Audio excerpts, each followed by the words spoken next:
I'd like to call the September 10th regular meeting of the Folsom Cordova Board of Education to order.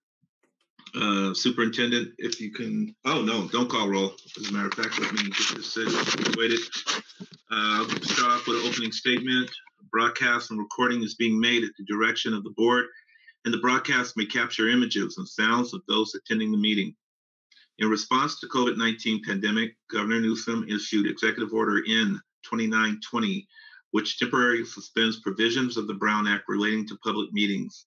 As such, the Folsom Cordova Unified School Board members will be conducting open session board meetings via Zoom video teleconferencing. The meetings will also be live streamed on the district's YouTube channel. The public's health and well-being are at the top priority for the Board of Trustees of Folsom Cordova Unified School District, and you are urged to take all appropriate health safety precautions. Written comments were accepted until 3 p.m. today.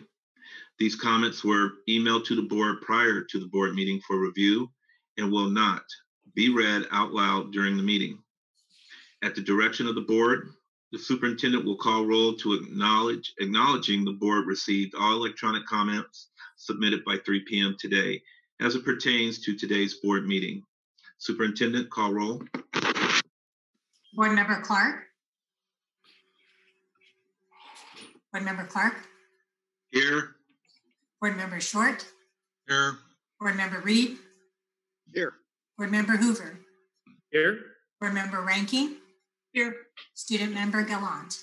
Here. All are accounted for. Thank you. Thank you, ma'am. All right. With that being said, we'll go ahead and report out closed session. No, I'm sorry. Mr. Reed, could you lead us in the pledge?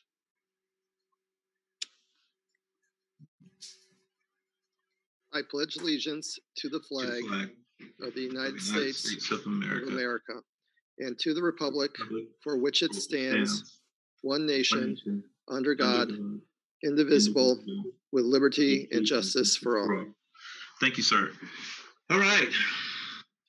Reporting out closed session. We have no information to report out tonight. Thank you, ma'am. Adoption of agenda. I'll move it. Second. Okay. Actually, Mr. Reed. Yes. I take back my motion. Okay. Actually, I'd like to make a motion that we approve the agenda with the intent to take up items 12A, 12B, and 12C, followed by item 10B immediately after the consent agenda. I'll keep my second on that. I had the second on the original, so I'll keep the second. Okay. Including item 10B, you might want to add item 10A as well, the public hearing. Sure, that's fine. Okay. The motion has been entertained, moved by Mr. Reed, second by Mr. Short. Superintendent? Yes, Board Member Clark. Aye. Board Member Short. Aye. Board Member Reed. Aye. Board Member Hoover. Aye. Board Member Ranking. Aye. Student Member Gallant. Aye. All right. We'll move on to public participation. Time will be given to speakers at the discretion of the board chairperson. The law allows public to address the board on any matter not on the agenda, but the law prohibits action by the board on non-agenda items. Are there any public participation? Not at this moment, Mr. Clark. Sorry, there is one hand. There is a hand raised. Yes. All right. Ms. Pryor.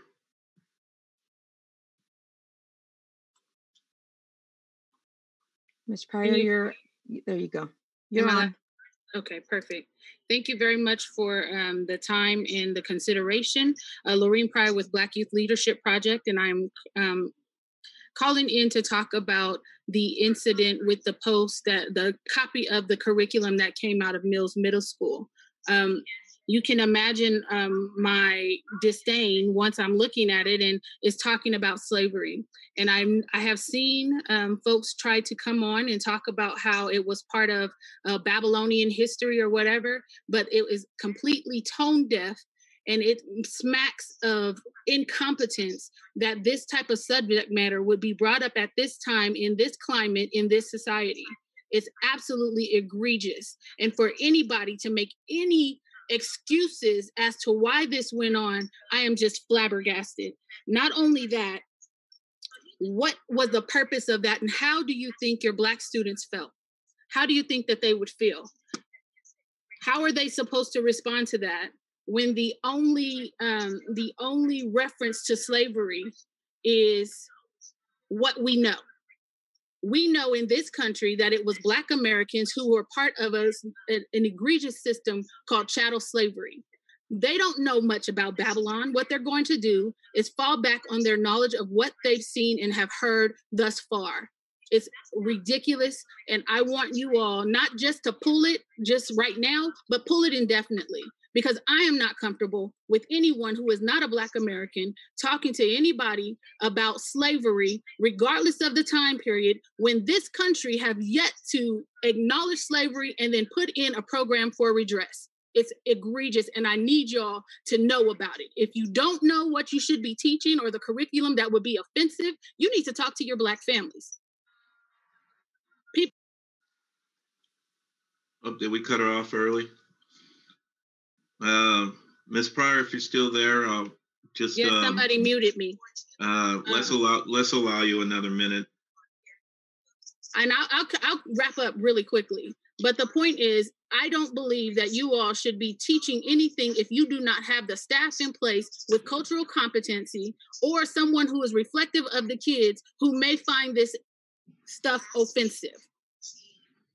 And I am tired of talking to school district after school district about cultural incompetence and the way in which they treat their Black students who are at the bottom of every category except discipline. And you are significantly disproportionate in the way in which you discipline your students, your Black students.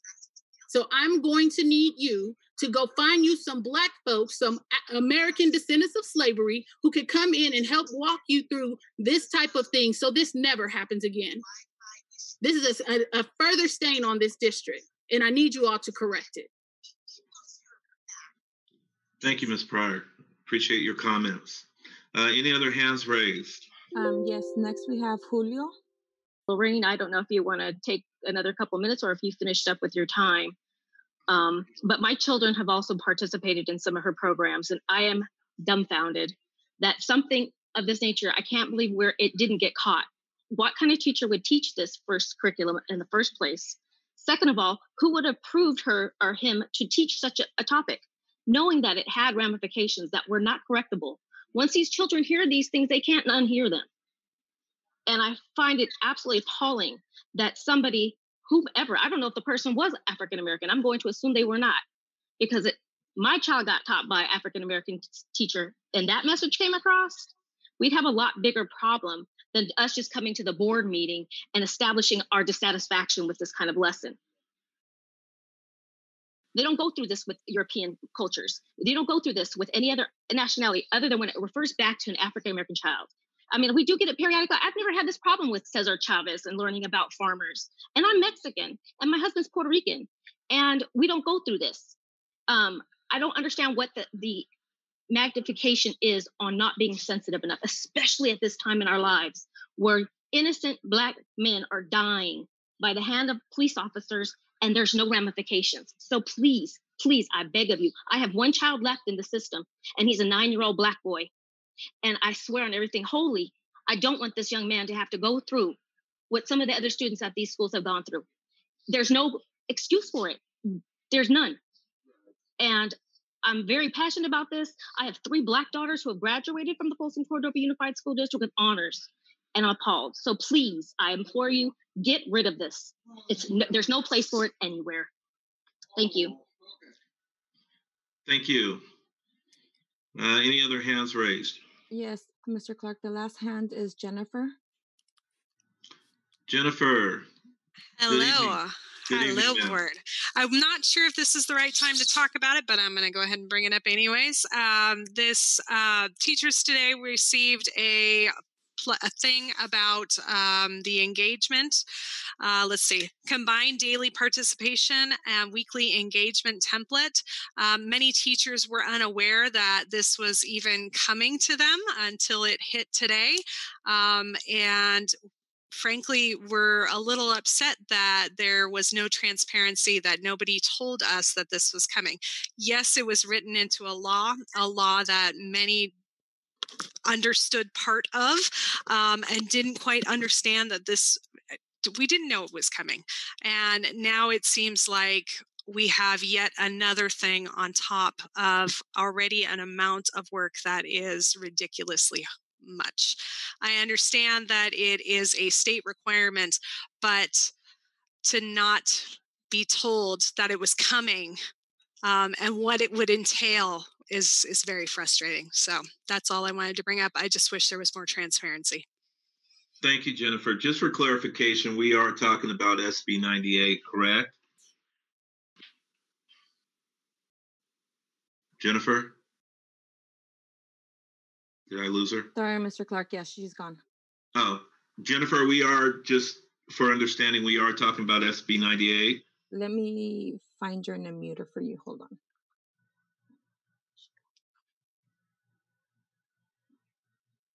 Yes, we are Oh, talking there you about are. SB 98. Yeah, sorry, I raised my hand again once you muted me. Oh, no, So, yes. don't worry. Yes, I am talking about SB 98. Thank you. Okay, I will probably ask staff to address that issue with you personally and try to get some more information out to you if that's okay.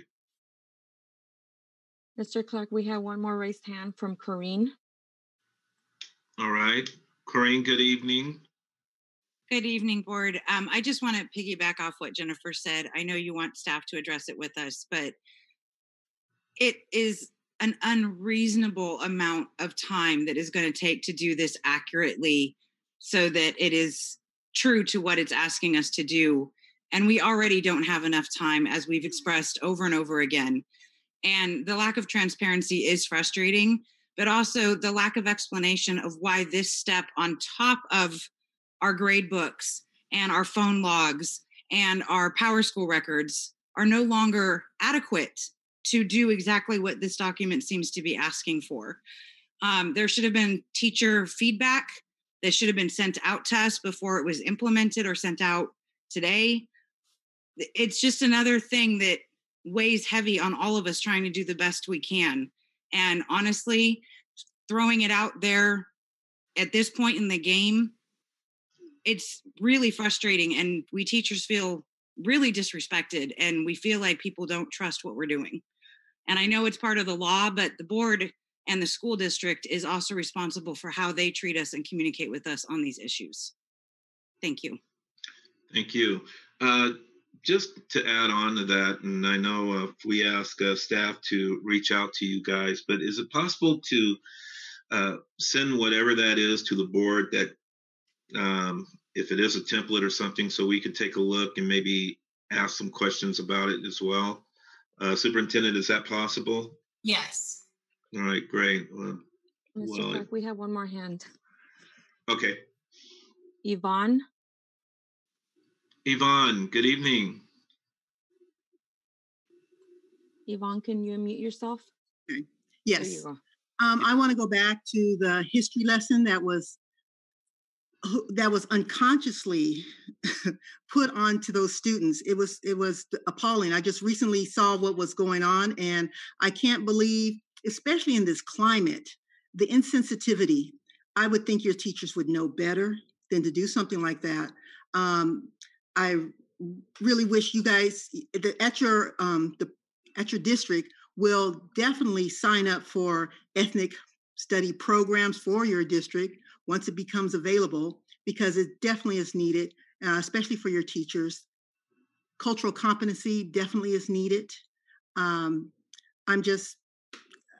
a bit upset. I live in this community, and it's and there's a lot of nationalities, a lot of cultures, and we want to show, yes, slavery enslavement was something that did happen, but there should be a more sensitive way of discussing it, especially for young kids, middle school. So I will yield my time at this point. Thank you. Thank you, Yvonne. Greatly appreciate your comments, and as well as everybody else's. Were there any more hands raised? I don't think there was. No, Mr. Clark, that was it. Okay, thank you. Thank you so much for all the comments. We'll go into item number 8, reports of district organizations. I do see a hand raised. Can we go back? Sure thing. What hand was that? That's Lisa. Lisa, good evening. Hi. Hi. My name is Lisa Stanley.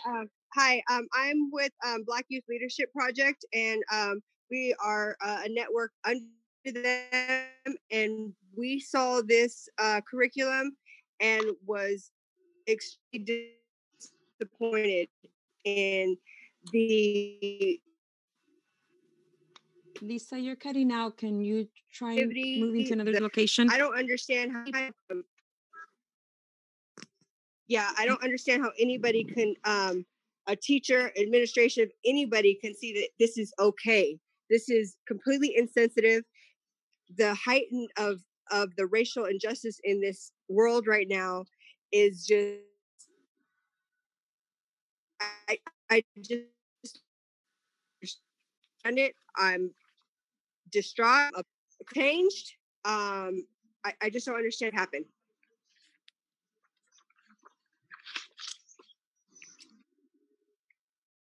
Okay. I think we lost her. I think she was done on that. Thank you so much, Lisa, for your...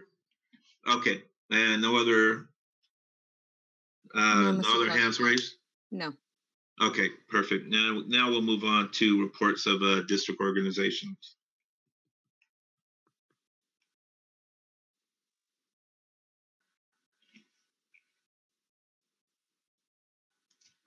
Student advisory.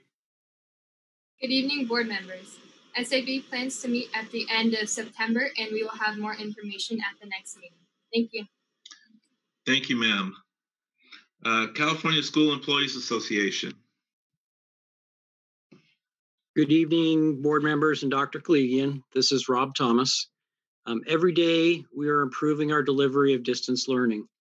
We are all stepping up and working together. For example, we have a wide variety of classified staff helping with Chromebook distribution, repair, and support. This includes office staff, library staff, bus drivers, instructional assistants, and many others. We are all doing what we can to keep a functioning Chromebook in the hands of each of our students. You have a great team supporting our mission. Thank you. Thank you, Rob. Folsom Cordova Education Association.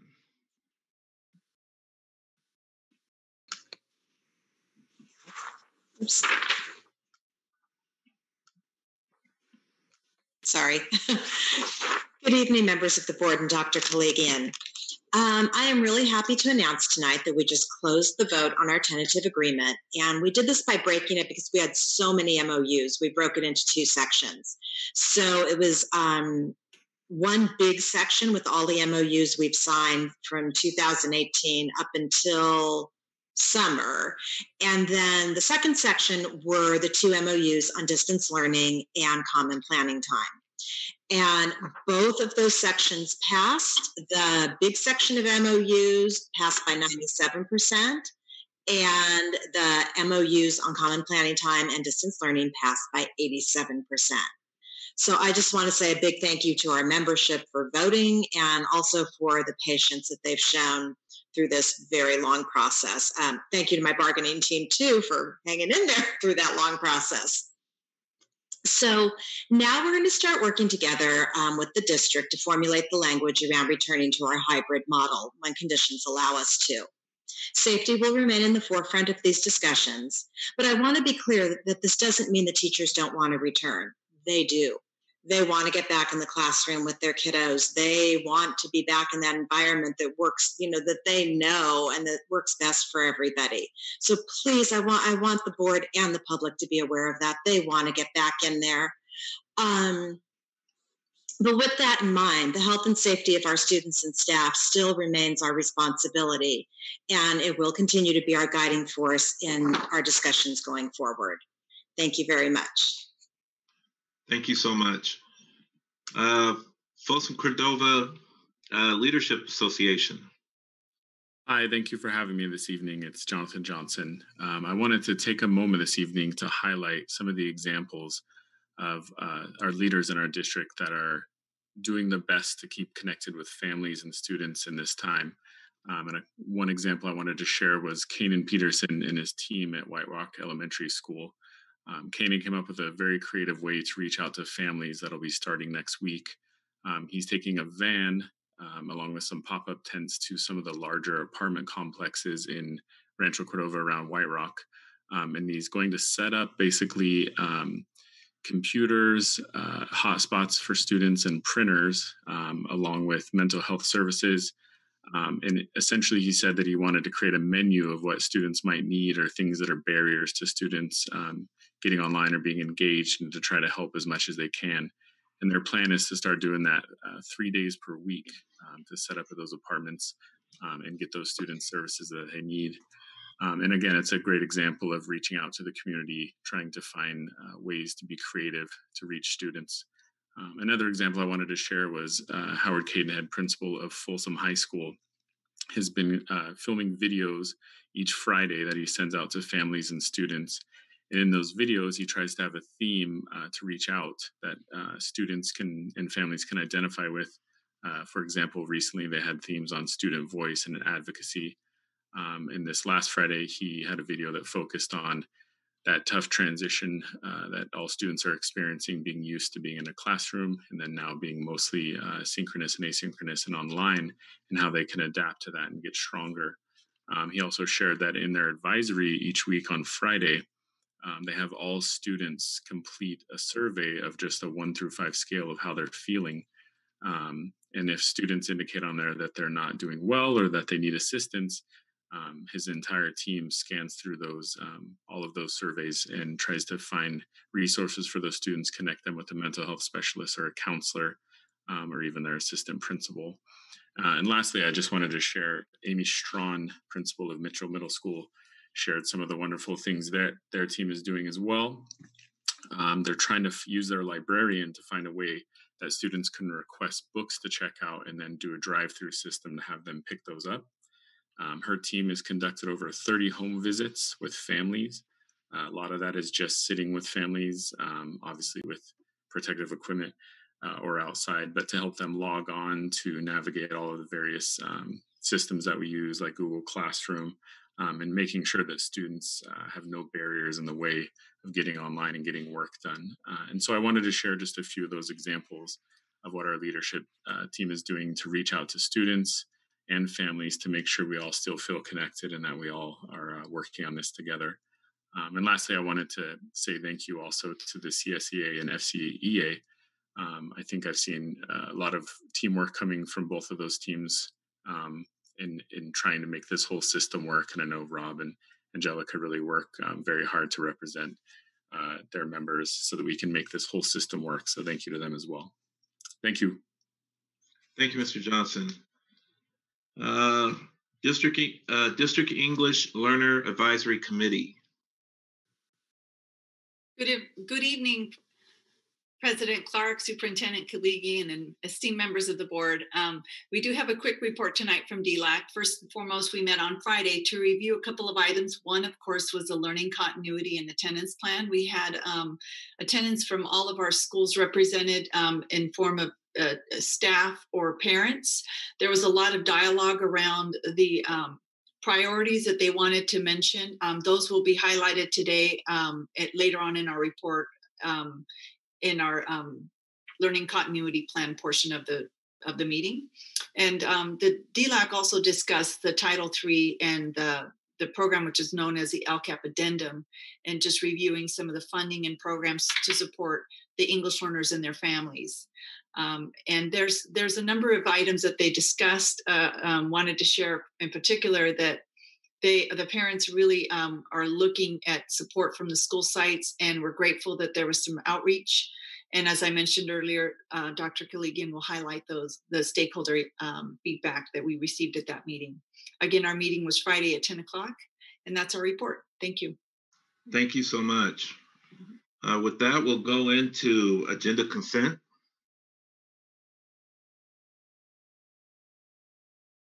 I'll move it. I'll second. Moved by Mr. Reed, second by Mr. Hoover. Superintendent? Yes. Board Member Clark? Aye. Board Member Short? Aye. Board Member Reed? Aye. Board Member Hoover? Aye. Board Member Ranking? Aye. Board Member Gallant? Aye. Motion carries 5-0. Thank you. We will now move into discussion items as voted on by the board earlier this meeting, starting with 12A, 12B, and 12C, and then we will navigate over to our public hearings, and then back to discussion action items. So with that, we'll go with 12A, discussion item, FCUSD return to in-person instruction roadmap. Superintendent? Yes, and we have a presentation that we attach to this agenda item that we'll be using as we navigate through this presentation. As we know, the state and the governor gave us a new tiered framework to follow for when schools and business and industry can start returning to some sense of in-person or normalcy. And that's based on the 4-tiered framework that we now have. And that framework is also providing guidance to schools for reopening. We know as of the guidance that came out on August 28th, that even though we're still in the purple, the widespread zone of that tier 1, we can start bringing back students for assessments for special education and English learners. And we're talking about bringing back students per the guidance, making sure it's safe for students and staff, and phasing in what we can do until which point we can entertain the stage in which we can come back in a transitional model. So our reopening roadmap that we're sharing with you this evening is, it's not the full blown plan, but it's going to give you the components of the plan with our goal to bring back the details and specifics that aren't there tonight, we'll bring back at the next meeting. So the next slide, please. Want to focus on the priorities, and we've heard these priorities ever since we've had schools closed, but health and safety of our students and staff has to be at the forefront of all these decisions as a school district, and also it is at our county health and state public health officials as well.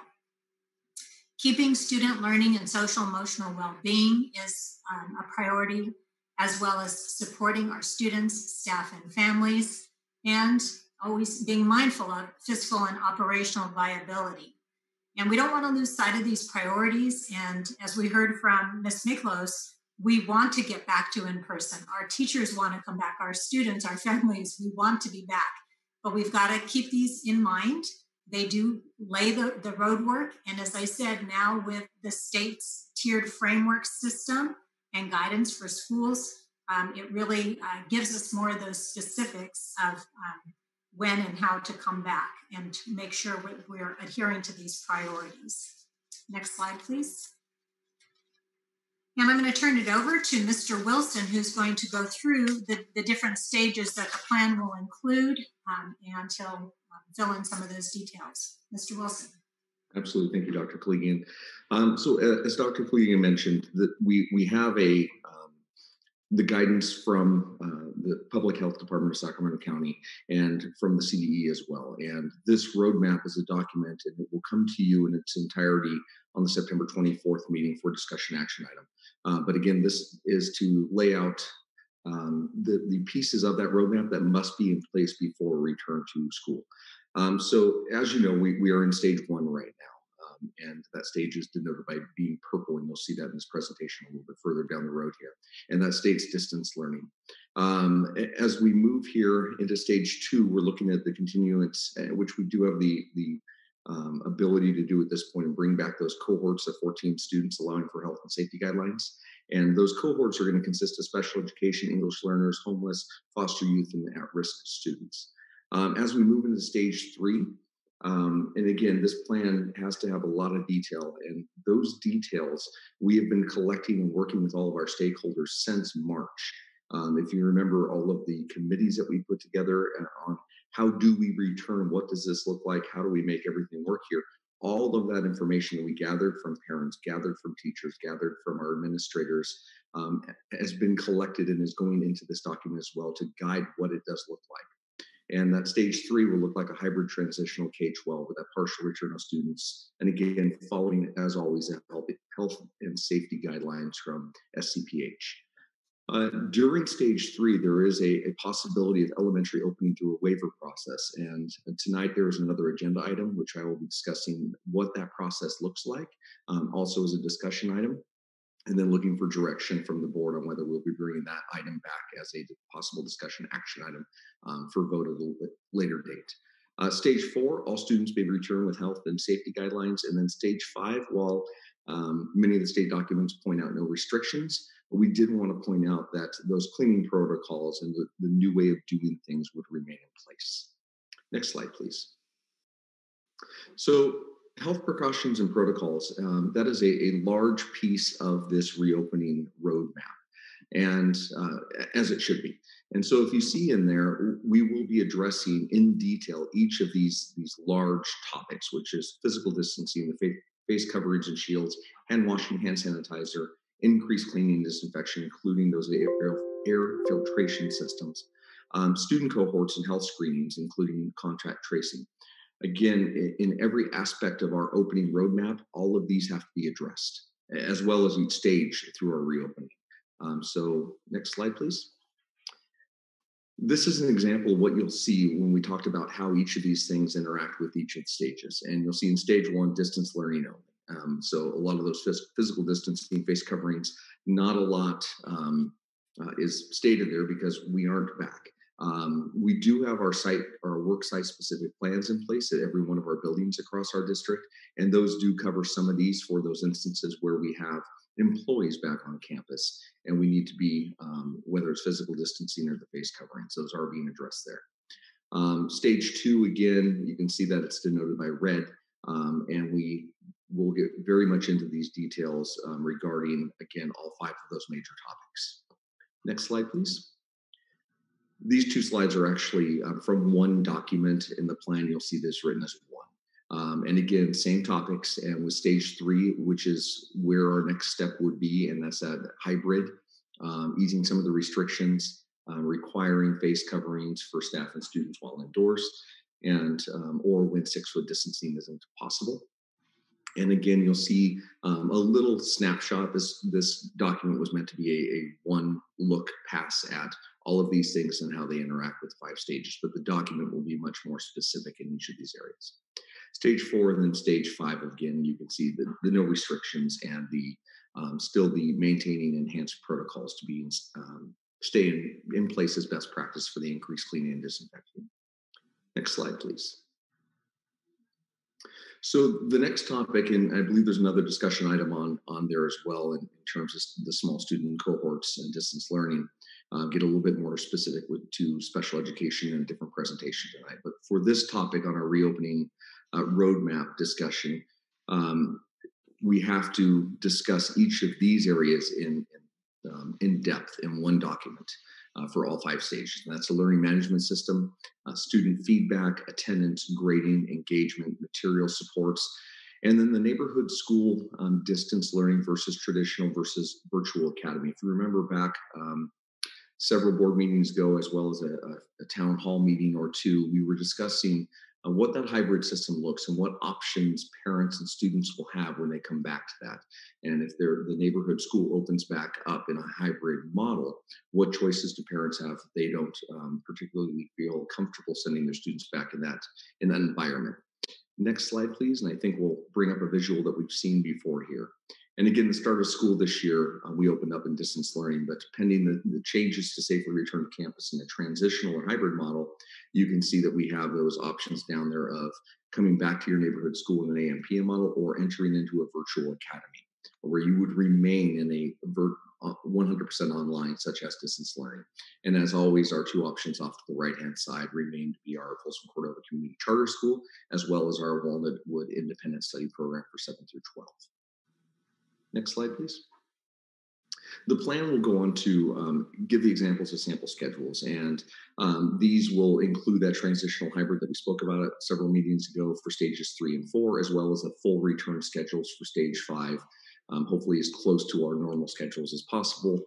And again, if those change, it would be brought back to the board, and it would be slightly changing only for the purposes of social distancing or egress, whatever the need is at that time. Hopefully no need, hopefully no restrictions, and we're back to an absolute typical schedule. Next slide, please. As a reminder, this is where the board approved that one of the schedules, the kind of the nuts and bolts of a schedule for a transitional hybrid model, and that was back on July 14th, 2020 for stages 3 and 4.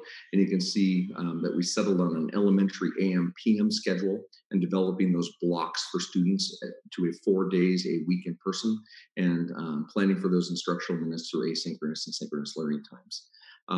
Secondary, after much discussion, it was settled on, and again, the board voted on an AB model for developing an in-person schedule for cohorts A on Tuesdays and Thursdays and cohort Bs on Wednesdays and Fridays. And again, working on the plan to meet those instructional minutes. And the special education was going to, for the self-contained, would be 4 days a week, full day during this hybrid transitional. And then the learning support students would follow the general education schedule with their peers. Next slide, please. And finally, a large bulk of that document, what you'll see, a fairly large section, is going to be what to expect for each of these stages. Now, we very much know what to expect for stages 1 and 2, but that will be in the plan. But stages 3, 4, and 5 will be in depth on the type of instruction we'll see, the physical environment, what changes on each campus will have to take place for ingress, egress, significantly impacted learners. What is going to look different for each of those groups during these various stages. Food services, as we transition through these, the plan will very much delineate out what that looks like for each stage, as well as transportation. Childcare, as from our past board meeting, will be delineated out, where we are happy to announce that there are 2 openings now for staff members, or 2 centers open, 1 in each city. And athletics and activities will be lined out. And again, that is ever changing as we go through here. But the detail that we have at the time of the plan being submitted to the board for approval will be up to the date timelines on that, as well as our health precautions for every stage that we'll be going through. So again, this presentation tonight is simply here's what to expect on the 24th. Of the kind of an outline of this plan that needs to be in place before we rotate to the next stage here. And then I believe there you go, questions and comments. Any questions from the board? Yeah, I do, President. Mr. Short. Yeah, going back to the stage 1 of the smaller cohorts, of course, we would want to go for our kids, our special education kids, kids at risk. And one of my questions is, I know there's a lot of concern for some of our staff that would be in a room for long-term assessments. Sometimes they could be in a room together for like 3 to 4 hours. And the testing methodology, there's a lot of new technology coming out on the tests that are like 15, 20 minutes to ones that take days. How are we going to approach, the safety of our staff when they're meeting kids at risk? Because also the kids, now they're discovering more with the COVID that it's the kids that have an immune deficiencies. A lot of our special education kids have immune deficiencies, and also some of our teachers. How are we going to make that safety for all of them that we can determine that would be the best for all, especially our kids in their staff?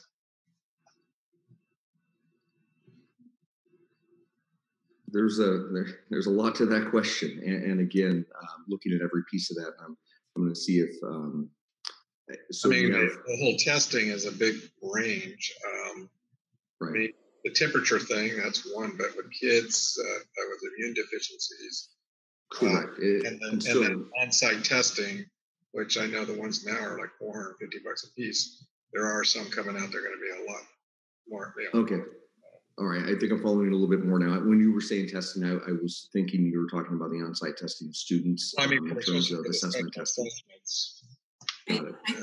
If I may interrupt, the one-on-one assessments for our special needs students, for those students that might be physically compromised, if they can come back onto campus, I know there's a lot of precautions that need to be in place for both the student and the staff if and when they do come back for that one-on-one assessment. I know Ms. Wessinger is going to address specifically what precautions need to be in place before we even entertain that. And I know Ms. Wessinger is on the Zoom meeting, so maybe she can continue to give a little bit of detail, and I know she'll go into greater detail in her presentation, which is coming up next. Okay. Ms. Wessinger? Good evening. Yes, I am going to talk more about the one-on-one assessments when I get to my presentation, but Board Member Short, you bring up some concerns that we do need to address, and that needs to be part of our plan before we can open, and that is that we still will have the 6-foot distancing requirement for social distancing, even in the smaller cohorts. So within those cohorts, working with our students who have the most significant needs, that without a doubt is going to be a big challenge to maintain the social distancing. We also know that some students won't be able to wear masks. And we also know that in an assessment situation, working with our school psychologists, our speech language pathologists, our occupational therapists, our school nurses, that there's going to be 6 feet, social distancing of 6 feet is going to be difficult to maintain in that one-on-one assessment situation, and that is going to be a situation where a student and a staff member is within 6 feet for more than 15 minutes. So we know that that's a concern that we need to address. Because some of those, some are being there for quite a period of time, and they can confined space closer to 6 feet. Several hours, yes. Yeah, several hours, because I went through all that, all the assessments and stuff. So that's a big concern. So hopefully we will address that. Yes. All right, thank you, Mr. Short. Any other questions from the board? Mr. Clark? Ms. Ranking.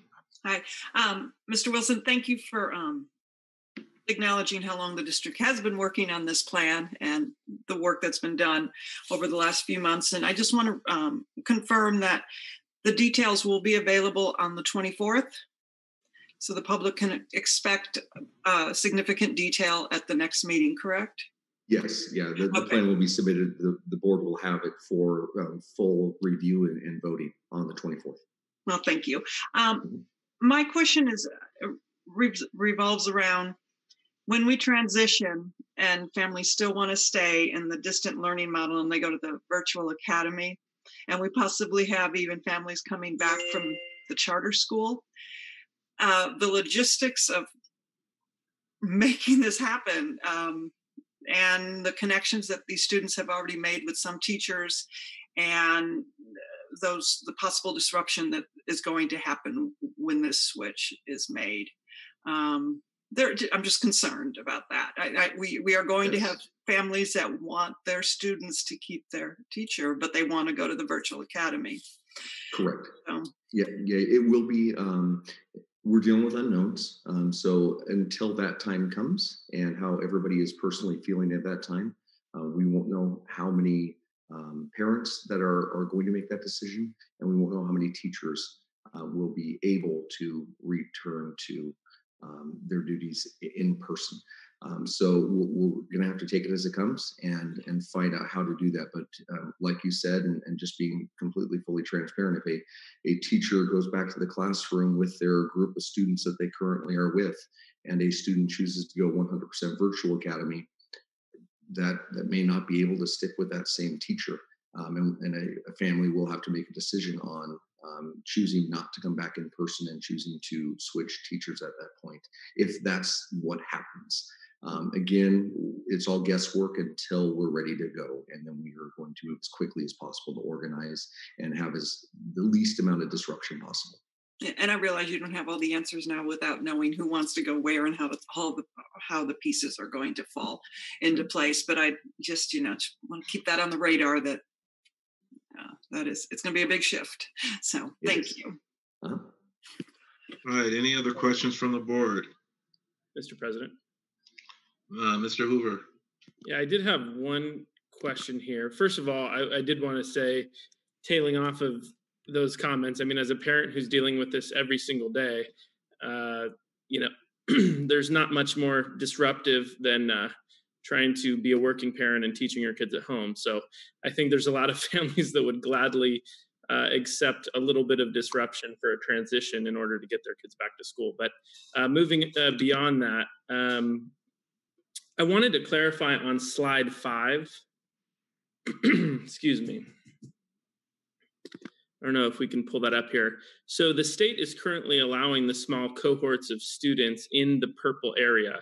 And I just wanted to see if that was a mistake on this chart, or if if I'm misunderstanding something, because it seems that the student cohort section should be allowed in the purple area. And I just wanted to clarify that with staff.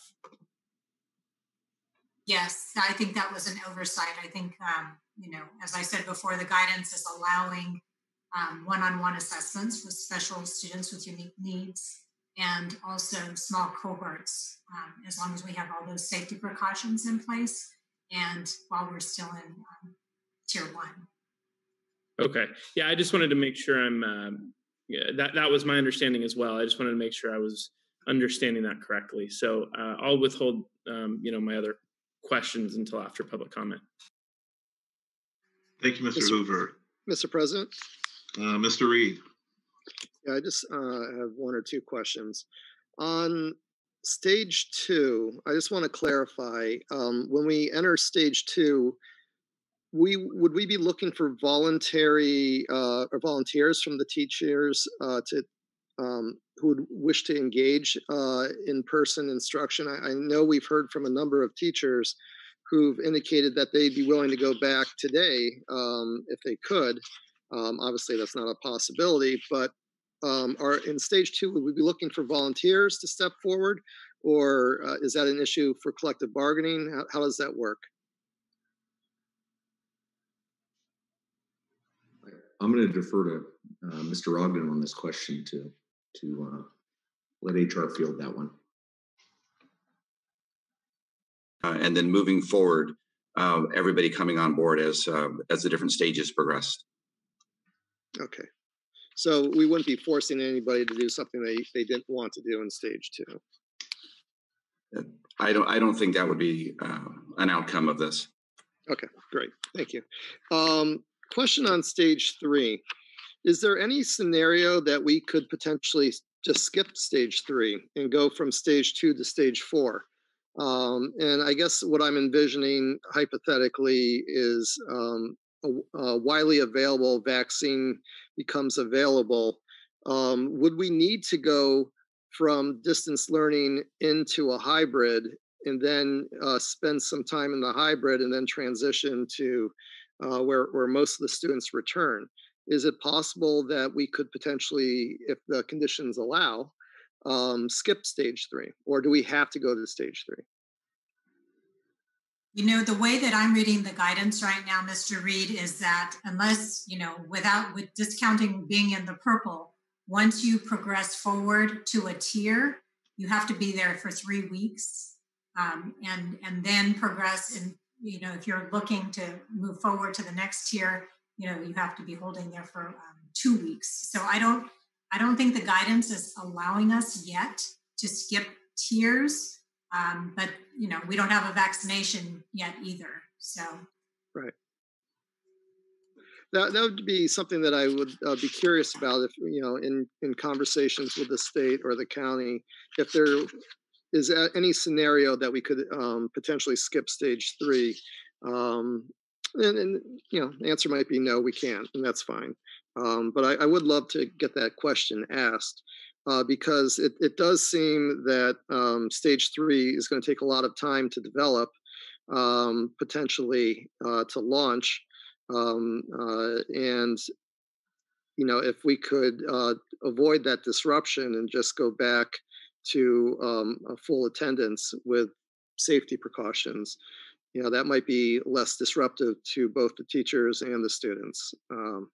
But just a question. So with Dr. Kasiri on that. Okay, that's all I have. Thank you. Thank you, Mr. Reed. Before I ask my questions, student board, Gallant, did you have any questions? I did just have one question. Can you explain a bit more about the passive screening process and what that looks like exactly?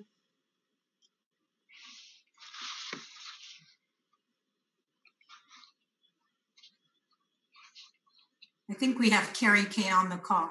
Ms. Kay, our health coordinator, can you share a little bit? Thank you. Sure, Carrie. I'd be happy to. Yes, so it feels like several months ago at this point, we were talking about active or passive screening and what those two different things mean. Active screening would require some sort of symptom check, temperature check when a individual, staff, or student actually enters campus on a daily basis. And passive screening means that students and staff are taking note of their symptoms or lack of symptoms at home prior to coming to school or work. So at this point, what we've put in here as our recommendations are passive screening through all the different stages because it would take a lot of staff to screen, for example, even small cohorts of students coming back to Folsom High. That's a lot of kiddos trying to get to class at a certain time and then requiring some sort of screening. And so to expect health staff or other types of support staff or even classroom teachers to do that, we are recommending passive screening take place at home prior to coming to school or work. Okay, that helps a lot. Thank you. Sure thing. Mr. President? Mr. Short. I just do want to follow up question from Mr. Reed's original question, progressing from 2 to 4. What if during the flu season, I know that this has to be asked, there's another breakout when we go back to stage 1? Can we skip from a 3, go back to 1 again? I think that's a fair question, same way as if we progress up. So I think I just want to make sure that, how does that happen if we have a breakout? That's a really good question too. And in the guidance we just received, it talks about, we're progressing forward, but it also says going back. And perhaps we need to include that level of detail into the plan because it doesn't say, what criteria, what metrics would cause, a school to have to, regress. Some universities are experiencing that. And some schools that have opened up, they have little breakouts and they have to close certain classes. We need to have that criteria.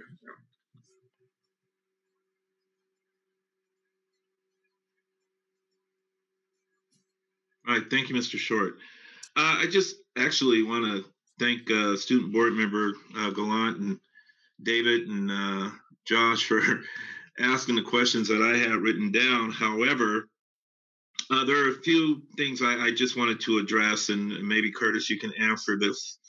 There are other schools, I think, in the Sacramento County area, even though regardless of their tier status, from what I understand, they are going to start bringing cohorts onto campus starting Monday the 14th.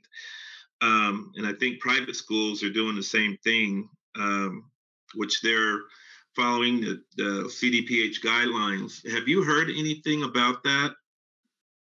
I have heard a little bit. So it's my understanding that there are, and we'll talk about this a little bit during the waiver presentation, but there are about 3 waivers that have been approved in our area. All of them that I'm aware of are extremely small schools and small districts. If even a district, I think it's mainly schools. As far as the other ones out there and how they're doing it, again, we're following the guidance from the county health department and just going with what our numbers say as well, because in Sacramento County, and I know a lot of times when we talk Sacramento, we're talking Placer County and El Dorado County, who actually are in a different stage than us right now. But it's hard because like Roseville is in both counties, Roseville Joint Union School District. And so they are battling with that as well right now, being in the county that's still in the purple and the county that's in the red with one school district. So the only ones I know specifically are the 3 that were granted waivers.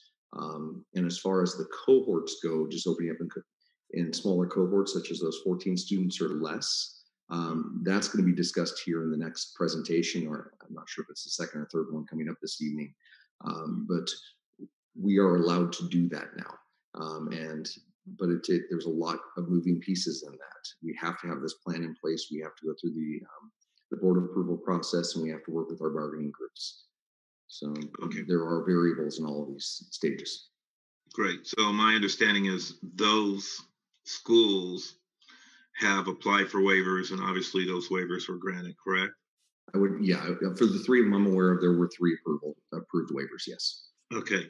On page 9, I just wanted to touch on something real quick, and I think that was the sample schedules for the transitional hybrid. When are we going to actually start working on that, or are we going to sit back and wait? I'm assuming that we're not, that we have some kind of idea on what that schedule is going to look like. Oh, absolutely. Yeah, that's one of the committees that we formed long ago and came up with a plan. So I know that our schools have timeframes in order. They know what classes would rotate through. The biggest time I think that would come up would be the changing of the master schedule for the high schools right now to help address this schedule, but they're aware of what it takes, and they're waiting for when we're allowed to do this, and they will put the necessary steps in place in order to plan it correctly. And so how long basically would that take? I mean, if we got the green light to go, will we have something? I mean, because we don't know. I mean, we're not looking at a crystal ball or anything, but how long would it take to put that schedule together, that master schedule?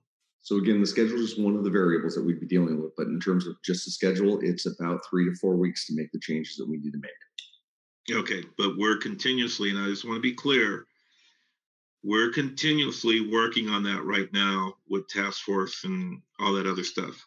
So the task forces have concluded. We have the framework in place. The difference here is the staffing changes that have to take place. In theory, there's going to be a lot of changes going on. It goes back to Board Member Ranking's question as well about how disruptive this would be. It's about a 3 to 4 week process to go through the power of schooling, rescheduling it. It's building the master schedule again, basically the ones that the secondary principals start very well ahead of time before the school year begins, and think of flipping the switch on that and changing to a different schedule to make these cohorts work. Okay, great. That's all I have right now as far as questions. If any of the board have any additional questions before I take it out, because I would like to hear from comments from the public on that, even though it's a discussion item. I think it's only fair that we hear from the public on this. So I'm not sure, are there any hands raised? One last question, Mr. Clerk. Ms. Ranking. Thank you. And I don't think we touched on this, and as long as we have Carrie, how are we addressing the need for testing for the virus? Have we done anything already to procure tests that are now available, or how do we foresee getting over that hurdle? Are you referencing staff testing? No, the requirement to do a surveillance. I'm sorry? Surveillance testing? Yeah. Of staff? Okay. So we do have the beginnings of some guidance from Sacramento County Public Health on that. And what it looks like right now, they will have some dedicated appointment times for school staff, and that's not just for teachers, but that's for all of our support staff and other types of folks who will be working in our schools with students. And it will be on a voluntary basis. And they will have these special appointments available at the 10 free sites that already exist within Sacramento County. So a few board meetings ago, we talked about the 2 that opened recently, one in Folsom and one in Rancho. So those are 2 of those 10. And so those will have some, again, dedicated appointment times that will be for school staff. And that will be free and, again, voluntary. And do we have, correct me if I'm wrong, but do we have a requirement to be able to do student and family testing as well? So I did ask one of my points of contact with Sacramento County Public Health earlier this week, and he actually emailed me back that no to student testing. So I want a little bit more clarification on that one with Dr. Casirier. So I'm building my list of questions that I'll either email her or talk with her when we have our next Zoom or Teams meeting with her. So at this point, it's a little bit of a question mark on that one, but certainly if families or students want to take advantage of those 10 free testing sites, they are certainly welcome to do that as well. Yeah, I'm going back to when we first started talking. One of the biggest hurdles that we were afraid of was how we were going to be able to provide the amount of testing that was going to have to be required of us. And I think Twin Rivers was in the news about purchasing 10,000 testing kits. And so, yeah. They did. I'm in communication with their school nurse, lead school nurse as well. And they did. And they're beginning to roll that out on a small scale. Again, like us, they have small numbers of staff who are currently back. But back to the county testing that is available. In visiting with them, the turnaround times, I know that was another concern that we had talked about in the past. Some of these tests were taking 7 and 10 days to get a result of positive or negative. And so now the turnaround time is 48 to 72 hours. And I have heard good news that sometimes it's even within a 24-hour window. So there are definitely improvements being made, not just within the county, but across the state, with the availability of testing and then the turnaround time for those results. Thank you. Yeah, I can attest to that the tests aren't taking that long. I will put that out there that my wife took one yesterday and got her negative results back, thank God, today. So it's not taking that long to get those done. But I kind of wanted to piggyback on the question that Joanne had. And I think there was a fast 15-minute COVID antigen test. Have you heard about that, Carrie? That's the one I was talking about for the. It's about the 5, yeah. About 15, 20 minutes. Yes. They're very expensive, yes. But they're coming out with cheaper ones. So. Well, I think from what I understand, they were anywhere between $5 and $10. I don't know. I mean, if they're available, yeah. Yeah. Okay. Yeah. So there are definitely some better choices than the I've heard it called the brain swab or the nasopharyngeal swab. That it is those traditional methods are uncomfortable. We've all experienced those maybe with some other kinds of tests that we've had to do in the past, or maybe with COVID testing. But yes, there is good news out there with different types of salivary testing. The one that Twin Rivers has purchased is it's rapid, but it is not within minutes. They do have to send their tests off overnight to the East Coast for a result. And so that's just one example of tests that are out there. I think one that made the news, which particularly made me and I know several of our other leadership within the district excited, is one that could be done at home, a home test, a result within minutes. And it did get fast track FDA approval, but it is not widespread available yet. So yeah, that's something I was talking about. Yeah. And hopefully that the availability of that one will be more widespread so that we can access that for our constituents, our families, our staff. Okay, great. Before I take it out to the public, any other questions from the board? Great. Well, let's take it out to the public. Looks like I have 2 participants with their hands raised. 3. The first one is Robert, Mr. Clark. Robert, good evening. Can you hear me? Yes, sir. Okay. Thanks for allowing me to speak. So I'm a parent of a senior at Vista Del Lago High School, and I had recent communication with the district and are still just kind of checking on this because my son's having a extremely tough time with distance learning, like many students, and just wanted to see where we were with the plan to bring students back to campus, the special education students. And with the notes or the final plan being ready on the 24th, how soon after that will there be a date? Do we know that answer? I will refer that back to the superintendent. I think that she can answer that question really quick, or if not, Mr. Wilson. Yes, and we will address the one-on-one assessments of our special ed and English learners with a timeline, as well as the small cohorts in our next presentation. So those dates are coming up, and the next presentation Ms. Wessinger is going to do after this one. Great. All right. Thank you, sir. Who else do we have? Next, we have Tabitha. Did you say Tabitha? Yes. Hey, good evening, board. Good evening. How are you? Good, thank you. I just only have 2 comments in here. First of all, for classroom filtration, with COVID-19 being more deadly and strenuous than the seasonal flu at this time, per CDC building and classroom recommendation, it's 1, improve the air filtration with the highest air filtration possible from a classroom HVAC, and 2, using portable HEPA filtration system. So I have 4 questions for the board to really think about this. 1 is, what is the strategy overall in upgrading each of the classrooms' airflow for in-person due to the high risk and increased occupancy? 2, what is the current budget line for each of these classroom filtration system upgrade? And 3, what are some of the disciplinary consequences when students or maybe even teachers or staff are failing to wear the mask covering your nose and your mouth and physical distancing?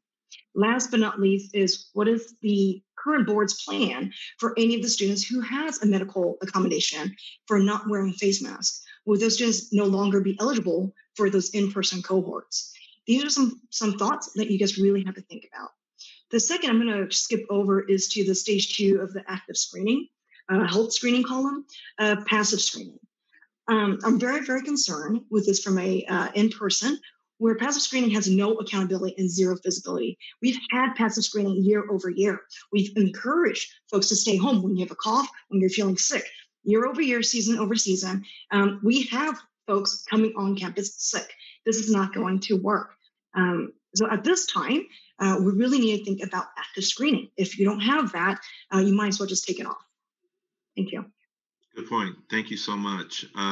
Hopefully somebody took the notes of those questions. I have a funny feeling that most of those will be addressed in the upcoming presentation. So hang tight.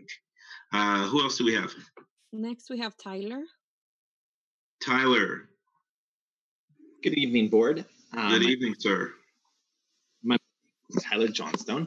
And in looking over this, just to be clear, Sacramento is still in the purple category, correct? And as long as we're in the purple category, then we're going to stay in stage 1. Even regardless, I appreciate the board playing.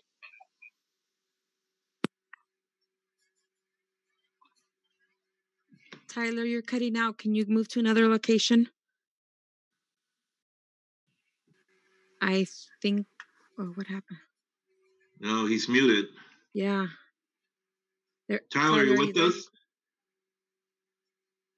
Save his spot. We'll come back to him. Okay. Next, we have Rachel. Rachel. Good evening. Hello, can you hear me? Yes, ma'am. Sorry. Okay. Good evening, everybody. I have a concern that was raised by one of the previous commenters. I noticed that in the plan, I think everything regarding the screening said it was passive screening. I don't know how that's going to work, particularly at the elementary school level. And it makes me think that the district does not have any meaningful plans to return to in-person education, because I just don't think that people will accept passive screening. Thank you. Thank you. Appreciate your comment. Anybody else? Next, we have Tracy. Tracy, good evening. Hi there, good evening. I was just wanting to speak quickly. I have a second grader and a kindergartner, and my kindergartner specifically is really struggling with the distance learning setup. And of course, I want everything to be safe for our teachers.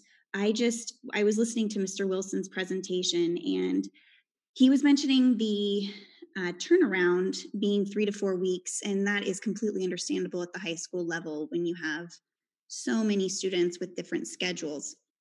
But I would just like to maybe suggest that elementary and high school be looked at sort of with separate committees, because I feel like, especially with where we have class size reduction, the pivot could possibly be a little bit quicker for those kids who are in smaller classes already and only have one teacher. Although I do realize the distance learning only teachers and the scheduling with that could be a little confusing. But I just wanted to suggest that specifically for the little ones. I know this is difficult across the board, but we appreciate our amazing teachers who are so wonderful and have gone above and beyond, especially for my kids. I know a lot of parents feel the same way. So I appreciate the board and our district putting together a plan to safely get back when we can.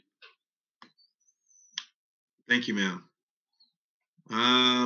Looks like Tyler is back with us. Sir, are you here? Tyler, are you there? All right, we're ready. All right. Okay. So my name is Tyler Johnstone, and last time I checked, Sacramento was still in the purple category.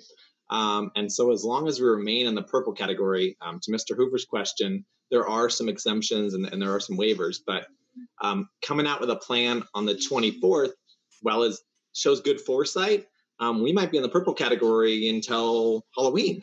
We're seeing Halloween being canceled in other counties. And so as long as we remain in the purple category, this is all just spinning our wheels, because we can't move to phase 2 or phase 3 until Sacramento gets out of there. So I see optimism in this, but I think we saw the board make some decisions in June and then have to go back and change those. And so we spent a lot of time with the scheduling committee trying to figure out how a hybrid schedule would work this summer, and that was all for naught. We spent a lot of time doing that. So I would caution the board to rush into a plan and then have the plan change. And when we saw the state change their requirements, we went from our numbered systems to now our colored systems. So with the ground shifting underneath us, it's not the board's fault, but when the ground shifting underneath us, maybe we don't jump into a plan right away. And we're seeing, to the last speaker, differences at the elementary schools. And so I appreciate plan, but there's a lot of unknowns from testing to scheduling and things like that. So before we come out with a plan on the 24th, let's try and get all of the information we can and hold off on making any final decisions so that we don't spend time changing them. I might also ask that the board and the district try and get the information online a little sooner, with us moving back the public comment cutoff time to hours earlier now and not allowing any written comment to be read at the meetings. I mean, these presentations are going up sometimes less than 48 hours before the actual meeting, which doesn't leave a lot of time for the public to actually provide written comments and for the board to receive them. So thank you. Have a good night. Thank you, Mr. Johnstone. Who do we have? Last hand is Susan. Susan Ortega. Good evening. Susan, can you try unmuting yourself, please? Susan, you with us? Okay, great. Can you hear me now? Yes, ma'am. Good evening. Okay. Hi. So I just wanted to address the opening plan and that St. John's School here in Folsom has applied for a waiver. and they're opening next week. And they have 35 children in a class. And while it's recommended everybody is 6 feet apart, they are not actually having the desks 6 feet apart. They're doing temperature checks and cohorts, and they're only opening through 6th grade, not the 7th and 8th. But they can make it happen with the class sizes that Folsom Cordova has. And you might want to reach out to them and see, because they've been preparing for this since May. So, and every time something new comes along, they add that into their plan. But it's good to start early because now they're ready and their waiver got approved, and boom, the kids are back in class. And we could do that for our elementary kids if we get on it and really start planning. Thank you. Thank you, Susan. Greatly appreciate your comments. Anyone else? No, Mr. Clerk. Thank you, ma'am. Any final comments from the board? I've got a couple, Mr. President. Mr. Hoover. A couple questions before my comments. So does the district have a plan to survey parents and teachers on their desire to come back to the classroom? Really, once we're approved by health officials, who would like to come back, who would like to remain virtual? Is that part of the, I know we're hearing more details on the 24th, but curious if that's part of the plan.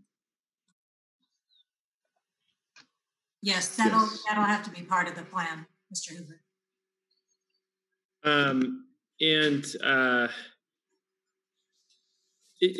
the plan, so is there a reason that we can't have the schedule and the plan ready to go while we're waiting for the green light? I understand that there's a lot of moving parts and there's a lot of different things, but when does the clock start in the staff's, opinion in terms of, having that plan in place so that we are ready to go as opposed to waiting for the green light and then planning? I think there are a lot of moving parts to that. Just let's talk about air filtration systems.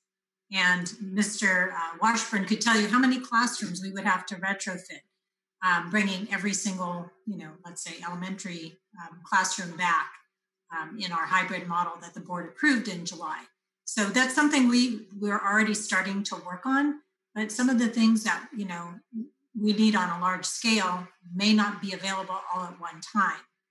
So starting, with our small one-on-one assessments and our small cohorts of 14 to 1, we can centralize where we might be facilitating those on a smaller scale, and then, have our plan for phasing into multiple classrooms across the district in all of our schools. That's just one of the variables.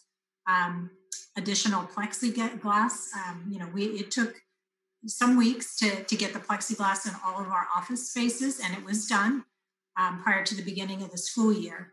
But another example of we don't have to wait until the green light happens. Our facilities and operations staff are already working on getting those pieces in place. So those are just two examples. And we need to continue to bargain the impacts and effects with our employees too, of health and safety and so forth. So another moving part in the process. I appreciate that. It's good to hear that, some of that's already being worked on. I think, I understand where the commenter, Mr. Johnston, was coming from about it feeling like we're spinning our wheels sometimes. I mean, obviously, up until this point, things have changed significantly very often.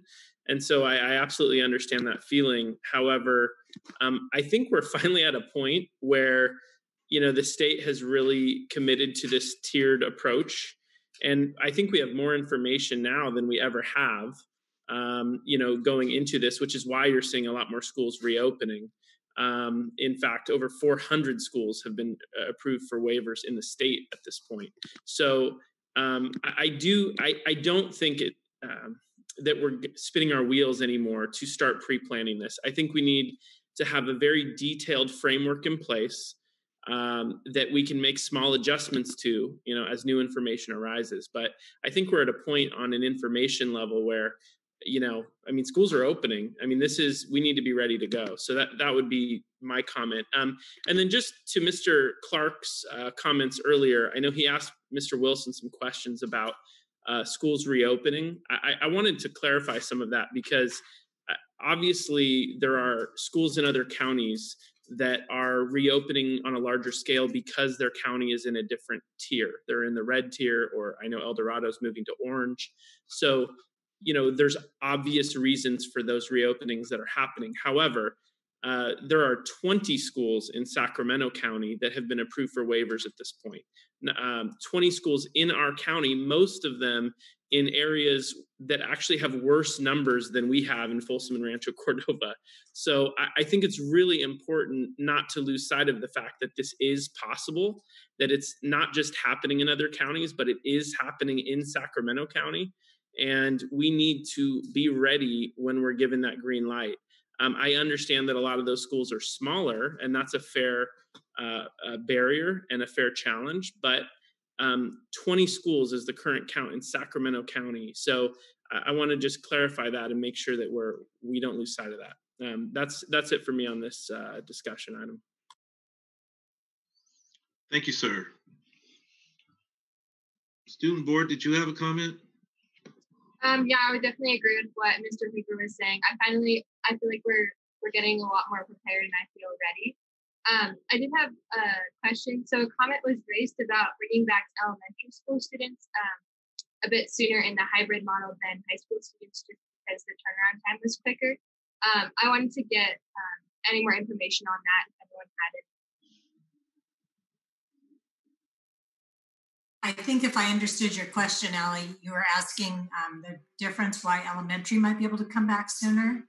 In the hybrid model, yes. Okay, and we'll explain that as we go through the elementary waiver process. There's a waiver that the state has made available for elementary schools to pursue right now while we're still in tier 1, and that's 2 presentations coming up. So you'll hear more of those specifics. If you still have questions, let us know at that point. President Clark. Mr. Clark, can I ask a question that relates to Allie's question real quick? This goes back to what? Can I recognize Board Member Reed first? No, that's fine. Okay, so I'll recognize you, Board Member Rankin. Sorry. But the speakers that mentioned returning elementary students to school before secondary students, they did bring up a good point that we should be able to pivot faster with elementary students and possibly return them in a shorter window than 4 to 6 weeks. So I just wanted to add my support to that. But if we do get an opportunity, I do think that that might be an area that we could bring those students back quicker than secondary. Right, thank you. Mr. Reed. Yeah, I just want to highlight what I think at least 2 of the speakers during the public comment on this item brought up, which is the passive screening. I think they made a very good point. I mean, in any given year, I mean, we see it all the time, parents sending kids to school sick. And so passive screening really probably is not ideal. And I'm just curious, I mean, when I watch the evening news, I see kids lining up in other school districts across the country, with a little zap, infrared zap of their forehead, and then they walk in. Why is that not an option for us here in Folsom Cordova when other districts are, in fact, implementing that technology for their return to the classroom? I know Ms. Kay had addressed that a little bit earlier. I don't think it's an impossible request. I think we just are going to have to look at staffing needs if we're going to go into the active screening mode. Ms. Kay, did you want to add anything to that? Sure. It is not an impossibility by any means. But looking back at some of the guidance that we've talked about in previous board meetings, we've talked about being reasonable and feasible. And I know that our classroom teachers already have a lot on their shoulders. And so I don't know that it's reasonable or feasible to ask each teacher to screen even small cohorts. Perhaps it is. But prior to that student even getting to their classroom, they've gone other places on campus. And so really, if you're talking about being proactive and actively screening, it needs to take place when the child is either before they get on the school bus, if they're riding a bus, or if their parent is bringing them to school upon entry to campus, or if the child's biking or walking, those kinds of scenarios. So it adds a lot of layers, but not impossible layers. And there's also other things that we may be able to do where there's a screening that does take place for students and staff at home, and that feeds into perhaps our student information system. So there's still some things that we're considering. We're not ruling out anything. I mean, if there was active screening, I assume it would only take place once a day, first thing in the morning. It wouldn't be for every class, correct? Well, unless the child's condition changes during the school day, and then they would need to be sent to the health office, as we would have done during normal school year. Okay.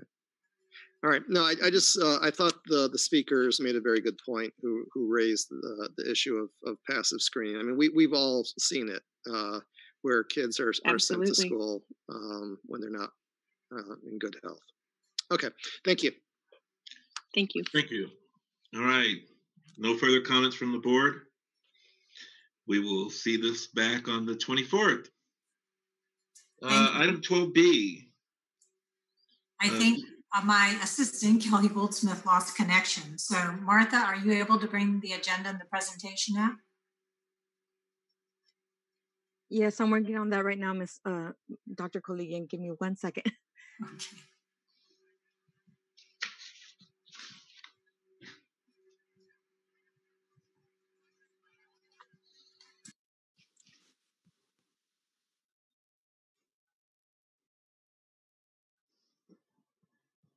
Did you want Koligian? We're on item 12B. 12B. Plan to bring back in-person cohorts of special education and English learner students. Okay, I have the presentation up and it's on the agenda right now. Would you like the agenda, or I'm sorry, the presentation? Can you share your screen? Oh, sorry.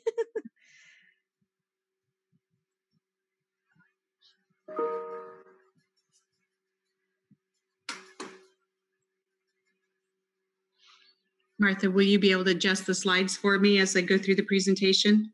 Yes. Let me just, I don't know what's going on.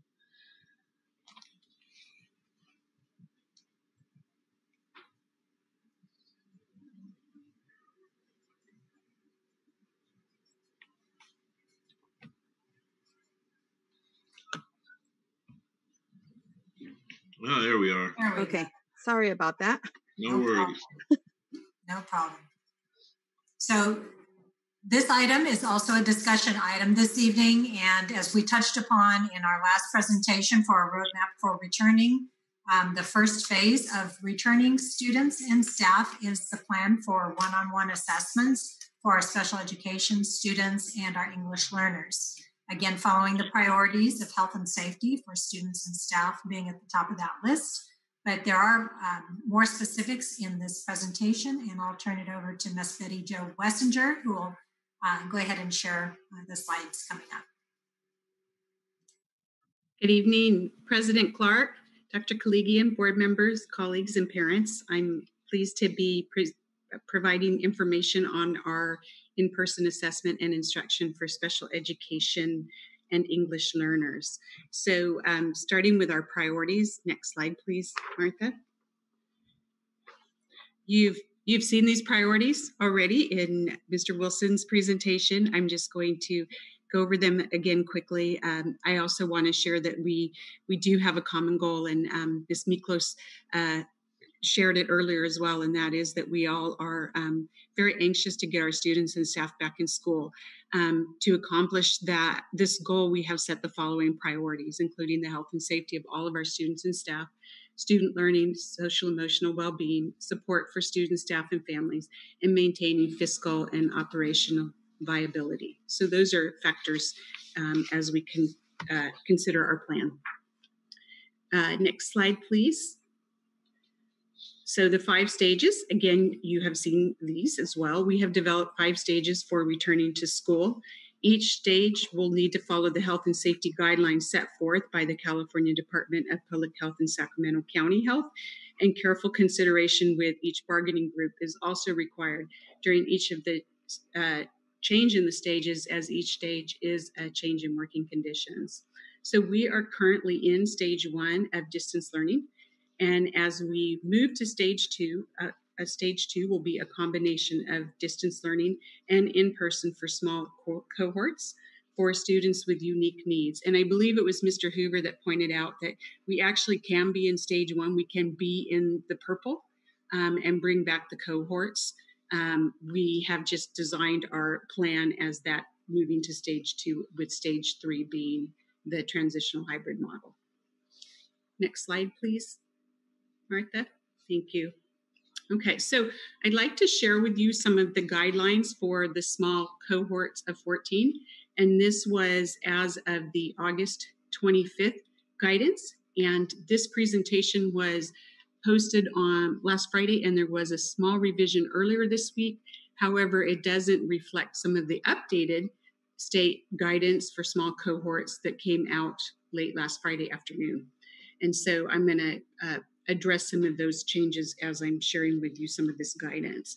So in regard to opening in person, schools that cannot reopen in person under the July 17th framework or in the purple as we are allowed to open in small cohorts like this, even if we have not received the waiver, which we're going to talk about coming up next. So a cohort is a stable group of no more than 14 children or youth and no more than 2 supervising adults in a supervised environment in which supervising adults and children stay together for all activities. So under this guidance, what we were looking at is we would have cohorts of 14 children with no more than 2 adults for a maximum of 16. The good news is that if you look across our district at our self-contained programs, all of our self-contained programs, with the exception of 1 classroom, have 14 or fewer students in them. So each of our self-contained classrooms actually could make up a cohort. The challenge as we go through this is that for our students who are in self-contained classes and typically are our students with most significant needs, having only 2 adults is really not adequate staffing for a group of 14 children. And so we would need to break them into smaller groups. The good news is that the updated guidance on September 4th allows for a configuration of no more than 16 individuals in a cohort. So the number's the same, but it can be 16 total children and adults. So what that means is we can actually, the cohort has to still remain the same size of 16, but we can actually adjust the number of adults we have in there by reducing the number of students, so thereby increasing that ratio of students to adults. Other important guidance is supervising adult is an adult assigned to 1 cohort of children or youth who does not physically interact with any other cohorts. So when we have a cohort and there's staff assigned to it, they cannot move around to support other cohorts. Children or youth and supervising adults in 1 cohort must not physically interact with children or youth and supervising adults in another cohort. So this also means that we would need to keep the cohorts separate from one another. They couldn't interact during lunchtime, recess, other activities. They couldn't share music programs, etc. Supervising adults should be assigned to 1 cohort and must work solely in that cohort.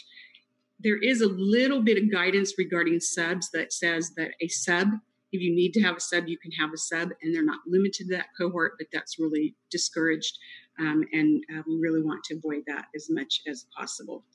The guidance also states that school districts should develop and implement plan for cohorts in collaboration with county health and with school-based staff, but express approval from county health is not required. Next slide, please, Martha. So continuing cohort considerations, cohorts must be limited to no more than 2 supervising adults. So as I stated in the previous slide, that is the guidance that changed, that allows more than 2 supervising adults as long as the cohort does not exceed 16. Cohorts can be divided into subgroups of children or youth from the same cohort as long as the 16 is not exceeded, because we can increase that staff ratio now. So what you're going to see as I start to go through our program and I provide some sample schedules, you will see that in order to meet the staffing ratios that we have divided the cohorts into small groups within each cohort. I mentioned already cohorts must be kept separate. One-to-one specialized services can be provided to a child or youth by a support service provider that is not part of the youth cohort. And then specialized services and supports and services includes but is not limited to occupational therapy, speech and language services, behavior services, educational support services, and assessments.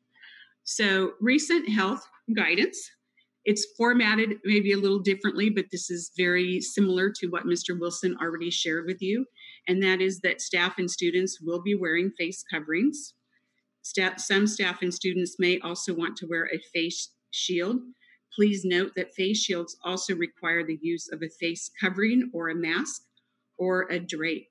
And we have ordered the face shields. We actually have face shields that have the drape so that a mask does not need to be worn underneath.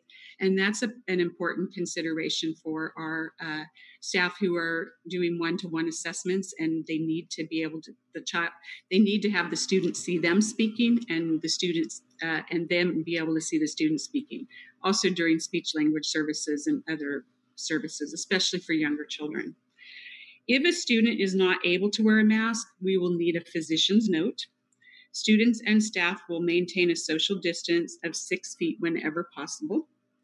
Frequent hand washing or use of hand sanitizer while on campus will be encouraged and modeled by staff and students. Prior to arrival on campus, parents need to screen their students daily for COVID-19 symptoms. Do not come to school when symptomatic or sick. And this is an example of the passive screening. There may be additional screening by school staff upon arrival. And there has been conversation, as Ms. Kay mentioned, about whether or not active screening will be feasible. And we can provide face coverings if families, staff do not have, and students do not have face coverings. And a parent note regarding a student's inability to wear a face covering will not be sufficient. We will need verification from a physician. And screening for symptoms, I just want to mention these, is a temperature greater than 100.4, cough, shortness of breath, loss of taste or smell, headache, nausea, vomiting, chills, extreme fatigue, diarrhea, sore throat, known exposure to someone who is COVID-19. And we have implemented the passive screening for our staffs on all of our sites. So we are doing that currently when we check in each morning. So stage 2, addressing students with unique needs. These are the student groups that we are talking about: special education, English learners, homeless, foster youth, and at-risk students. And examples of at-risk students defined in the guidance is that students at higher risk of learning loss, students not participating in distance learning, students at risk for abuse or neglect. This presentation will address special education and English learners, and we have more information to come on homeless, foster youth, and at-risk students. Next slide, please. So English learners, I'm going to start with English learners, and from there I will go into special education. So English learners planning for stage 2. We have 2 parts. We have in-person assessment and we have in-person instruction. So the in-person assessment will be the initial LPAC assessment for English learners with a home language other than English, and summative LPAC assessment for the purpose of reclassification and reclassification procedures, including iReady results and parent consultation. The recommendations here include small groups of up to 14 students, and the staffing ratio would be 2 adults to 14 students, so still within that cohort size of 16. The testing would occur 5 days a week from 1.5 hours to 3 hours. Next up is English learners. This is the instruction planning for stage 2 language support. So English learners with learning loss will be provided language support, including targeted English language development, intervention designed to recoup learning loss in content areas, and instruction designed to support students ready to reclassify. The recommendations here include 14 students with a staff ratio of 1 to 14, 5 days a week, up to 3 hours.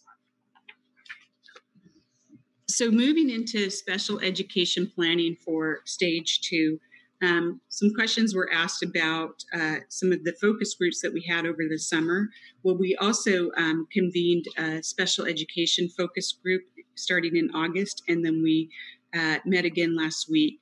The focus group, we met for 3 half days in early August to begin our planning for the stage 2, the in-person special education. Within a week or two of the July board meeting, when the motion was passed, the special ed in person if feasible.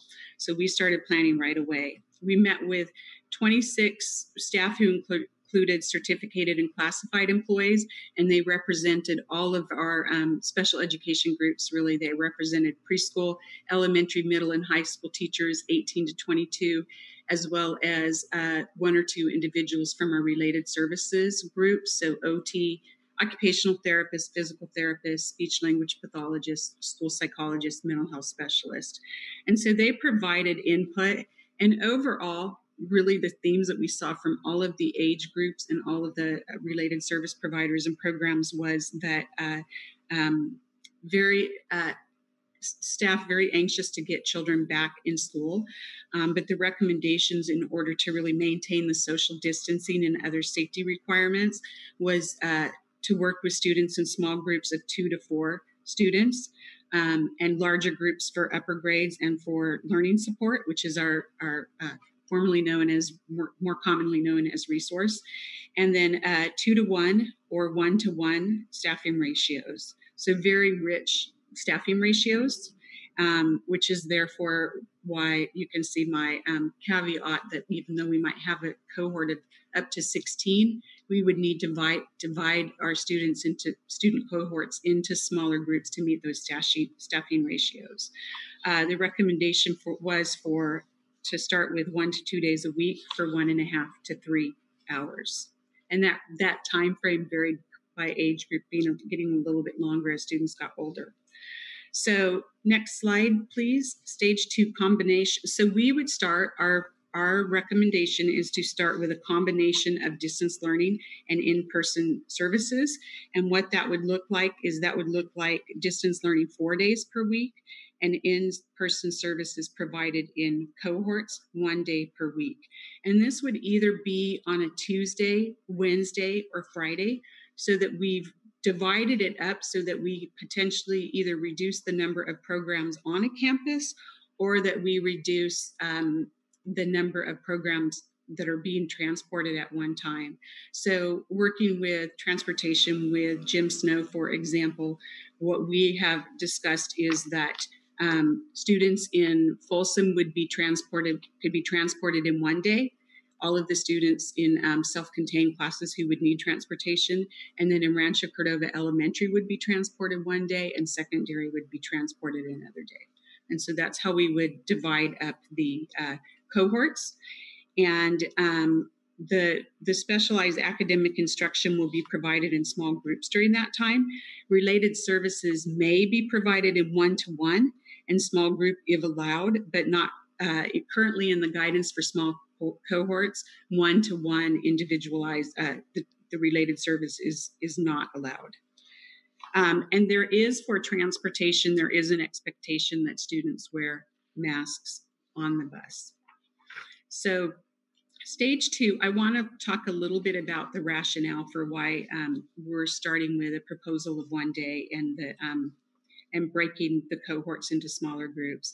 As I've already mentioned, is that the rich staffing ratios require a 2-to-1 or a 1-to-1, which would necessitating us really breaking a cohort of 16 down into 2 to 4 students per group. So we would typically, our self-contained classes run from anywhere from 8 students to about 12 students on average. So we would need to divide into each cohort into 3 groups to provide small instruction on that one day. In addition to that, we still need to meet the instructional minutes required by SB 98. And so that would necessitate some sort of asynchronous learning for the remainder of that day when the students aren't receiving their group instruction. And so we felt that because there is already a potential reduction of the instructional minutes during that in-person, that we really needed to continue the distance learning for 4 days until we can move to the next stage, which would be stage 3 when we go to the transitional hybrid model. I do want to mention that I'm going to share some sample schedules, but because there has been a change that allows us to have more adults in a cohort, we do think we could potentially increase the group size, which would reduce the number of groups, which could increase the in-person instructional time during that 1 day a week. So moving to the next slide, we have a sample schedule for preschool autism self-contained.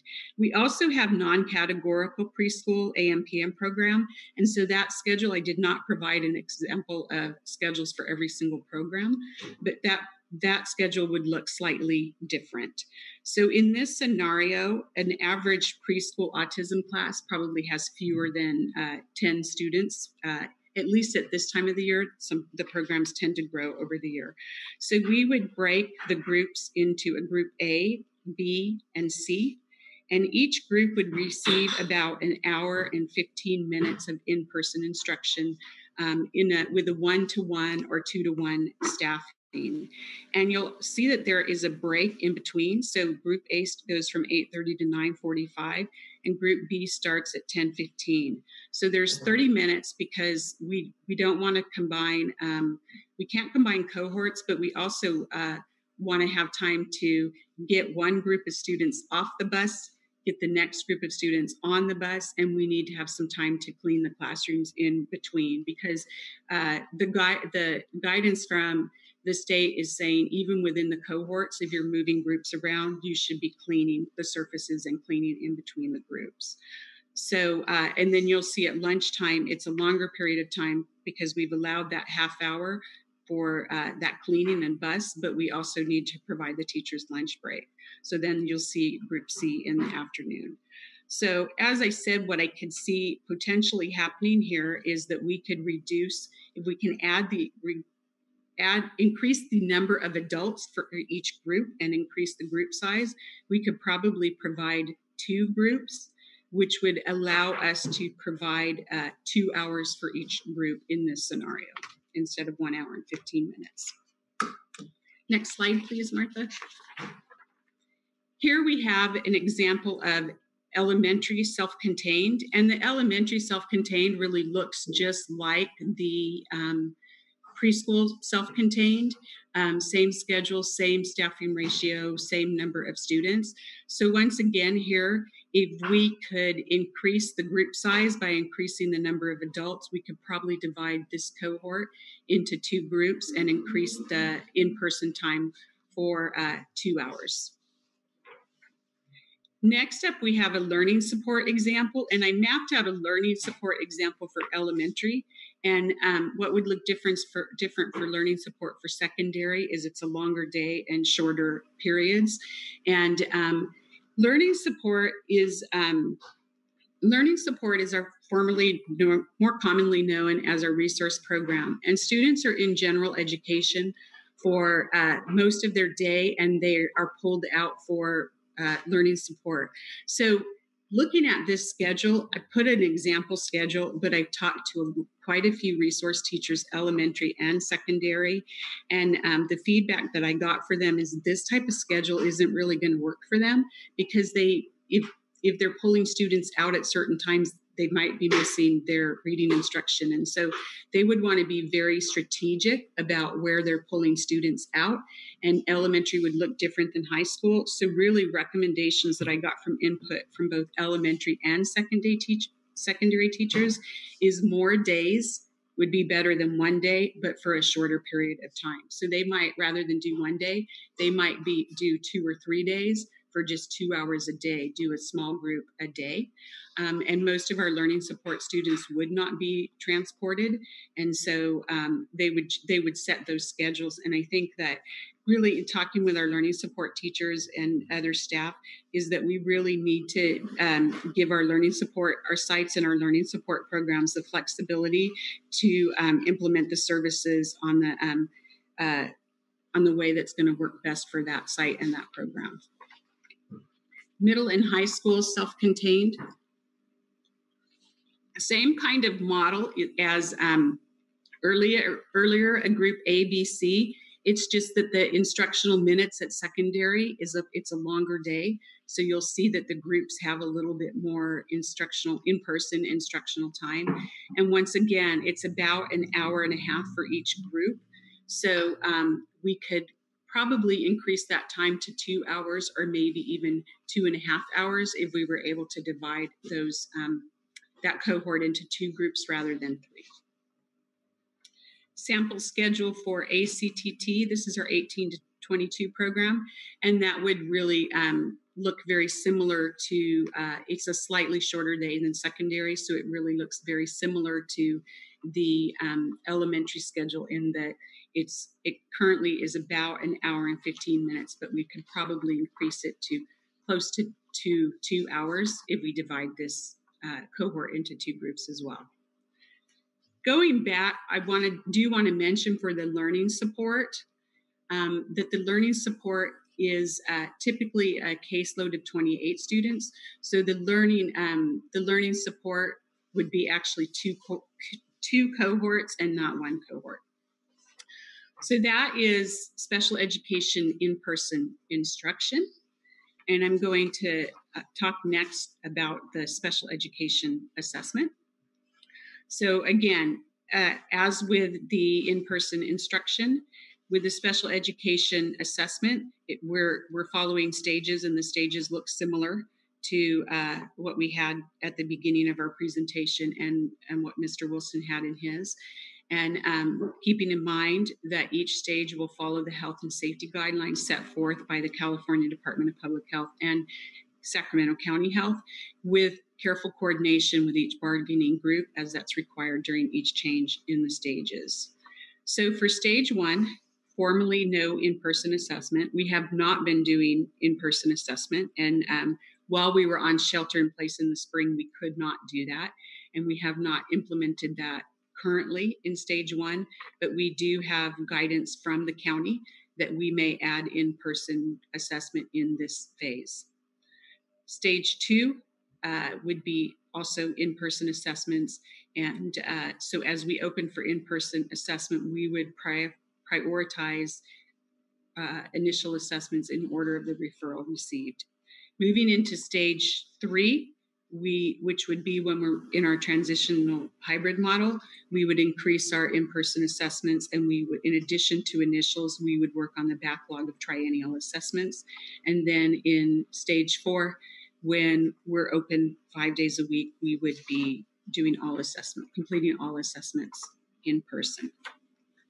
So next up is the timeline. And again, I have the, that's dependent on the county guidance and our collaboration and coordination with our bargaining groups. But this is a timeline that you've heard some of the things that we have considerations that we've taken in, that we have to take into account in developing our plan.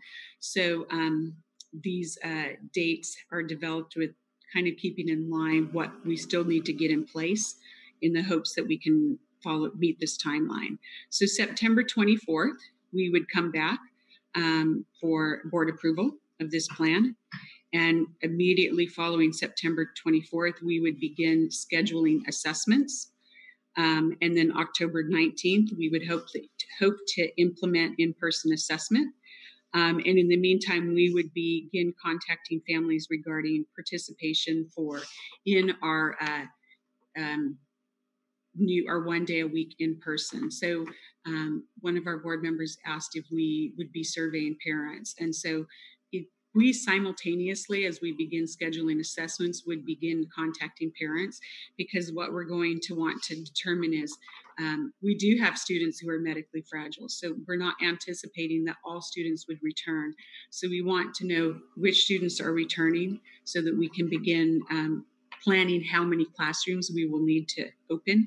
As I mentioned, all of our self-contained are cohorts, but we may be able to combine some groups or just have smaller cohorts.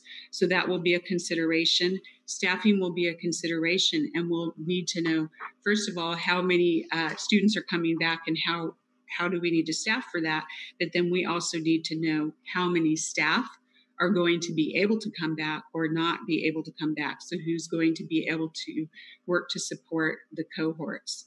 And in addition to that, we have, because we do have students who have healthcare plans and who have healthcare needs, they may opt to return, and in that case, we'll need to be updating healthcare plans and getting new doctor's orders.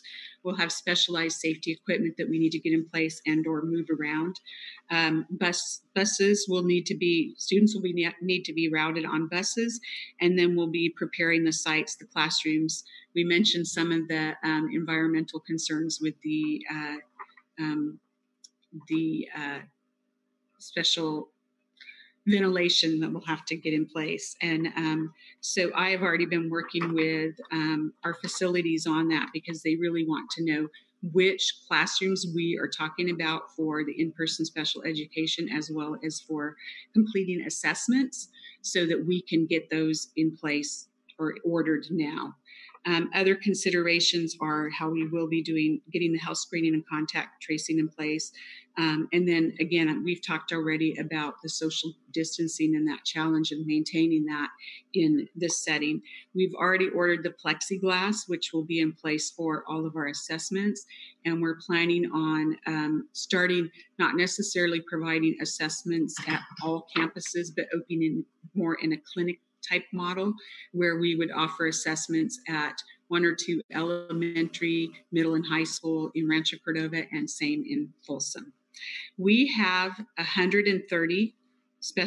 over 130 special ed classrooms at 30 sites, and we would establish assessment sites possibly at six schools or 12 schools, and then we'd have, or 6 schools, we'd have over 500 special education staff that we need to coordinate as part of all of this movement between when we have approval on September 24th and November 2nd.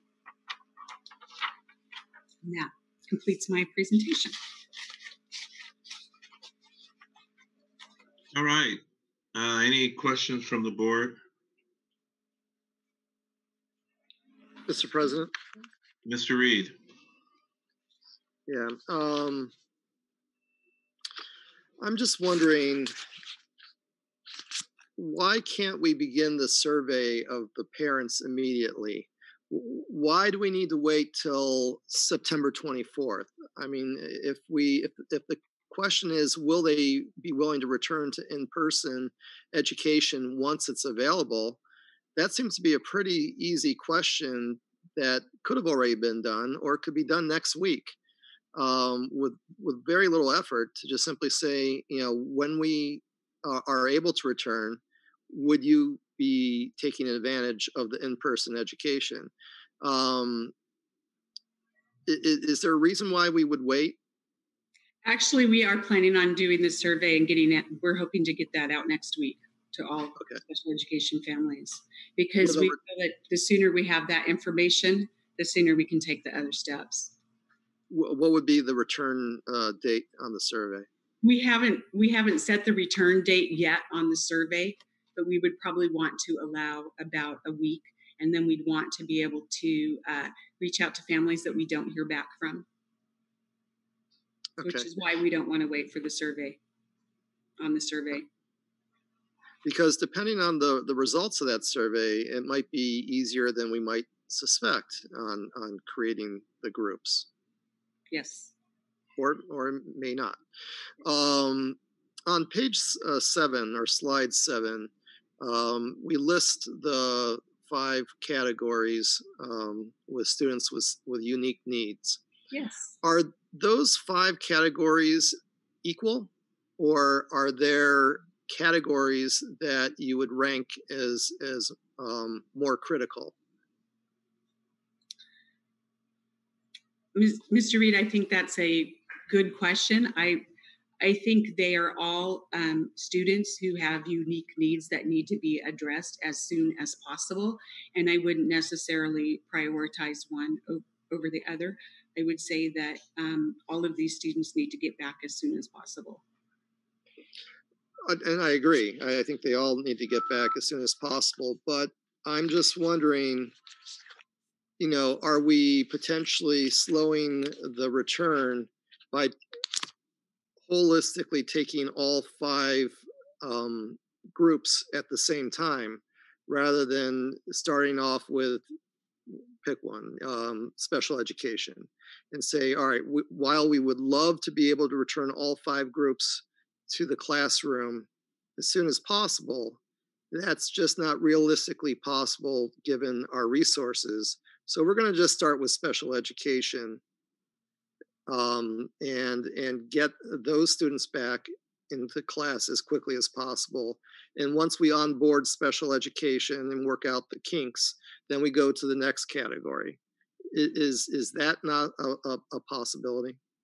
It is. And one of the things that is in the guidance that I did not mention is that even with the cohorts, we really want to limit our total number of students that we're returning to campus in this phase to about 25% of our student population.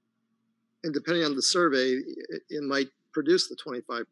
It won't, for special education, it won't produce that high. It will produce about 12% if everybody came back.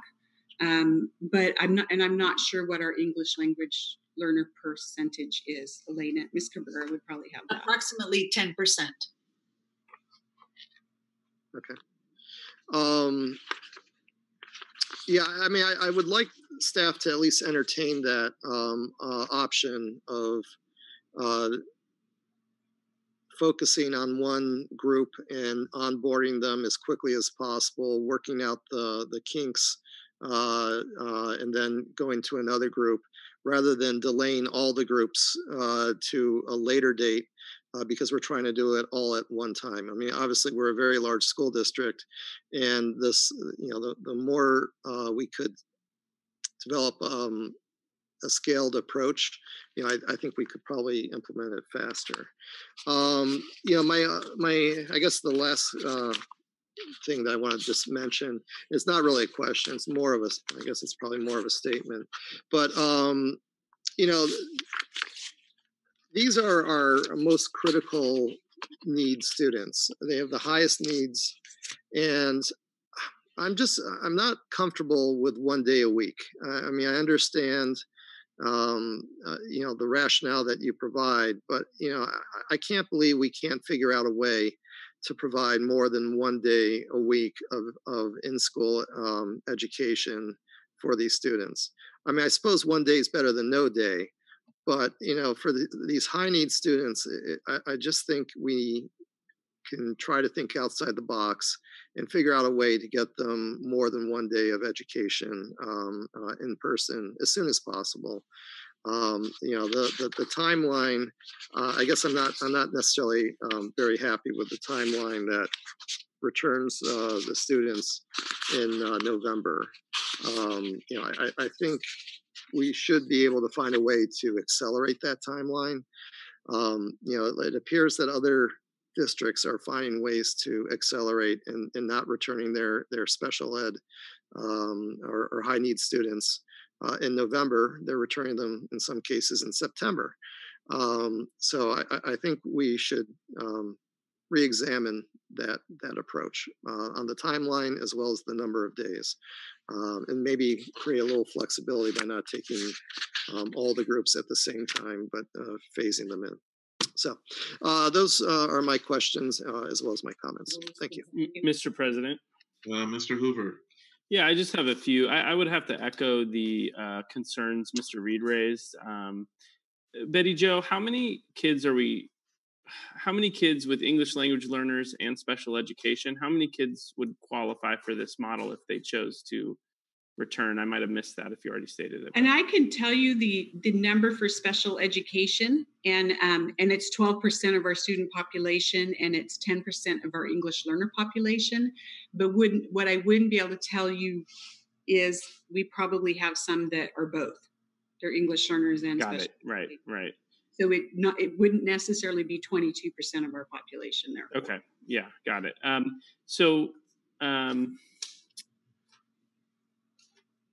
You kind of explained why it's only 1 day a week. I understand there's the staffing ratios that are required. Is the limitation that that the cohort guidelines from the state only allow 2 adults? Is that the main limitation? That was a real challenge as we met the first time. So as I met with the focus groups to say, really, you're the people doing this work, give me input on what you think this should look like or what this could look like. And the rich staffing ratios were a factor. So I think what has changed is that we still will need to reduce the cohort into smaller groups because we can't do 1-to-1. We can't do 8 students and 8 staff in most cases because our classes are going to be 9, 10, 12 students. So we'll still have to break a cohort into 2 groups. And so once we break them into 2 groups, then we have group A who comes in the morning and group B that comes in the afternoon, for example. Okay. Another, Go ahead. Yeah, I guess I'm just trying to figure out because once we go back to a hybrid model, I assume that, there's still going to need to be separate cohorts. So I'm trying to figure out how this is different, like doing it, Because we're not limited by the staffing size. If you go into any of our high school programs, our self-contained high school programs, you're going to see 12 or 14 students, and you're going to see as many as 6 or 7 or 8 adults in that classroom. Okay. So exceeding by the time how we typically staff our self-contained classrooms is we're typically staffing them with 3 or 4 adults. So if we have 3 or 4 adults or 5 or 6 adults, including the teacher, and we have 9, 10 students, we're exceeding the cohort sizes in most cases. I see. Yeah, that is a challenge. Have we talked to, I know there's other districts that are getting ready to roll this out in the next couple of weeks. I mean, are other districts having the same, is there any way around this, or is this are all the districts going to like 4 people or 2? When we're talking, I'm sorry, I didn't let you finish your question. You're good. When we're talking about, I'm in communication weekly with our districts in Sacramento County. And so we're limited by the cohorts because we're in purple. When I talk to my colleague in Rockland, when I talk to my colleague in Rescue, they're not in purple, they're in red.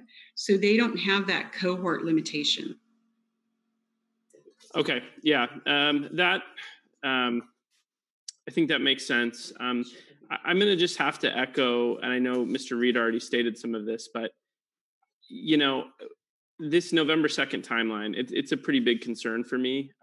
I think we voted probably 3 months ago now to already allow for special education to come back in person once it was allowed.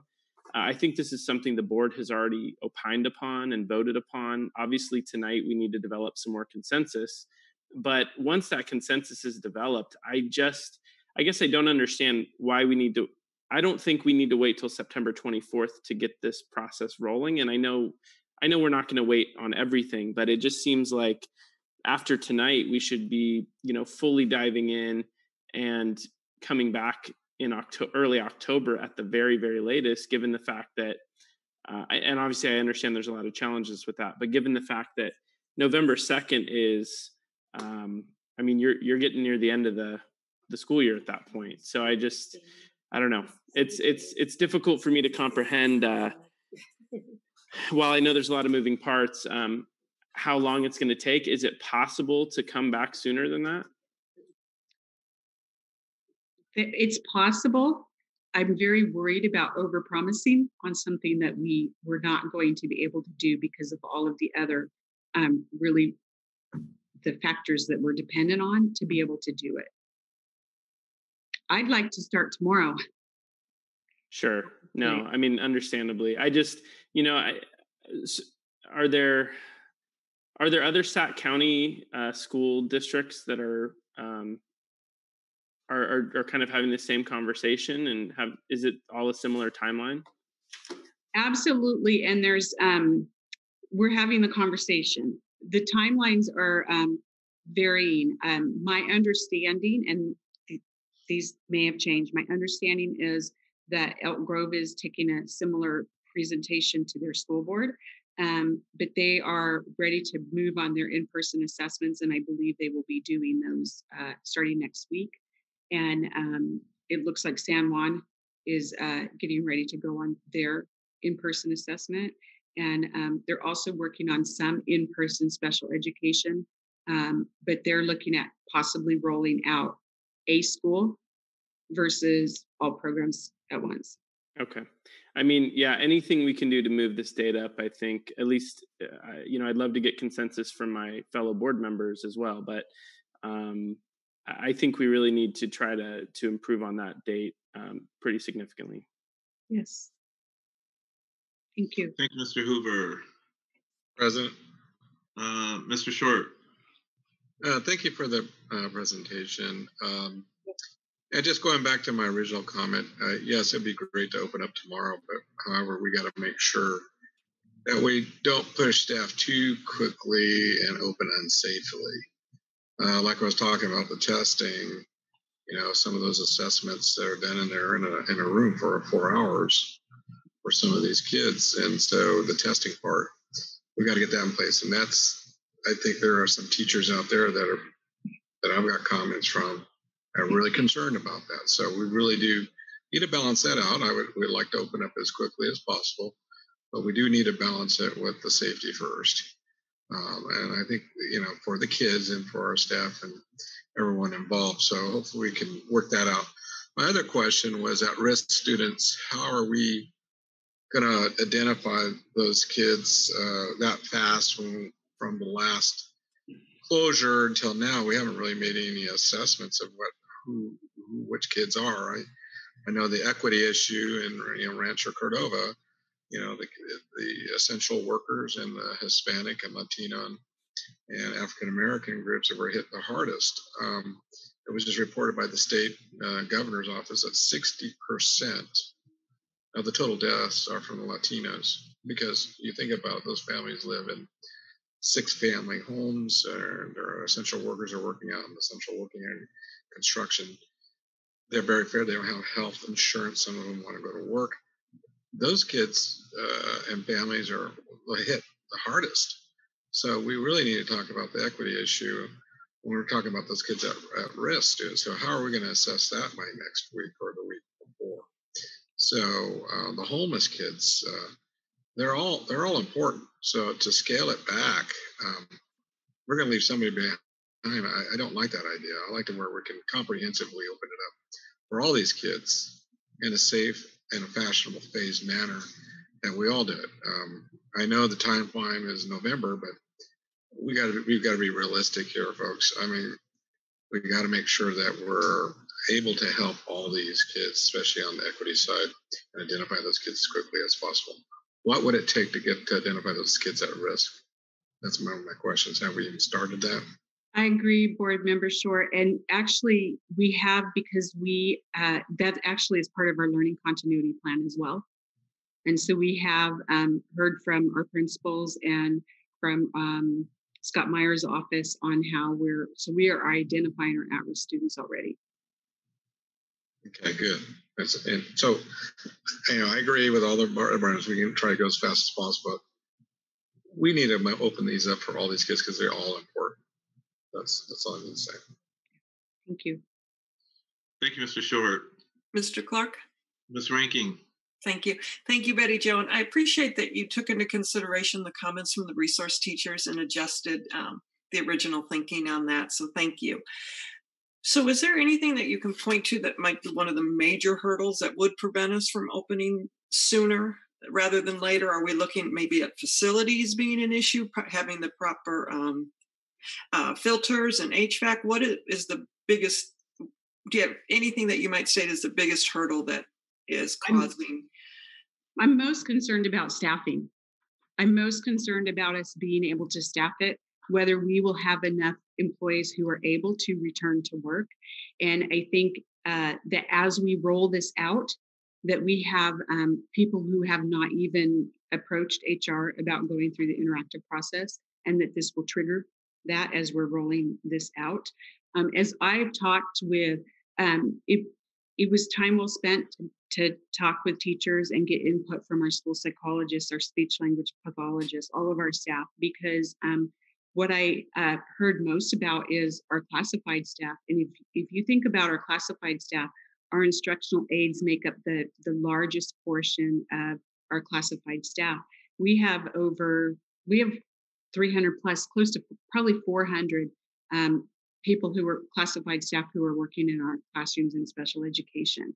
And a lot of them are our instructional aides choose to work during the school day because they have small children. And now they are at home educating their children.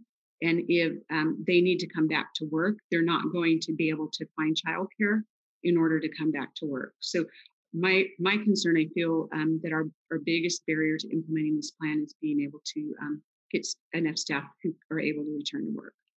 And I appreciate that. And I think we addressed the question about staffing in the last presentation, that we want this to be a choice for staff to come back and have options. So I could see how that could be a challenge.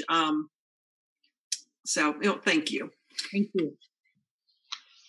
Student board member Galan. Thank you for the presentation. All my questions were answered. Thanks. Thank you. Thank you, ma'am. Okay, so I have a few questions, and I'm stuck on this at-risk student. Explain to me what constitutes an at-risk student. Who are at risk? I mentioned, and give me just a moment because I'm going to go back to my notes, because the guidance actually provides a definition of what at-risk students are. So our at-risk students are our students who are at a higher risk of learning loss. Okay. They're not participating in distance learning, and they're at risk for abuse or neglect. And so many of our employees, most of our teachers know who these students, and principals know who these students are already. Okay. Good. I just wanted to clarify that. And what would you think the percentage of foster youth, and particularly in Rancho Cordova? I bet Ms. Cabrera has that number too. I'd like to know that. Good evening. We're for our foster youth number is around 700. And of course, we're continuing to take that count, and that fluctuates. But that represents less than 1% in our district. But nonetheless, that's a significant number of students who are foster. Okay. And again, some of those numbers, you look at special education, English learners, homeless, foster youth, and at risk, they're duplicated. Some of those are duplicated. So we'll have quite a few special students in special education who are also foster youth, for example, or English learners, for example. Okay. So with all these categories, your special ed, English learner, homeless, foster youth, at risk, other than the 2 adults that will be in the classroom, is there any other emotional support system in place for those kids? Well, we have the related services that we can provide. So in particular for our at-risk students or foster youth or homeless, that would be our mental health specialists as well. Okay. All right, I just want to But make then sure. we could bring students in. For example, one of the services that would be available to at-risk students would be mental health services. Okay. All right. And I'm kind of on board a little bit with Mr. Hoover and Mr. Reed. I just think that November just got, even though I should know this, like 53 days or 56 days away. Is there any way to maybe move that up, maybe mid-October, without putting too much pressure on you or the staff? But is there a possibility, and I know that question was asked, but I'm going to ask it again. Well, and when we come back on the 24th, hopefully I will be able to have an update for you on some of these things that are in process. I'm less, I think that the filters are a challenge, the plexiglass, all of these things that we need for the environment, we have shortages on. Most of the masks we have, the PPE we have already. The tracing, Ms. Kay's already trained her staff on contact tracing. We have school site plans on how students will move in and out and maintain social distancing. So many of the things we have in place. So but the things that we don't are still big things. Okay. And I'm on board with Mr. Reed about the 1 day a week, and boy, it would be great if we can do 2. But hopefully that's something that could be worked on. I have a question about page 13. And tell me what's at the top of that slide, maybe. The time in between classes. So it's a half hour, and you were saying that that's enough time to get them on the bus, get the other group off the bus. Is that enough time for cleaning? Enough time for a teacher to take a break? I mean, how does that work? Quite frankly, I think it's tight. Yeah, I'm thinking too. I have not talked to a single teacher who has said they want to maximize the minutes that the kids are in front of them. They're saying any time is good time, but the more the better.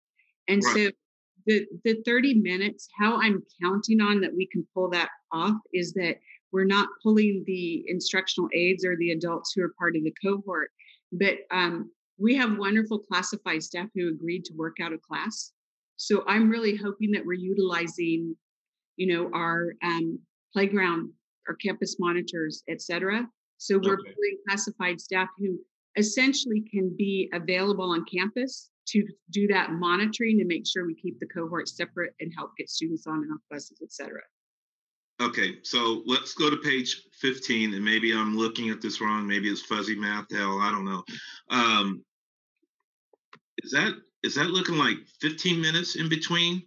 Is this the, yes, for the learning support, yes. Because again, I really needed to build a sample schedule, but as I share with you in talking with the teachers, this is not even a schedule that's doable. But what we really need, it doesn't seem to make sense to bring students in for less than an hour. Right. Although the input that I have received now from learning support teachers, both from Cordova High School and also from a couple of Folsom elementary schools, is that they're typically pulling them for learning support for about 45, 50 minutes. So they would do about that amount of time. But I would imagine that we would need to have extra space available if we weren't going to be able to clean surfaces in between. Okay, so, but I'm looking at the 9:30 to 9:45 in between. It's very tight. Yeah, so that one's pretty tight as well. So that's the point I wanted to make real quick. The other thing is, I know you're working on putting the proper equipment, the plexiglass and everything in those classes. When will those be ready before the kids come? And the reason why I'm thinking probably as a board member or maybe a cabinet member would like to come out and take a look at that and just kind of see what it would look like without the kids being there, obviously, but just the whole setup of the classroom and the social distancing and the other equipment that's needed. When would you say that would be ready? Mr. Washburn and his staff have ordered the plexiglass shields already, and there's about a 4 to 6 week timeline on the plexiglass shields. We're planning on using the plexiglass shields for our assessment. So we purchased enough for our speech language pathologists and our school psychologists. So we could potentially, what we are also planning on doing when we set up our assessment is we're planning on using classrooms. You probably know that our speech language pathologists and our school psychologists are usually in pretty small offices, but we'll be setting up our 10 assessment spaces initially in classrooms. So we have portable plexiglass shields that can be moved. Okay, so, okay, I'm a little lost.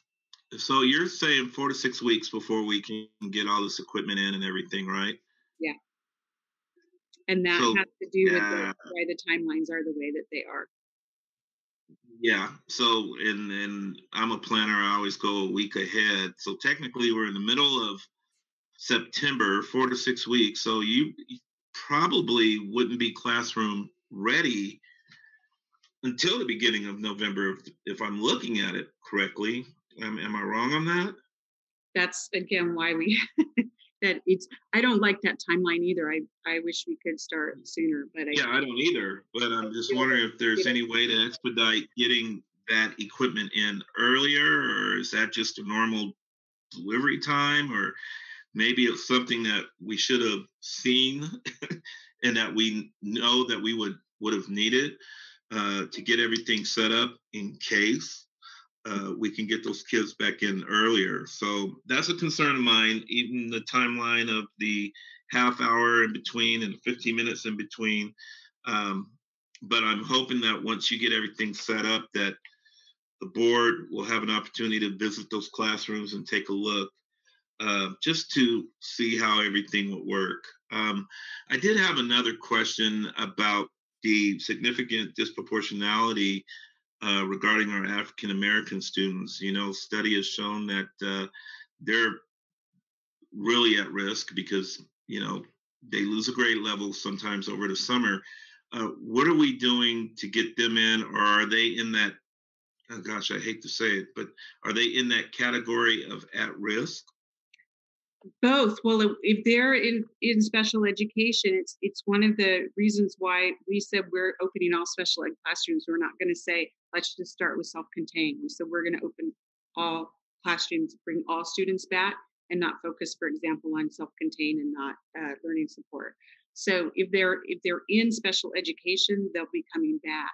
If they're at risk, then we should be doing something for them as well. To identify them. Okay. I think that's a fair concern, and I think it's something that we need to be thinking about and looking at. You know, we will be revising our plan for significant disproportionality again this year. And one thing is that while we are still in significant disproportionality, we're only out for one indicator now, whereas before we were for two. Previously, we were over-identifying African Americans as emotionally disturbed and over-suspending African American students with disabilities, but we are no longer over-suspending African American students with disabilities. Okay, and then maybe that's just off subject, but if you can get me that data, I greatly appreciate it.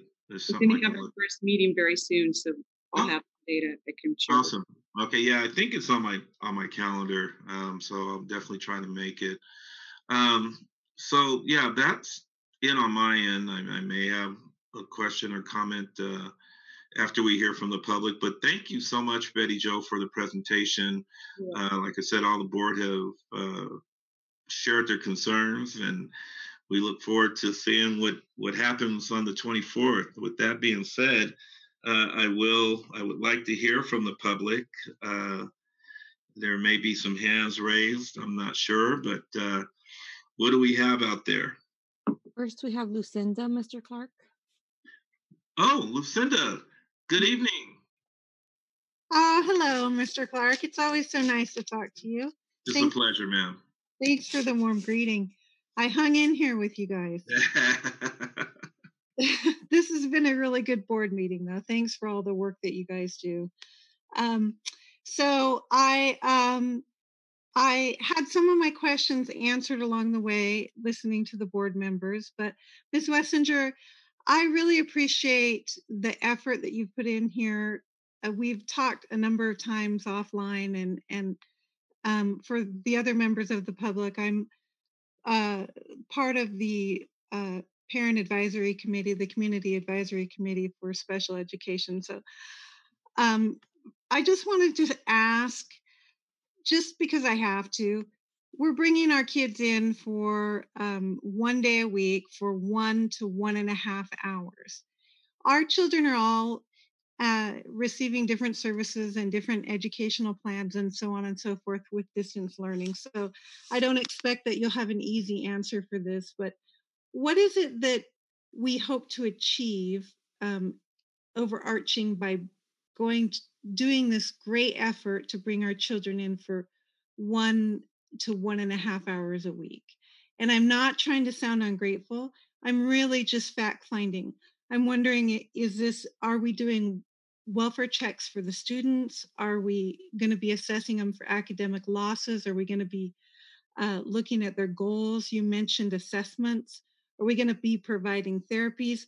What is the general purpose of this 1.5 hour a week, and what is the path forward from it? What are we going to build on with it? That's a great question, and we'll make sure that we have an answer for you on that, Lucinda. Really great questions on that. If Betty Jo can reach back out to you, I'm pretty sure we can have that answered. Who else do we have? Next, we have Robert. Mr. Robert, welcome, sir. Hello, I'm back. So, yeah, I guess I'm more than shocked we're not further along, because it's 1 month since the governor announced that this was allowed. So I guess I'm torn on that, and torn on understanding why we aren't further with all of this. A lot of these answers, as far as airflow and plexiglass, are answers that I could get not even being in the school district within, could set up appointments and days and have some of these answers. One thing I would like, I was just going to run down a list of things that I made notes on. Betty Jo or anyone, if you could direct me towards the language that the governor uses that restricts the size of our cohorts and the teacher ratio, because if getting him to change the language, and I'm not joking around, allows for better ratios, if someone can point me towards that, and I'll email Betty Jo directly for that language potentially, so I don't have to do it now, or someone in the district to try and find that language, because these ratios sound crazy to me, is one point. One thing I will mention, my son is mild to moderate. So I have friends and acquaintances with kids that are more severe on the autism spectrum. I was envisioning, and I've spoken with some resource case managers and some mild to moderate case managers myself. They're definitely willing and ready to come back to campus and teach. Oh, Robert, I'm sorry, your time had expired. But I do encourage you to get that email out, and hopefully we can get some answers for you. Who else do we have? Next, we have screen name iPad 4. iPad 4, welcome. Hi, my name is Claudia, actually. Hi, Can Claudia. you hear me? Yes, ma'am. Hi. I'm a grandparent of a incoming freshman to high school, and I just wanted to make a few points. If you did this starting at the beginning of November, what we have here is only about 5 days of in-person instruction before your Christmas break. This isn't even that's even not even like a week for a typical school week. I'm a grandparent of a severely autistic grandson, and these kids have trouble with transitions. And so right now they've been out of school. It will be at that point over about 8 months, and you can't expect them to transition into being in a classroom at 1 day a week. It's just not realistic with these kiddos who already have so much trouble with transitions. And then they're going to have a 2.5 week vacation. And then you expect them to come back and try to transition again. I don't see how that would be even fair to the child. Yes, of course, I want him in school. I mean, we're desperate to have him in school. So this is, something that you guys really, really need to think about. These kids have probably, most of them, already regressed. And so you're not even getting them back up to equity in the 5 days that you will have them in the classroom before the Christmas break. So with that, that's something that I'm just really, really concerned about. A shorter amount of time, more days a week would be better, I would think, for most of these kids initially, maybe not down the road, to just get them used to going back to school, to having a schedule, to sitting at their desks. It just seems really critical to me. My grandson won't even sit for longer than 30 seconds to a minute. Also want to say his teacher's fabulous. She's done her best within distance learning, and we just love her. Can't wait to see her in person. Thank you. Thank you. Greatly appreciate your comment. Who do we have next? Next, we have Tabitha. Tabitha, good evening. Sorry, good evening, guys. Once again, apologies, I was having trouble with the mute. So first of all, there were a lot of detailed efforts and presentation. Thank you so much for this board and this district's leaders. Truly planning and organizing from every single one of you guys tirelessly, especially of all our teachers as well, who's dealing with the distance learning. At the same time, before this district can really move on from their stage 1 and stage 2 cohorts, even for the special and unique students, there has to be a plan and organized strategy to separate the teachers who are willing to come back and the staff, the classified staff, who are willing to come back in person to teach with students inside the classroom.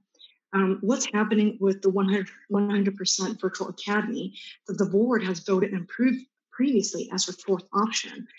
What happens when these unique students and their families, may not want to go ahead and participate in this? Will they have a 100% virtual academy still, or are they going to be just distance learning while some of their peers are in the class 1 day a week?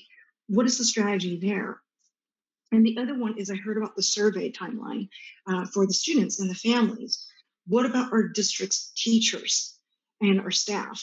They also have to be resurveyed and rebalancing their own health and family risk level, just like some of the board members have discussed about. In addition, what's happening with those unique students who really doesn't, maybe they've tried this stage 2 and they're not comfortable? Will they have another fallback and going to 100% virtual academy? Thank you. That's it. Thank you. Greatly appreciate your comments and questions. Who do we have next? Next, we have Juliana. Juliana, good evening. Hi, my name's actually Lisa. That's my daughter. But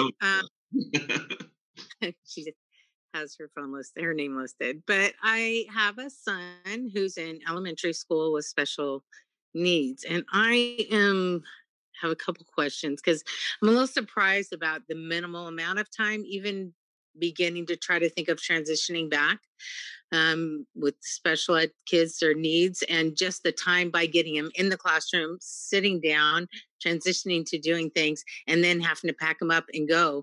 I mean, it's just really, that's not an amount of time to have a benefit. The other bigger point that I have a bigger issue with is the fact of their services. So with, speech and OT being something that is one-on-one and could be completely contained and controlled much easier, to be able to have a classroom with the instructor or the speech teacher or the OT and be able to clean in between and things like that would be, to me, a more useful service for that minimal amount of time. So, I mean, if my child's he needs definitely to be back, but he's not going to get a benefit for an hour in a whole week. And that's not even addressing the services he's missing out continuously on. And that even missing out virtually, let alone on what he's supposed to be, receiving services, the amount of time. So, I just not very excited about the proposal of such a minimal thing. I just think there's just so much with our kids transitioning. Oops, sorry, ma'am, your time had expired. Who do we have next? Next, we have Robin. Robin, good evening. Hi, can you hear me? Yes, ma'am. Hi, I am the mother of a special needs student. You just heard from my mom, Claudia, earlier. And I would like to reiterate everything that she said because I'm her daughter. If we're talking about an hour and 15 minutes per week, I can tell you as a parent that I would not probably put my son through trying to transition. He's not going to get any benefit from that whatsoever. I guess I'm really confused about the cohort size and why everything needs to be broken up quite so much. I understand that previously it was only 2 adults and that was changed. My son's class has 7 students, a teacher, and 3 aides, which is a total of 11 people, which it seems like that could be one cohort. So I don't know if there will be any accommodation made for smaller classes and groups if they do not need to be divided further into smaller cohorts. And I guess I'm also confused about the 1 day a week. Is that because of the transportation issues of only being able to transport elementary students 1 day, middle school another day, high school students another day? Yeah, I think you've probably heard from a lot of other parents and who are in similar situations where our kids are unfortunately not able to really get a lot out of distance learning. So I'm hoping that we're able to move that timeline up and increase the number of hours if at all possible. And thank you for I've sat through a lot of meetings and the long hours that you guys have put in. And I appreciate that you're working on it. Thank you. Thank you, Robin. Greatly appreciate your comments. Who do we have next? That's it, Mr. Clark. No other hands raised? No. Awesome. We'll bring it back to the board. Final comments on this discussion item? Mr. President, I'll give my comments briefly. Yes. Mr. Hoover? Yeah, I mean, I tend to concur with the final speaker and all of the public comments for the most part, but I just think there's a certain point where we're going to put a lot of effort into doing this, and if we're only going to be able to come back, for our special education students 1 day a week for, such a short period of time. In addition to that, the timeline being potentially when some of our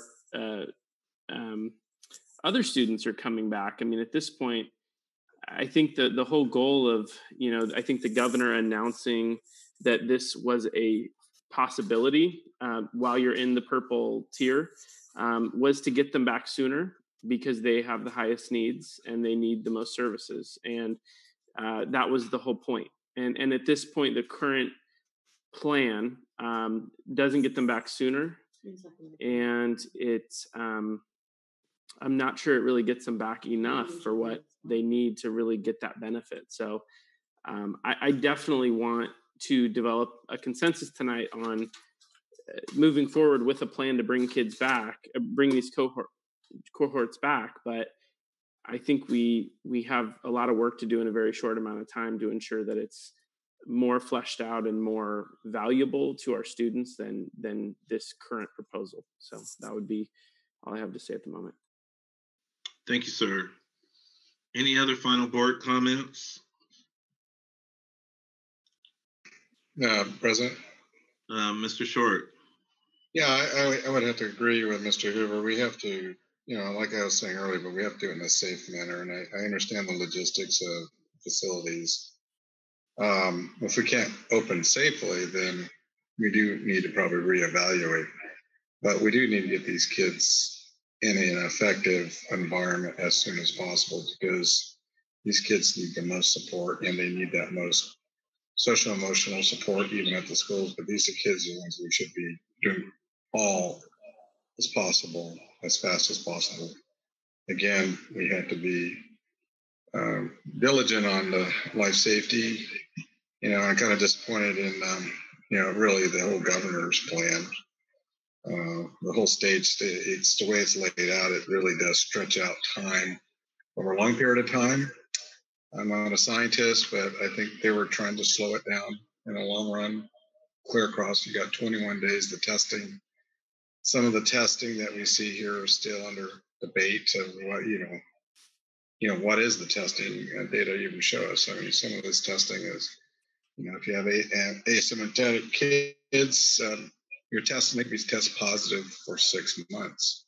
So there's all those things in play. And if that all explained, these numbers are going to just keep pushing us out and pushing us out. So I'm kind of disappointed in the whole process. But again, hopefully this is all for safety. And if we get these kids back, let's do it. That's my comments. Thank you, sir. Any other board comments? Mr. Clark? Ms. Ranking. I do agree with some of the comments about we're doing an awful lot of work and these students are only going to be back for an hour and a half, 1 day a week. But I think we have to start somewhere and get the ball rolling. And maybe, hopefully, this will be just a baseline to build upon if we do get opportunity to increase or move forward. The November timeline is not ideal. You're right up against Thanksgiving and Christmas and right smack dab in what they're predicting to be a flu season. But I think we have to keep moving forward and at least start with this minimal recommendation to at least get the ball rolling, and hopefully we can build upon it. Thank you, ma'am. Any other final board comments? Student board, go on. Yeah, I definitely agree with the two main concerns that were previously mentioned. I'd also like to raise Lucinda's comment on what the purpose exactly was of those 1 hour a week sessions. I believe she mentioned like possible welfare check-ins, etc. So I just wanted to get more clarification on that. All right, thank you. With that, Mr. President. Oh, I'm sorry, Mr. Reed. Yeah, I think again the public made some very good points, including the value of an hour and 15 minutes once a week.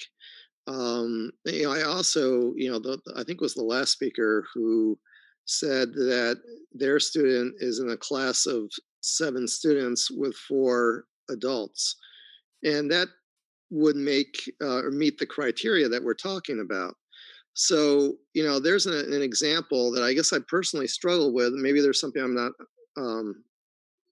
exactly understanding. Maybe there, and I guess maybe that's where I would love to hear why a class like that cannot be back in school, is assuming the 4 adults are willing to go back and do the in-person instruction.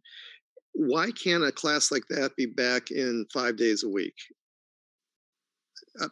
I mean, we wouldn't have to adjust anything. We have the proper ratios. We're below the threshold. Why can't a class like that be back 5 days a week? Wow. I mean, is there clarification? I'm just kind of curious. So 5 days a week, 1 hour a day, 1.5 hours a day. I mean, no, just for a regular school day.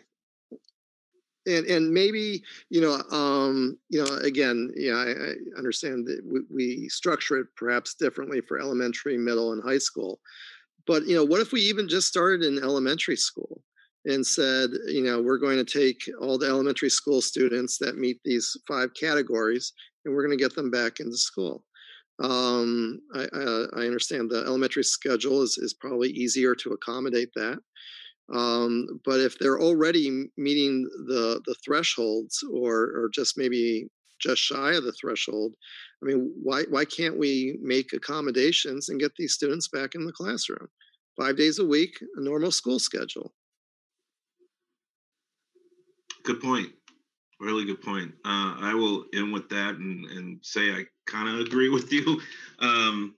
Not with the 5 days, so I would be happy with either two days or 3 days with a little more time. My concern actually is that 30-minute window. I mean, that's tight. That's just really, really tight. And I'm just wondering if there's a way to expand that a little bit. And even on the one that we talked about on page 15, the 15 minutes. I mean, granted, we'll have our classified workers helping out, but I just don't think that's enough time to basically turn over a classroom or well, maybe not even a classroom, but getting the kids on and off the bus, doing the proper, well, we're not doing health screening. I wish we would.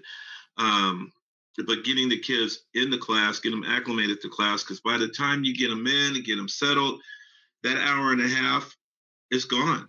So where's the instructional time? So that was my concern. But, I'm looking forward to see what Betty Jo brings to us. I appreciate the fact that she addressed the significant disproportionality, because that was a concern of mine. So moving forward, I guess we'll just see what happens. I appreciate the board's comments. I definitely appreciate the public's comments and questions, and hopefully we can get those answered for them. Mr. Clark? Yes, ma'am.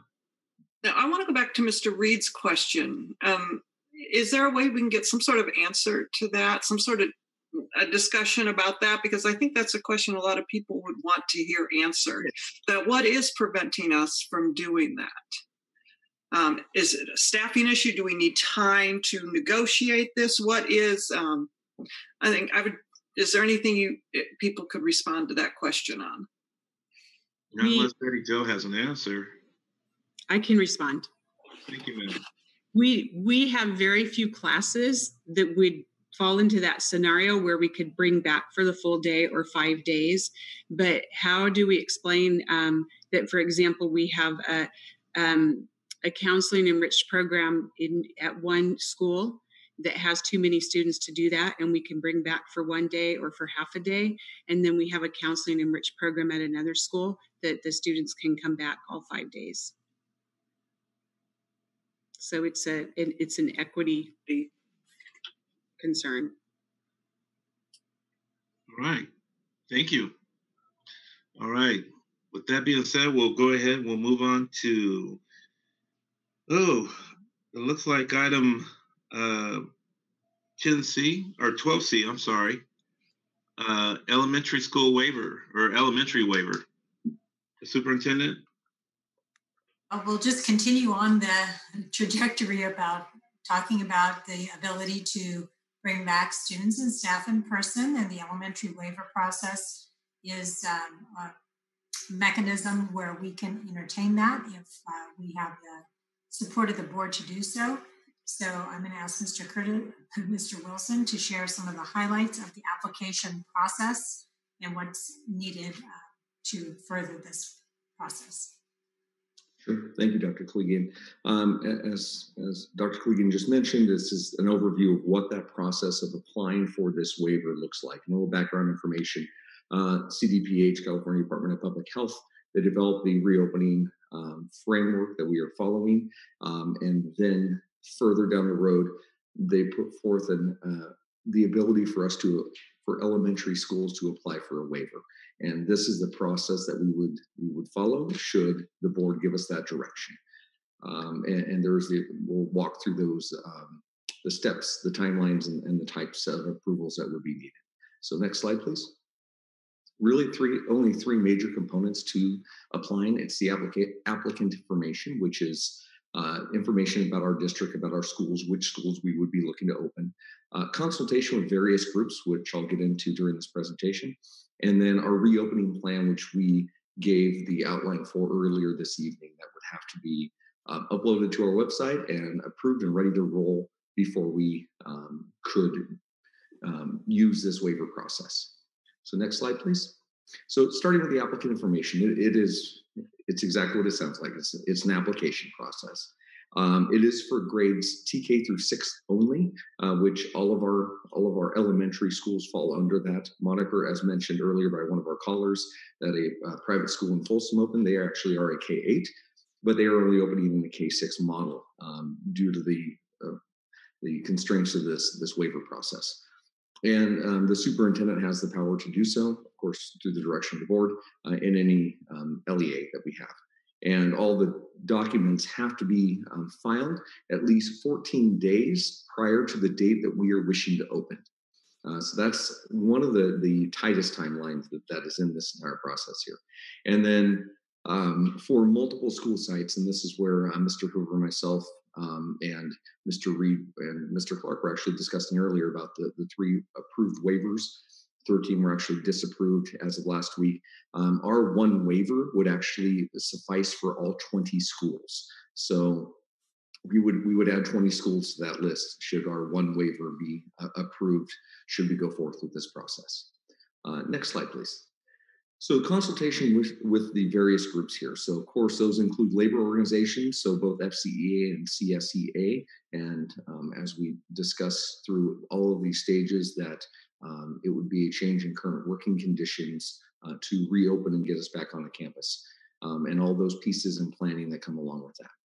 Parent organizations as well need to be consulted, and if we're doing a consolidated application, as you know, we do not any longer have a district PTO or PTA anymore, so we would have to rely on each school site consulting with their PTA and PTOs, their DLACs, their ELACs, actually we have our DLAC, and their school site councils, and getting feedback from parents about concerns and being able to address the concerns through either the school reopening plan or specifically the waiver.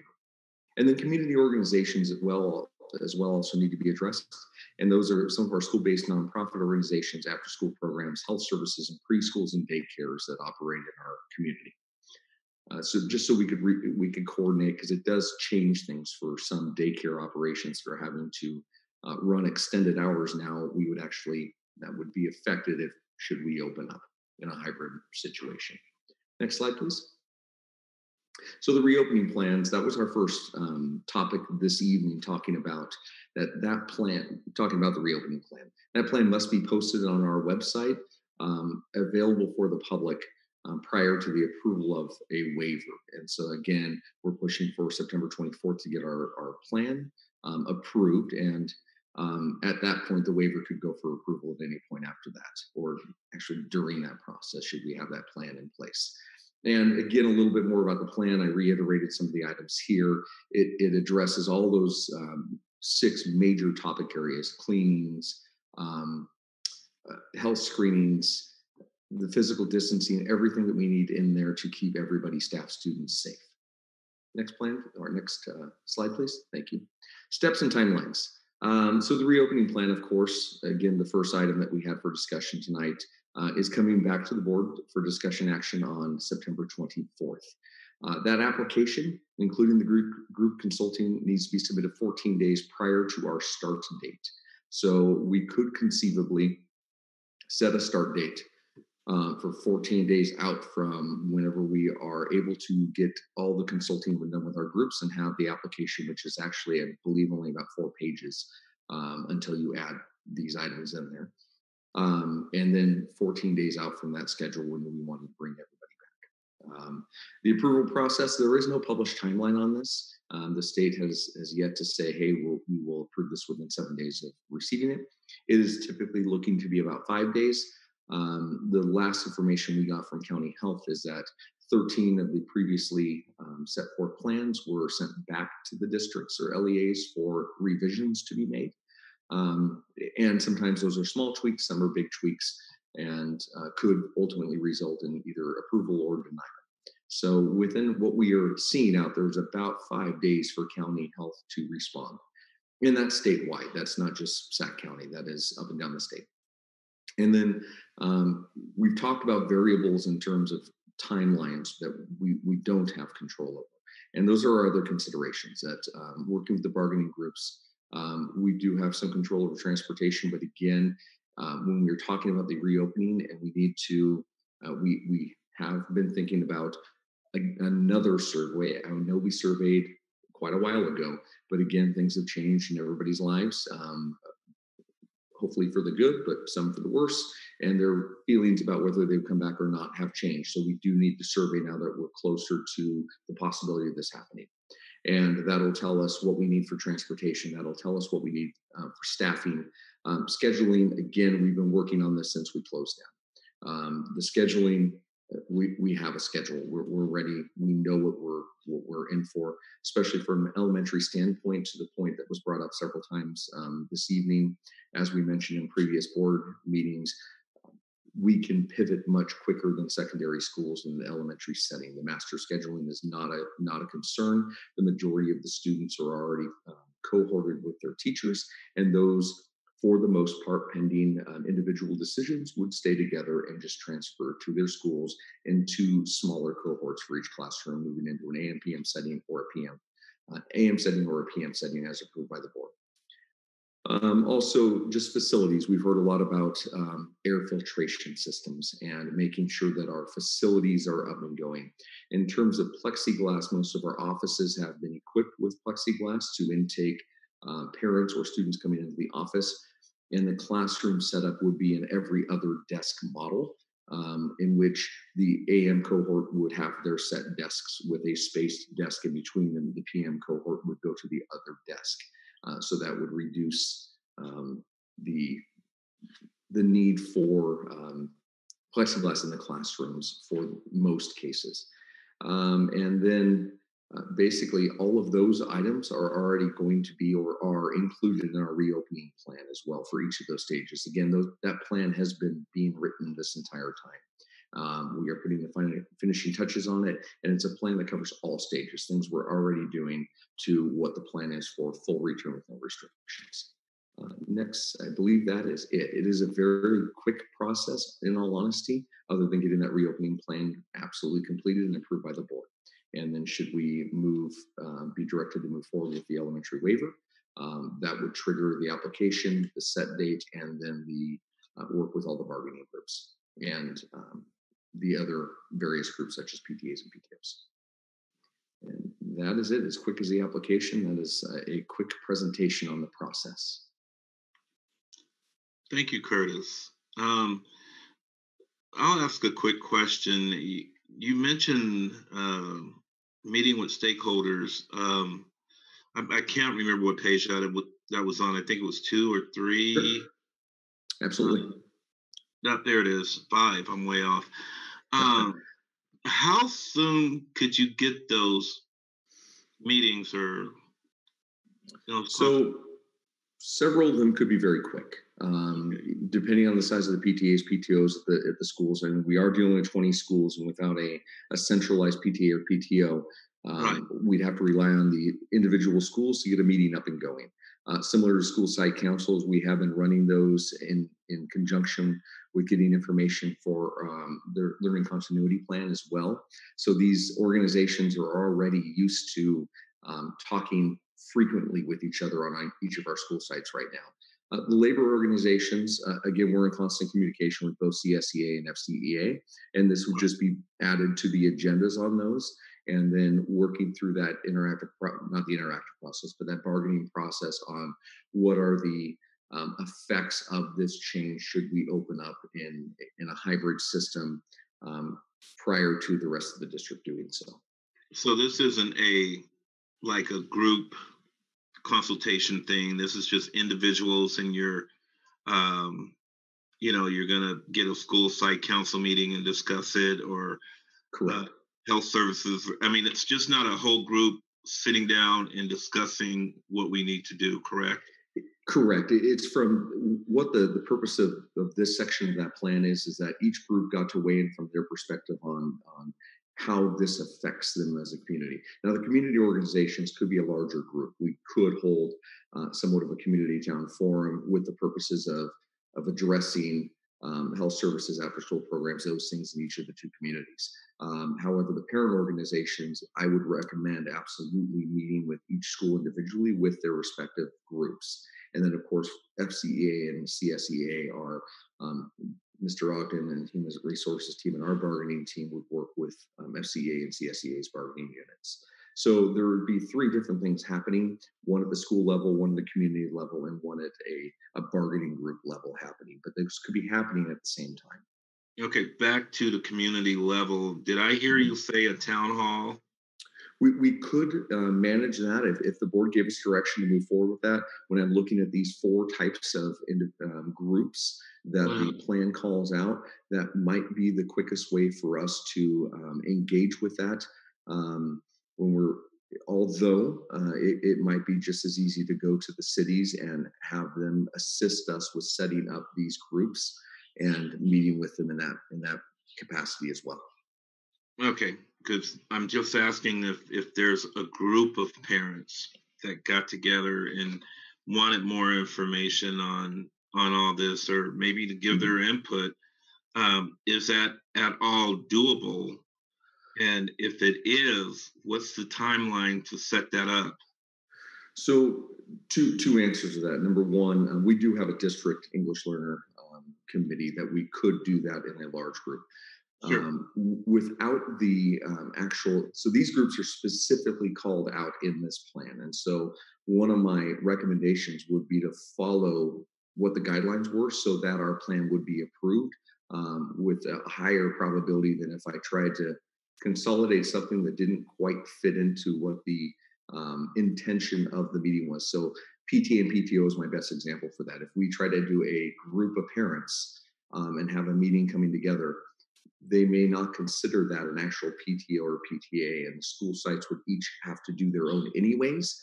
And so if there were parents that were concerned about how this affected their child or their school, we would urge them to go to that PTA or PTO meeting and give their opinions and their feelings about how this would impact their families. Okay, thank you. Welcome. Any other questions from the board? Mr. President, I've got a few. Board Member Hoover? So let's see here. So just to kind of tail off of what Chris was saying, Mr. Clark was saying, the requirement is that these stakeholder groups be consulted, correct? There's no requirement that approval be given, but the requirement is that they be consulted. That's my reading of it, but I just want to verify. It is consultation, and we are to report on the results of that consultation. So essentially, so the health officials can weigh the feedback that was given, but then have the discretion to make the decision. Correct. Seems like. Okay. Yes. So you were talking about schools in Sac County. So some have been rejected and some have been accepted. I know the last number I saw this afternoon or this evening was 20. And obviously, as you kind of had mentioned, some smaller schools. I think 12 public school districts in California only have been approved at this point. Right. But have we talked to the county? Like, do we know how they're leaning or what they're looking for? We have a little bit of inkling, and I know Mrs. K is going to be in contact again regarding this specifically with Dr. Cassiere. But when we look at the numbers, what we see, and they weren't denied, the ones that I have heard about weren't denied, they were asked for revisions of those 13. So something in their plan didn't quite go right. And I don't know what it was, but the county definitely wanted more information regarding something. And so that's why we want to be as thorough as possible and not miss any of these consultation groups. What the other part of your question there was, what are our feelings on it? And the reason they put this waiver forward is because of all the health guidelines are pointing to the fact that the younger the kids, the less likely of either contracting or spreading I believe is the wording I heard, and please don't quote me on that. I don't have it up in front of me, but the health guidelines around that, and Mrs. K could speak much better to that, were that these kids are at a lower risk, but at the same time, we have adults teaching them who are at the same risk as all of us. So we have to have the PPE in place. We have to have the social distancing and all the other things that go with our plan in place to be able to move forward with this. Is there any concern, and so is there any concern that with other schools, resuming, getting this waiver, is it going to impact our enrollment now that there are other options? Always a concern, and I think that's one of the reasons that the stipulations were put in by the state with the hold harmless for the our attendance across the county here, is that if there's a mass group of parents that leave, the hope is that next year they'll come back once everything is resumed to normal. Hopefully it doesn't take till next year, but so that everything equalizes again, so that if one school's doing that, it's not pinning them against each other on trying to increase their enrollment and get the ADA. I would have to assume that's one of the rationale behind that decision to do it that way at the state level. Yes, we always want to provide the best curricular and instructional offerings we can to our students, but at the same time, we're balancing that with the health and safety. I appreciate it, and I'll reserve my comments, some of my comments for after public comment. But I would, just to close, right now, say that I do like this idea of having the conversation with the county, even putting the application in and getting that feedback from the health experts on either, no, you're just not there yet, or you're close, but these are the things you would need to revise and do, and the things you would need to meet, or your plan is solid. Get the opinion of the experts. So that would be, something that I think would be very worthwhile. But I'll pass it along to my colleagues at the moment. Thank you, sir. Any other comments from the board? Mr. President? Mr. Reed. Yeah, I was just curious, if we sought an elementary waiver, how does that interplay with our prior conversation about special education? I figured this question was coming. So they are two different paths that are happening simultaneously, or could happen simultaneously. So it is a possibility that the waiver gets disapproved and we continue going down the small cohorts. It's possible that the waiver gets approved before we start moving forward with the small cohorts, or get to a point where we could do that. But all of the things that are also possibly holding up the small cohorts could hold up the elementary waiver. If we are at a point where we cannot get the filtration systems to the point where we wish to, that could slow things down. Now, the PPE in the general setting of elementary isn't quite the same as it is in a testing environment for small groups for special education. Those things would still have to happen. So while for the majority of students in elementary, we could get back to normal because the hybrid schedule that you approved showed special education coming back 4 days a week, full days.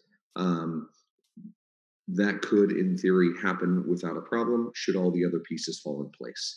And then there would be no need to continue down that small cohort road that we discussed in the previous slideshow. We were trying to figure out which one to put in what order, honestly, because all three of these interact. So if we applied for a waiver, we would come back in AM, PM for elementary? Yeah, we would come back in a hybrid model, which was approved on July 18th, that could be, or 14th, one of those days, board meetings, and that is the schedule that we had put out would be an AM, PM. I believe 4 days a week was what the board approved on that day. So if we applied for an elementary school waiver and were approved, then the special education classes would be broken into an AM and PM model. And presumably they would have 4 days of education for more than an hour and a half, correct? Correct. And actually, I believe the schedule that was approved in July for that AM/PM model or the hybrid model put special education back full-time for full days, not on an AM/PM. Okay. Those are all my questions. Thank you. Thank you, sir. Ms. Ranking. I thank you. So I just want to make sure I understand the timeline. We can submit and have to, when we're 14 days within being ready to open. So in order to submit, do we have to have at every facility filters and everything we need to move forward? Would we have to be in a position to be able to open all the schools at the same time? I'm going back to the challenges I think are going to be some of the facilities when it comes to the filters. And again, I think staffing is going to be a challenge, but as long as we provide choices for our employees, I think we can get there. So I'm just trying to get a realistic timeline for people here. So again, I feel bad for saying this and continuing to say it. The known timelines are we have to submit a plan prior to 14 days to the date we choose we want to open. So that one's pretty easy. We can pick a day and say that's when we want to reopen, file our paperwork. The only contingency on that is that we have had to consult with those groups that I listed and have our reopening plan available to the public. And then we are good to apply and ready to go. The variables here are the filtration system and making sure that, and consulting with our bargaining groups, and as well as organizing the staffing and knowing which families are going to return should we do this. So those are the things, our unknowns right now. And some of those are kind of in our control. We can survey fairly quickly and we can organize as much as we can until we open the doors and see who changed their minds last minute, but again, we'll adjust to that. But the biggest thing is bargaining the effects of this change. That is going to take us some time. So, and don't get me wrong, I'm not against it. I think we should be moving towards it. We should be moving to submit an application. I just want to be realistic about the timeline that people can be looking at, because I think it's easy to think that the schools could be open in 4 weeks. So I just want to be realistic that this is going to take a little while to get there, but I do think we should try to get there. Thank you, Mr. Rankin. Board Member Short. Yeah, I just want to echo Mrs. Ranking's comments. I mean, we all want to get our kids back to school because the distance learning, we all know, is not the social, emotional part that's good for our kids. So, but again, we gotta do our due diligence and make sure that we open in a safe manner. And we have all these variables. I know we're only limited to so much capacity and staffing coming here and surveying, all these moving parts, but whatever we could do to, apply for this as soon as possible and logistically get this to, we can get our kids back to school as fast as possible. But, we got to balance it with all the stakeholders and especially our kids and staff safety. So let's try to do it. All right, thank you, sir. Board Member Galan. Okay, I just had two quick questions. So when we apply for the waiver and let's say we get accepted, we would also start the virtual academy at the same time, correct? Yes, we would have to have that option for parents. That was a part of our approved plan back in July, and would hopefully, the wish here is that the ratio of both staff members that are unable to come back to in-person and the students who wish or are not able to works out and everything goes smoothly. But yeah, we would definitely be offering the virtual academy at that time. Okay, thanks. And then also, so would we apply for the waiver and then send out the surveys, or do those two relate at all? Do we have to apply for the waiver first? We don't have to apply for it first. We could, it would be good to have us somewhat on the same timeline, and the 14 days, we could actually go out 21 days. That's the bare minimum that we have to set it for.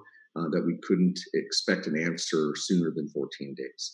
But the survey, my recommendation would be to get it as close to, but not too tight for us to be able to react to it, so that parents have real-time information on how things are that day. Based on today's information, yes, in 2 weeks, I want to be back. If we take it too far out, a lot of answers are going to change depending on county numbers and everything else that's out there in the world. So we want to have our information as accurate as possible if we're going to make large decisions based off of it. Okay, thanks. That helps. Mm-hmm. Thank you, ma'am. If there are no other questions or comments from the board, I will take it out to the public. Are there any hands raised? Not at the moment, Mr. Clark. Oh, okay. With that being said, I will bring it back to the board for final comments.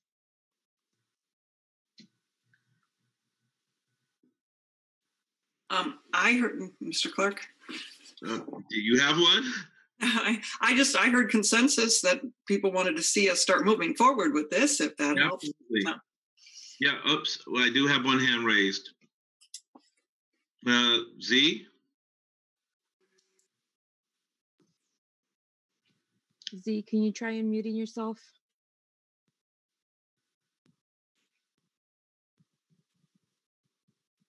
Z, are you with us?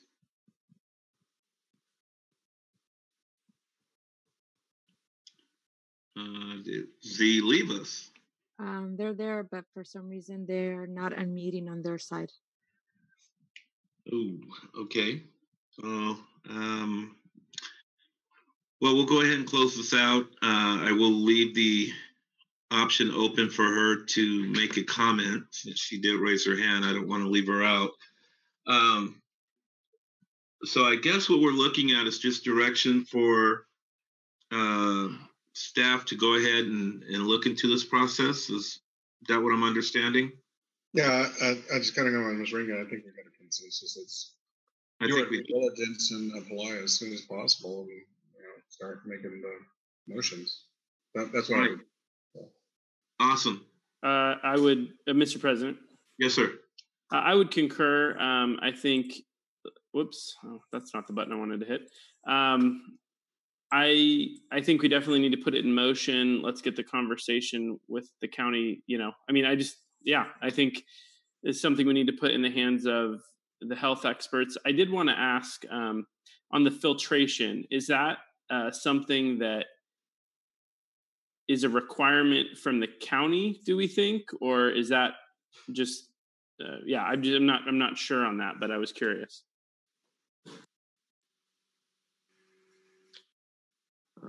I do not believe that filtration is a county requirement, but I would actually defer to Mr. Ogden and Mrs. K on that one. Okay. Great. Any other comments? Mr. President? Board Member Reed. Yeah, I agree with my fellow board members. I think we do have a consensus that we should move forward on this. Only observation that I wanted to share was, is it possible, given the fact that elementary schools have more flexibility because of this waiver, that we can prioritize our HVAC improvements for our elementary schools first, and then move to the secondary schools? I believe Mr. Washburn is already working on a plan to, look at which schools he would be doing first. The other thing I wanted to mention, moving forward with the waiver, and it sounds like there's consensus to start the process, is we have to have our school reopening plan that we shared with you earlier in the draft format that's coming back to you for action on September 24th. That has to be finalized and posted to the website as a prerequisite to submitting this plan. So just in the timeline, I don't want to overpromise when we know that's a key piece. And the filtration systems and all of those cleaning and disinfecting, and all of those pieces are part of that plan. So that is a prerequisite. Superintendent, sorry, Mr. President, Oh, no worries. Floor is yours. Are there things that we could start working on now that we have consensus, until that meeting, so that we're able to, get that application in as soon as possible? Well, I think there's certain questions we still need to answer in the in the reopening plans. I think we can start working on the application.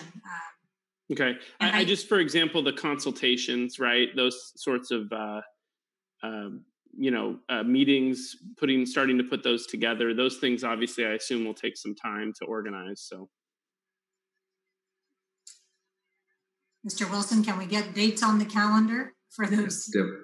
Definitely, especially with the school site specific meetings that will need to be held. I can work with the principals as early as tomorrow to begin calendaring those meetings with their school site specific plans. And then I'm not sure when the next superintendent's communication committee is, or DLAC, but I'll work with Mrs. Cabrera as well on getting these out and getting feedback and consulting with all these groups so that we can get that part of the application filled out and be able to move a little quicker.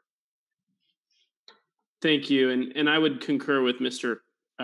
Reed about prioritizing our elementaries. I mean, really the whole point of the waiver is to prioritize elementary. I think the toughest part of this whole distance learning thing, I think, is falling the hardest on, working families with elementary kids. Number one, because, parents have to work, but number two, because elementary kids are they're a little less self-driven. Let's just put it that way, because I've got a number in my home. And so, very appreciative of the board, having consensus here. And then the other piece of this is just the equity piece, making sure. I'm still kind of waiting. I know I don't want to pressure anyone, but I know at our last meeting, I had hoped to hear some statistics about logins and things like that. I am still would love to see those as soon as we have them, but just making sure those kids that we were talking about in our last part of the discussion, those at-risk kids, those kids that aren't engaging in the same level, I think this would go a long way to help them as well. Actually, we'll have that data to send to the board tomorrow. Great. Thank you. All right. So we have consensus. Did Z ever come back to us? I can try unmuting again. Z, are you there? Hi, everyone. Hi, everyone. Can you hear me? Yes, sir. Hi. So I'm a resident of Folsom, and I've just got a few questions, I guess, on how everything's operating. So I've lately noticed that there are lots of students that have been returning to Theodore Judah Elementary, which is a FCUSD elementary school in Folsom.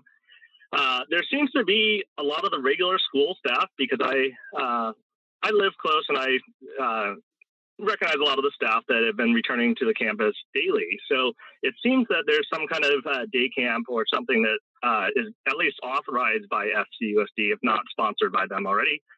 I guess on a future board meeting, I know you don't address questions during this time, but I'd really like to understand what's going on there and, mostly understand how it's going, because this seems like it's going to be a stepping stone returning to school. So the board keeps mentioning about data about small cohorts moving into stage 2 on the roadmap. And they keep mentioning that there's not much data on this. I feel like there's a prime example right here within the district to see how this is either succeeding or failing. And one of my big questions here is they picked one of the oldest campuses in Folsom to utilize.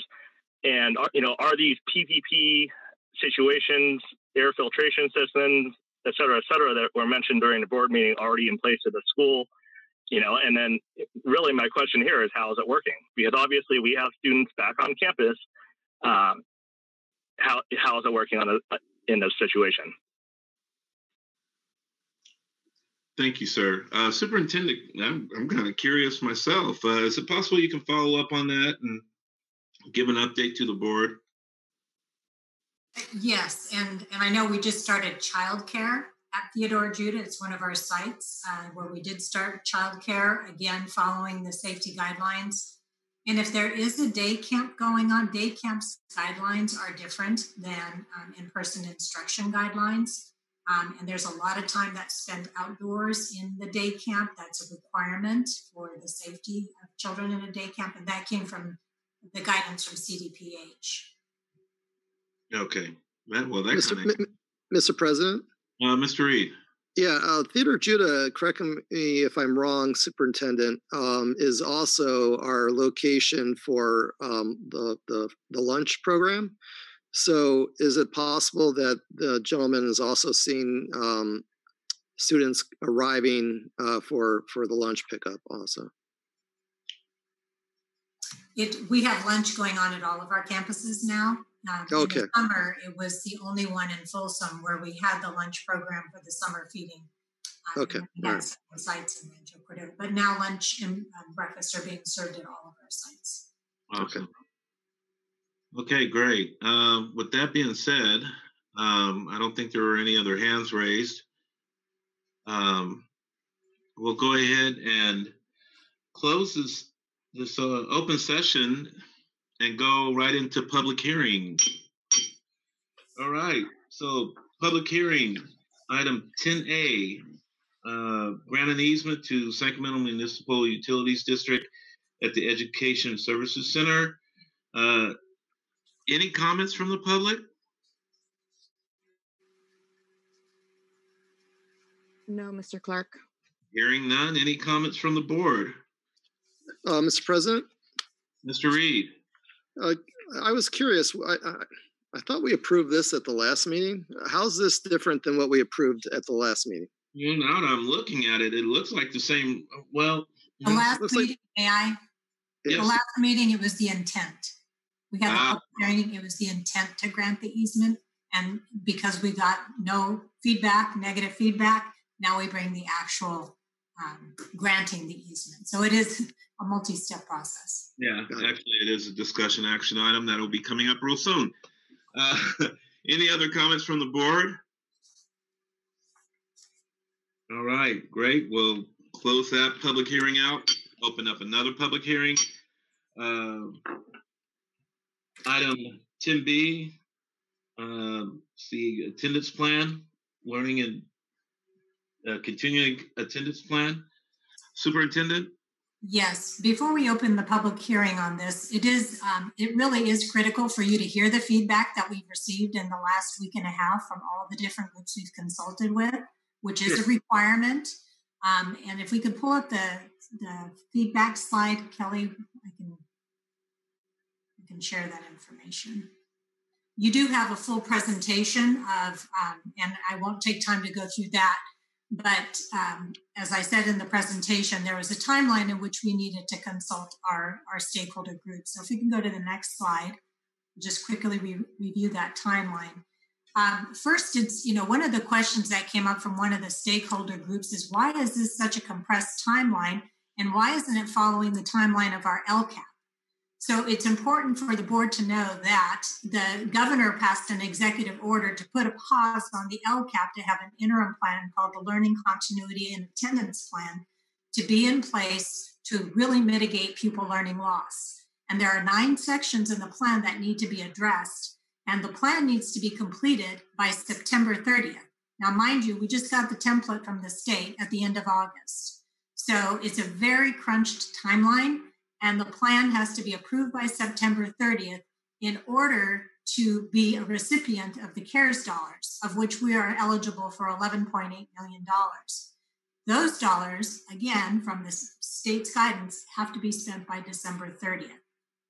So we don't control any of those timelines, but that did come up in the stakeholder meetings, and I thought it was important to share with you too. And why are we doing it now and not in the spring when we usually do the LCAP? So it is what it is, and we've done our best to get that feedback. So that's why I wanted to spend just a couple of minutes sharing the feedback we've received. Okay. Before the plan comes to you for action on September 24th. Next slide, please. So when the plan does come back to the board, we'll share with you, the funding that can go side by side with the recommendations that have come from stakeholder feedback. And then what we do is we look at aligning and looking at the funding in the first interim budget, and also how it acclimates with the funding from the CARES dollars. And Rhonda will be bringing that information forward by mid-December in the first interim budget. And then come July 1st, we start the LCAP process again. So that's kind of an overview of the timeline of how this works in conjunction with the funding that comes through our first interim budget. Next slide. So as I mentioned, there's 9 sections in the plan. The presentation that was attached earlier when this item was posted goes into the details of each of these. So we'll go into the feedback that we received from the stakeholders in how it fits into these categories. Next slide, please. So the first section of the plan, when you see the full plan at the next meeting, the first section is the description, and the purpose of this plan is to, again, talk about the impacts that have come into play since we've been either in shelter in place or now distance learning, the challenges that our students and families are facing with not being in school, and how we are providing for our students with unique needs. And we heard those categories earlier. That is what the state is calling out as our special needs students, English learners, foster youth, homeless youth, and at-risk students. So the plan has to address those students and what we're doing to mitigate learning loss and making sure there's attendance and engagement through this time of distance learning and as we come back to in-person learning. Next slide, please. So we did consult with all the different groups. Each of the school site councils, all 33 of them, met with a presentation similar to the one you saw attached to this presentation, going over the details of the learning continuity plan, and then seeking their feedback through a survey at the end of that presentation. We also did expanded presentations with Superintendent's Communication Committee, which was made up of representatives from each school's school site council, as well as some sent their PTA or PTO reps. So we had over 70 folks that participated in that meeting. We met with the leadership of Folsom Cordova Leadership Association, FCEA, CSEA, and our District English Learner Advisory Committee. We asked for their feedback at the end of the meeting, but we also gave them the opportunity to respond to the survey.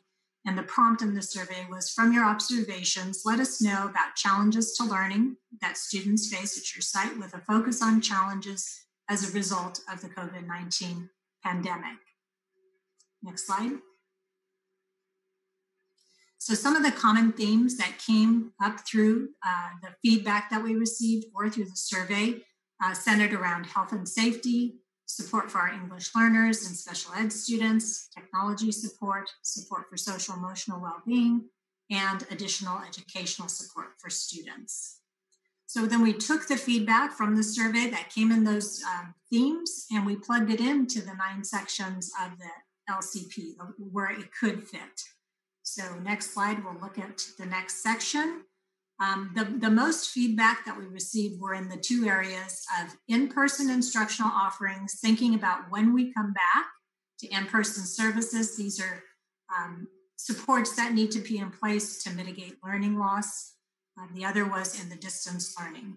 So looking at the feedback for in-person instructional offerings, translation services, those small cohorts, additional staff to support our English learners, and communication with families who speak language other than English, professional development days, and utilizing our expert teachers to provide ongoing support to our teachers and support staff throughout the year when we do come back to in-person.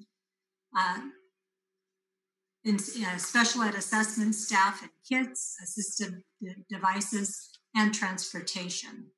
Some of these feedback that we got through the survey will also be seen in other categories. Some of them do overlap. Next slide. Other feedback that came in really was in the facilities and health and safety realm, such as the hygiene and what we're doing for disinfecting, the personal protective equipment, really beefing up our outdoor learning environments and giving additional space for students to convene. So looking at outdoor pavilions or shade structures, possibly more student desks, the testing that we heard Carrie Kay was talked to earlier, and the screening for students and teachers, meal access, availability at school sites at convenient times, especially for those families that have students at multiple schools picking up lunches, and then the air filtration system or HVAC repairs. Next slide. The distance learning instructional program support, again, ways to help support our teachers was professional development days, which we did add a couple of days at the beginning of the year, but we're looking at now further time for teachers to get together for common planning time, utilizing expert teachers, reaching out to our students and families to make sure that they're connected for that daily engagement and instruction, the hotspots, additional requests for headphones, Chromebooks and laptops, and online curriculum. There are a lot of subcategories under online curriculum that we received through the feedback process. Next slide. We also heard that our parents need support, and we heard an example tonight shared by Jonathan Johnson of how one of our schools is going into the community to provide that support to parents. Distance learning online resources, and you see examples there. Science virtual labs also came up from our parent group about how are we making sure students have access to what they would typically do as hands-on in the classroom. So maybe access to more virtual labs. Next slide. How are we mitigating pupil learning loss? Tutoring was a topic that came up, utilizing more instructional aids, small group virtual or in-person instruction, help with homework, diverse and updated reading materials, science education, art and music, and small cohorts for our young and at-risk students, and looking at pursuing the elementary waiver also came up through the stakeholder feedback process. Next slide. Under the social emotional well-being of our students, additional training and support, enhanced counseling services were two of the main categories that were shared through the feedback. Next slide. Pupil engagement and outreach. We heard that teachers need additional technology training and support, additional devices to support the teachers in the classroom. Now they're using many different electronic devices to deliver their instruction, additional support for students in the form of earbuds, blue light glasses, updated Chromebooks, hotspots, additional support for parent technology, community internet stations, and in-person or immediate tech support. So that was a common thing we heard. That fits into a couple of categories. The school nutrition, we already mentioned, having the meal access convenient times so students can get back to their online instruction. And the last section was increased or improved services. So looking at, again, the support for our special education students with assessment, immunization clinics, transportation for our special ed students, translation services, and additional EL staff. So those are things that came through multiple groups, and we heard them repeated in different categories here too. But these suggestions will be accumulated into the learning continuity plan alongside possible funding sources such as the CARES dollars, of which we have 11.8 million, the ESSER dollars, which are federal funds to support our schools, that's approximately another $2 million. And then the ELLI funding we get as part of local control funding formula. That's another funding stream that can help support these needs to mitigate pupil learning loss. So it's important to know that that feedback will be consolidated into that plan when it comes back to the board at the September 24th meeting. So the next slide just talks about next steps. We would open the public hearing, hear from our public, and then consolidate that feedback when we bring it back to the board on September 24th. That's into the feedback presentation, and can entertain any questions or open it up to the public.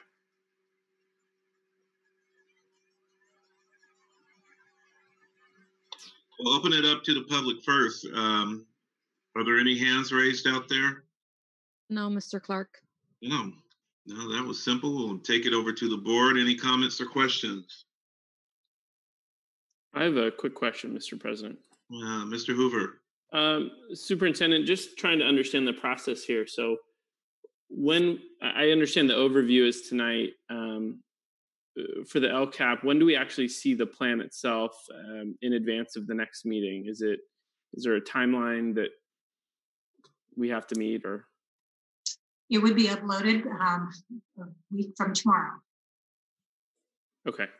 And just to be clear, there's, I mean, we only have one more meeting left, I believe, right before it's due. So is there any opportunity to make adjustments, or is it pretty, I'm just trying to figure out how the process works. We can do that at the time it comes back before it's approved on the 24th. Okay, thank you. Thank you, Mr. Hoover. Any other board comments? Great. Well, hearing none, I guess I'll go ahead and close out this public hearing. It looks like we will actually go into some discussion action items now. Don't worry, folks, we're almost done. Let's see here. We'll go right into the item 11A, adopt resolution number 9/10/2005, grant easement of the Sacramento Municipal Utility District at the Educational Service Center. Superintendent. This is following the public hearing that you just held. It would now give you the ability to approve that access to easement for this month. I'll make a motion to move it. I'll second. Oh, go ahead, Ed. Yep. Moved by Ms. Ranking, second by Mr. Short. Superintendent. Board Member Clark. Aye. Board Member Short. Aye. Board Member Reed. Aye. Board Member Hoover. Aye. Board Member Ranking. Aye. Student Member Gallant. Aye. Motion carries 5-0. Awesome. Let's move on to item 11B, approved 2019-2020 unaudited actual financial report, actual revenues and expenditures reported on the annual state budget forms, general fund, and other funds for the state of California. Superintendent. Yes, the unaudited actuals are part of the budget cycle, which reconciles the actual revenue and expenses from the previous year. And I'll turn it over to Ms. Crawford so she can share some of the highlights of the unaudited actuals. Thank you and good evening. I'm going to share my screen here real quick.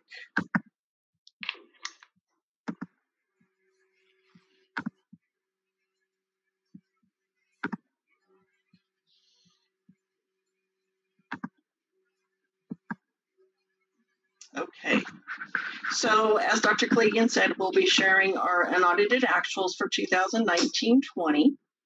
And this first slide just kind of gives a summary of the actual process with the different dates that go along with that process. This is a graphical representation of the revenue for both our restricted and our unrestricted resources, and these are combined. So the biggest piece of this pie is the LCFF sources, which is a combination of property taxes and state aid. And that goes hand in hand with the EPA slice there. So the three of those pieces make up about 78.5% of all of our revenue. The other 21.5% is made up of state, federal, and other local. Same type of graph, and this is for all unrestricted and restricted expenditures by object code. And this describes what the type of expenditure is. So the largest portion here is for salaries and benefits. It's just shy of 85%. So that leaves 15% for books and supplies, services and other operating, capital outlay, and other outgo. And where does it go? For the most part, 72.4% is for instruction or instruction-related expenses.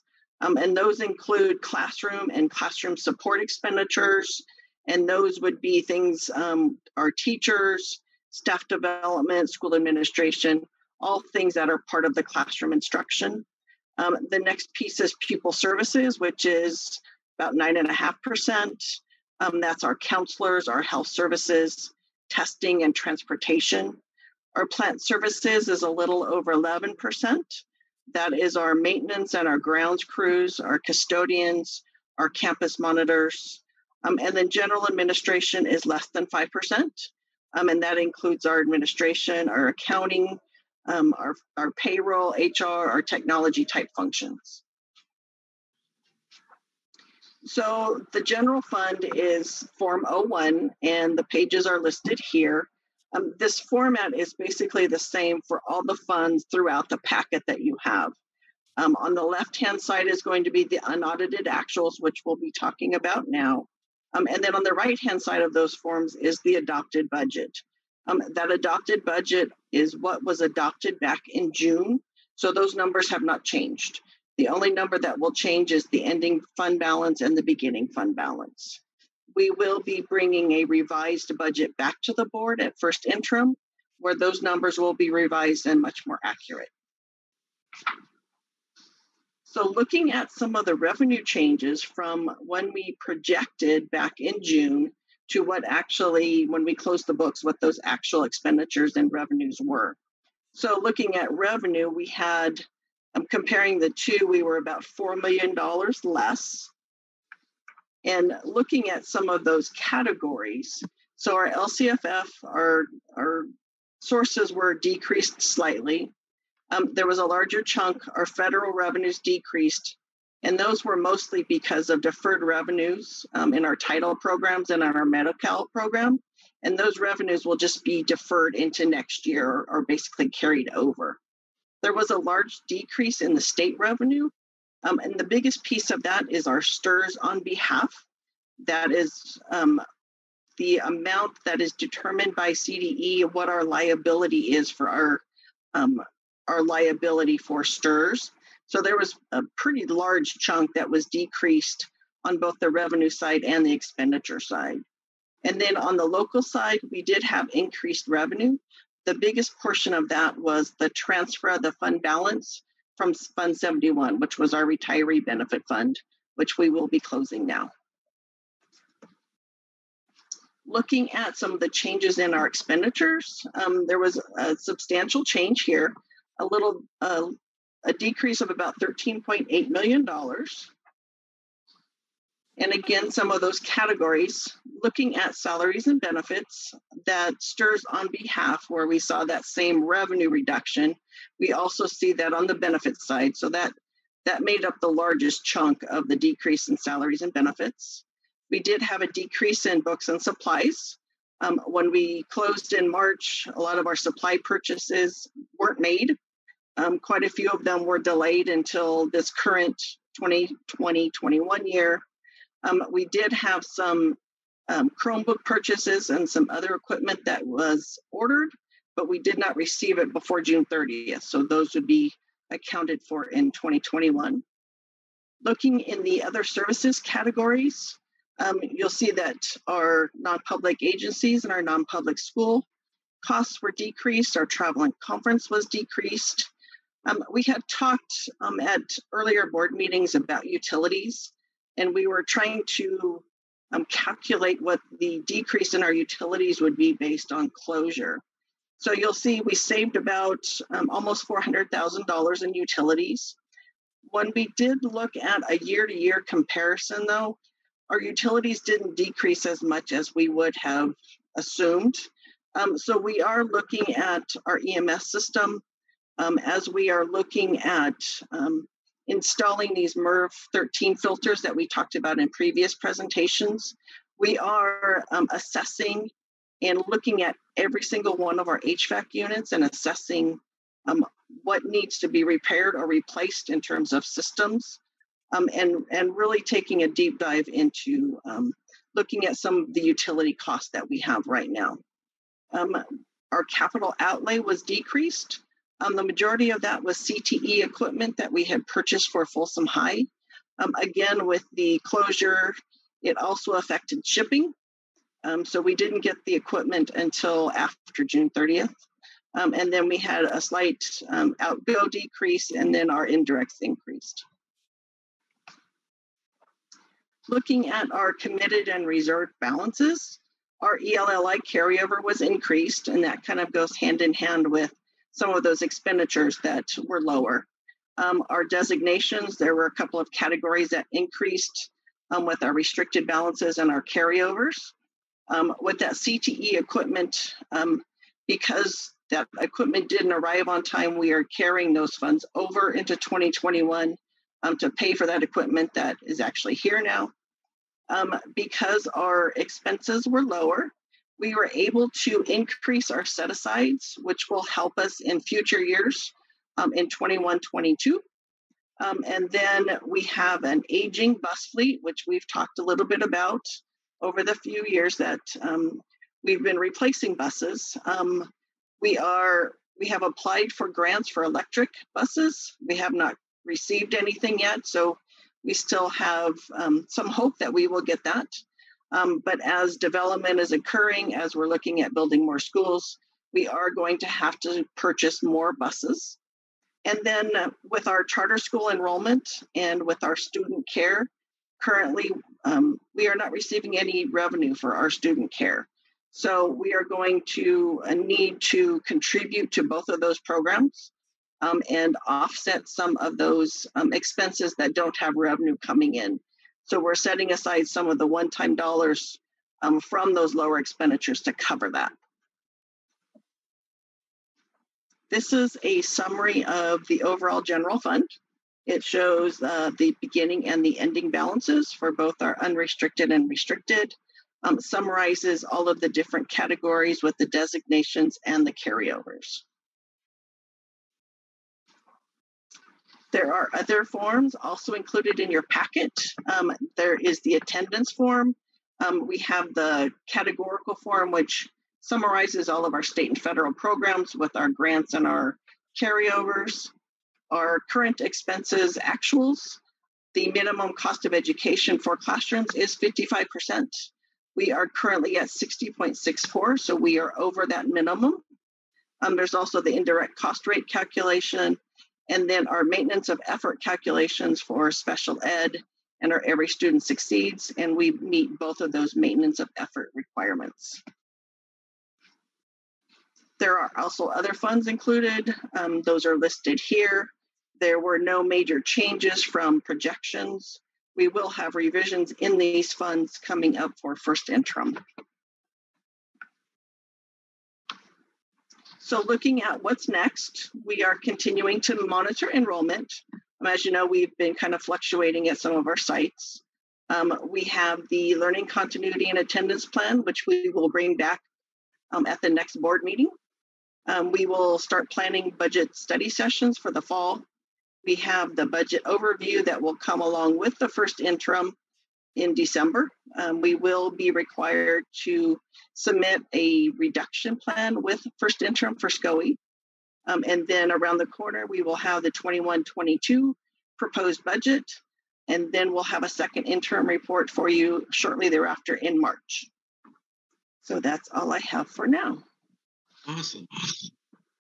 That was a great presentation.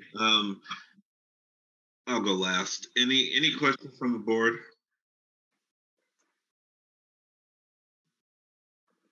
Hearing none, I just have one. The CTE equipment, was that all designated for Folsom High, that 1.7? Yes. Okay, just wanted to make sure. All right, I'm good. We'll take it out to the public. Don't see any hands raised. Are there No any? hands. No, Mr. Clark. Okay, we'll take it back to the board for final comments and entertain a motion.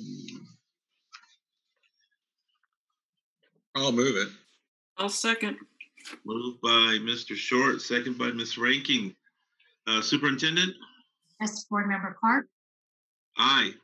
Board Member Short, Aye. Board Member Reed, Aye. Board Member Hoover, Aye. Board Member Ranking, Aye. Student Member Gallant. Aye. Motion carries 5-0. Thank you. We'll go on to item 11C, adopt revisions to board policy exhibit 6163.4, student technology use agreement. Superintendent?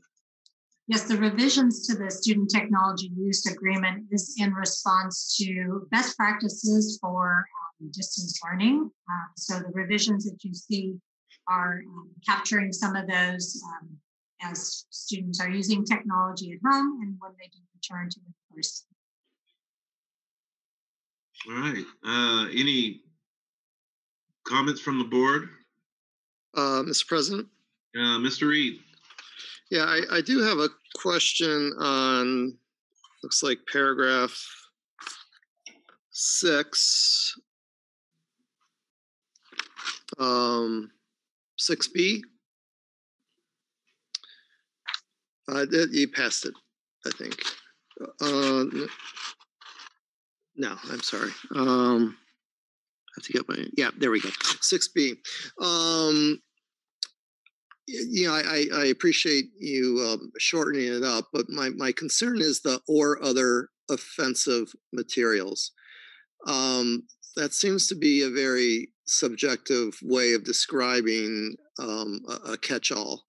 You know, I feel much more comfortable with inappropriate sexual materials, but I mean, you could drive a bus through other offensive materials. Offensive to whom? Offensive to a principal, offensive to a teacher. I mean, it seems to be overly broad. And I think in this example, having additional clarity as to what is offensive is, you know, I think necessary. I'm not comfortable with such a broad category of other offensive materials. If there's something that you find or that the district finds offensive, then let's state it. But if we can't identify what that other offensive material is, I think I would prefer that verbiage to be removed from the agreement. Mr. Ogden, do you have a little more background as to that change in verbiage there?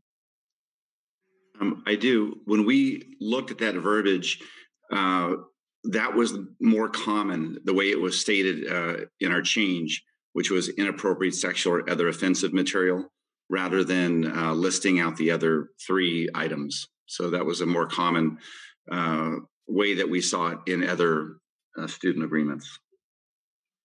And we actually ran this by our IT folks and also by our bargaining unit. This is part of the MOU we have for the bargaining team. They were hoping to have some of these details clarified with students for distance learning. Oh, that's right. That it is in the MOU. All right. I think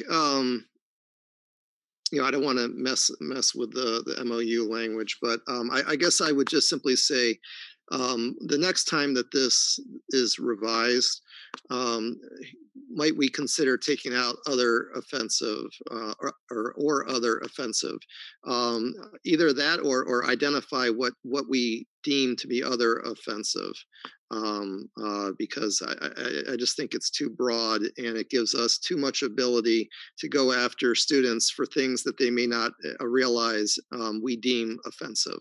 So I'll just leave it at that. Thank you. Thank you, sir.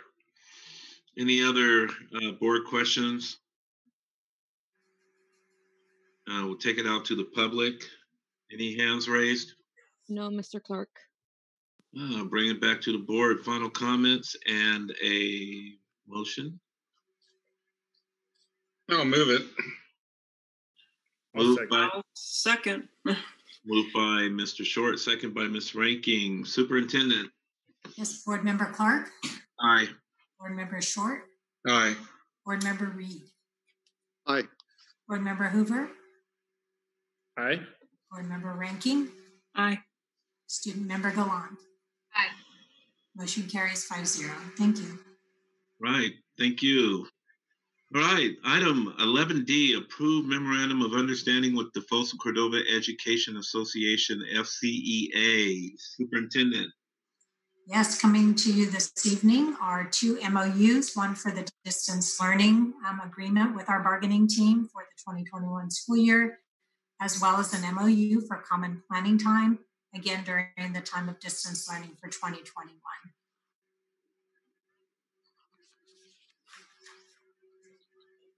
All right. Any comments from the board? I know that we had an opportunity to look at it.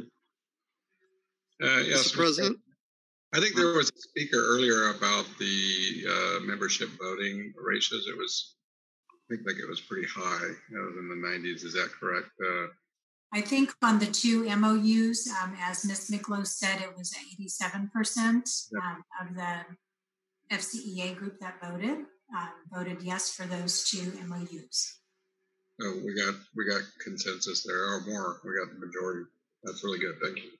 Yeah, it is. Mr. President? Mr. Reed? I would just like to ask for clarification on the second MOU. In the second paragraph, second sentence, it reads, the district will assess the ability to commence the hybrid model at the beginning of each grading period. Example, December 18th, 2020 for semester-based schools and November 6th, 2020 for trimester-based schools. I want to understand what that language means. Does that language prohibit us from entering or going back into a hybrid model or full attendance model for that matter after, we'll use the semester example, after December 18th, 2020, if on that date we are not prepared to do so because of the conditions or the health guidance. So I guess in other words, let's say hypothetically in January we have a widely available vaccine and the numbers infection rates drop, the positivity drops hopefully close to zero. Are we able to go back to school even though we've passed that threshold? Can we get some clarification on that? Mr. Ogden, could you please respond to that? Sure. That's a really good question. When we crafted this, we were looking at the conditions that we're currently in. And the challenge is we don't know the condition that's going to allow us to go back to in-person. There's a lot of variables that could change and allow us to go back. So this MOU is written for now when we're in distance learning. When we're ready to transition to hybrid, we will be working on another MOU at that time. And the timeline we have here is really the soonest we think we could come back to a hybrid model would be at the end of the first trimester or the end of the first semester. And that's the most logical time to make those transitions, especially if you think about secondary and the master schedules. It'd be very difficult to transition midterm. So, looking at where we are now, that's the logical transition point. If we need to go beyond this and do it, we could. This doesn't preclude us from doing it after that, but it gives us a roadmap with what we know now, what our timeline would be. Yeah, I would agree with you. It would be difficult to transition mid-semester, but it's not impossible to transition mid-semester. I just want to make sure that we don't get into a position that this sentence comes back at us at a future date as the reason why we can't go back to school and why we are basically required to finish the entire school year in distance learning. So what I'm hearing is that's not the case. If we are able to transition back into the classroom, this sentence will not be a basis for hearing why we cannot. Is that correct? I agree with your interpretation. It was written for this is as soon as we can do it, not this is the only time we could do it. Is there a way to get confirmation from the union leadership that they interpret it the same way? If Angela, or actually Deb Krikorian is on the line, probably. Deb, if you're there, could you just raise your hand so we could find you, please? Thank you.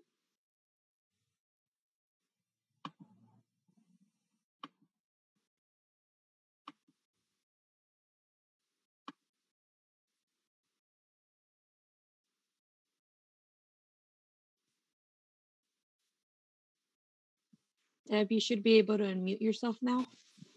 There you go. Hi, this is Debbie Krikorian. So this is bargain for online learning. And as we go forward to bargain hybrid, then our conditions might change at that time. But as we go forward with the online piece, we were looking at that transition, and we wanted to be smooth as possible for our kids, because the thing is, we don't want our kids having to go into a virtual academy and change all of our classrooms all over again in the middle of a transition time. And right now, we're looking at 4 to 6 weeks out. The first trimester is our first window. So that's what we're looking at. And then when we bargain the hybrid will have the conditions for it.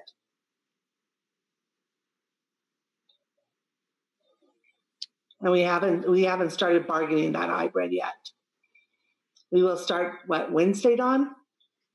Yeah, that's our plan. We started working on. We've wrapped up distance learning, and so now we're working on the next piece, which is the transition. I guess I'm still not sure if my question was answered, which is, if we go past the semester and we're still in distance learning, will this language prevent us, even though it might be difficult, will it prevent us from transitioning back to the classroom, let's say 1 month into the second semester, if conditions allow for it? So David, if we don't have the hybrid language bargain, then this would be what we would go on. But once we get that hybrid language bargain, then that becomes the piece that we go in for the hybrid learning. So if we were not successful at bargaining the hybrid, then this would be the agreement that's in place. And then presumably this sentence would suggest that we would not have the ability to go back into in-person attendance because we've passed the mid-semester mark. Correct. I mean, we have to have that hybrid language in there to make sure that we have the safety for our members to go back. And we're hopeful to do that. We started to do that in July, but it did not go forward. We were asked to work on the online only.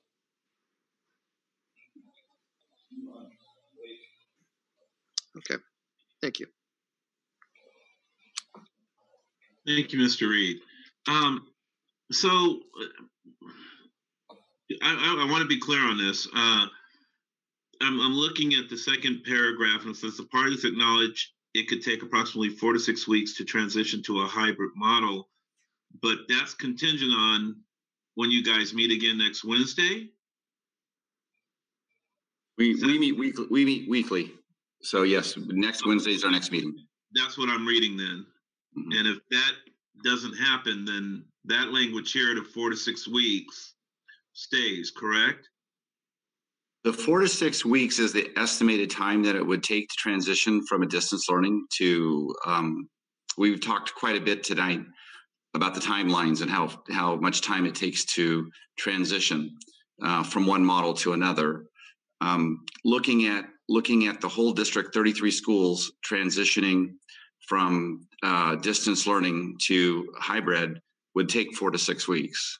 We need some time for, as we've talked about before, to communicate with parents and let them make decisions. Time to then look where the students are going and reorganize our schools, move staff around, and then go to staff and ask them, if they're able to do their assignment, and if not, find replacements and backfill. So that whole process would probably take 4 to 6 weeks. Shorter time in some of our small elementaries, longer in some of our big secondary schools. Right, because I've heard of other schools, other districts taking 2 to 3 weeks, but I'm assuming that they're much smaller than our district, and it's easy for them to pivot. So I get it. Thank you so much. Any other questions? Yes, Ms. Ranking. Just continuing on this discussion thread then. So let's assume that mid-February, let's assume we're not in a hybrid model, that we go back the second part of this school year in distance learning. So mid-February, we get a go ahead to transition to the hybrid. 4 to 6 weeks out of there, we're backing up to April. We possibly have a trimester break coming, but we don't have a semester break in between. So are we going to be able, will this language prohibit us from making that change if it was feasibly possible, so we could possibly at least close the school year in person? Does that make sense? The lead time, the 4 to 6 weeks in my mind, and I think in our agreement with the bargaining unit, is from the time the board gives direction to the time that it happens is probably 4 to 6 weeks. But we're working on all of this already. I mean, we're already working on the HVAC systems. We're already working on the different models. We're already working on these MOUs with the bargaining units. A lot of this work is being done now.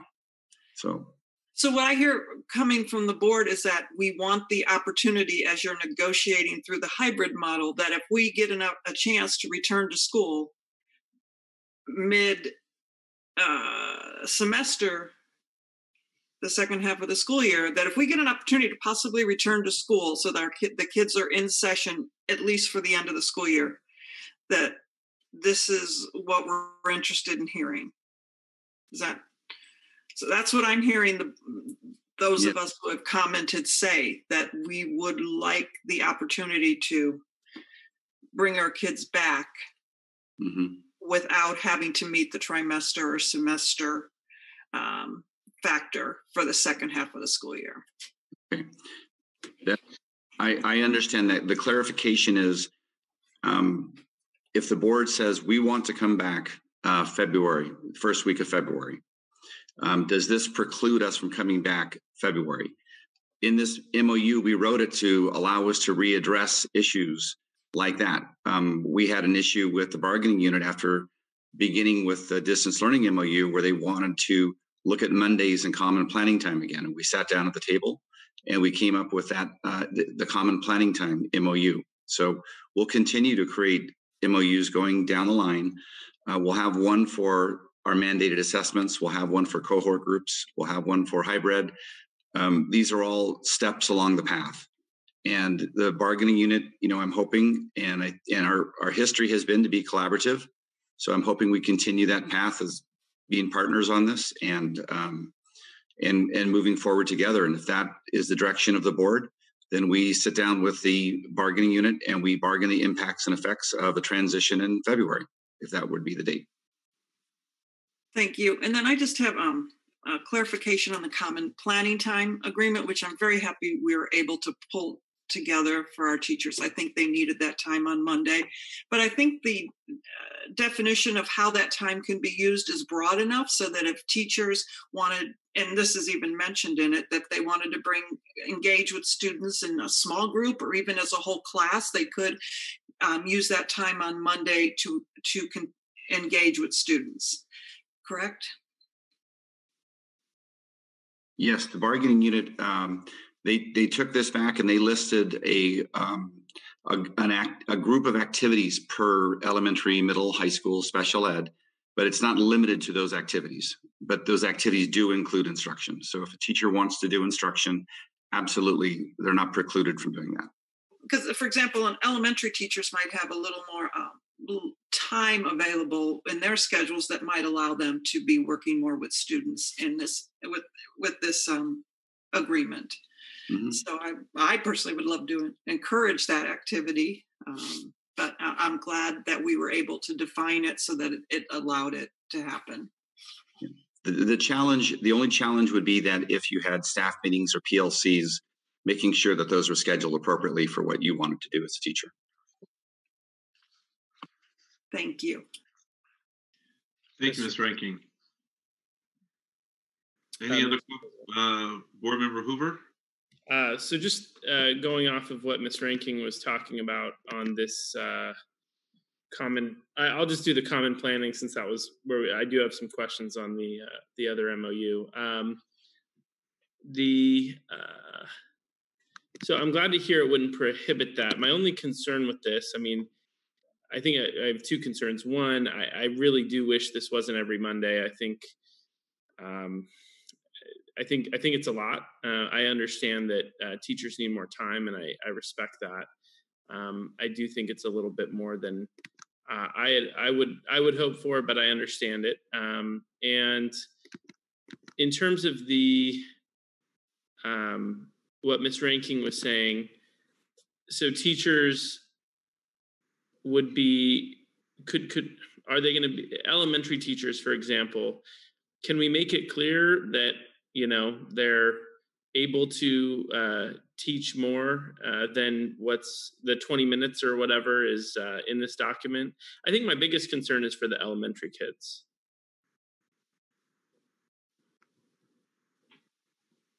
Well, that was our intention. It says elementary school common planning team may include, but it's not limited to. So this is a host of activities on here.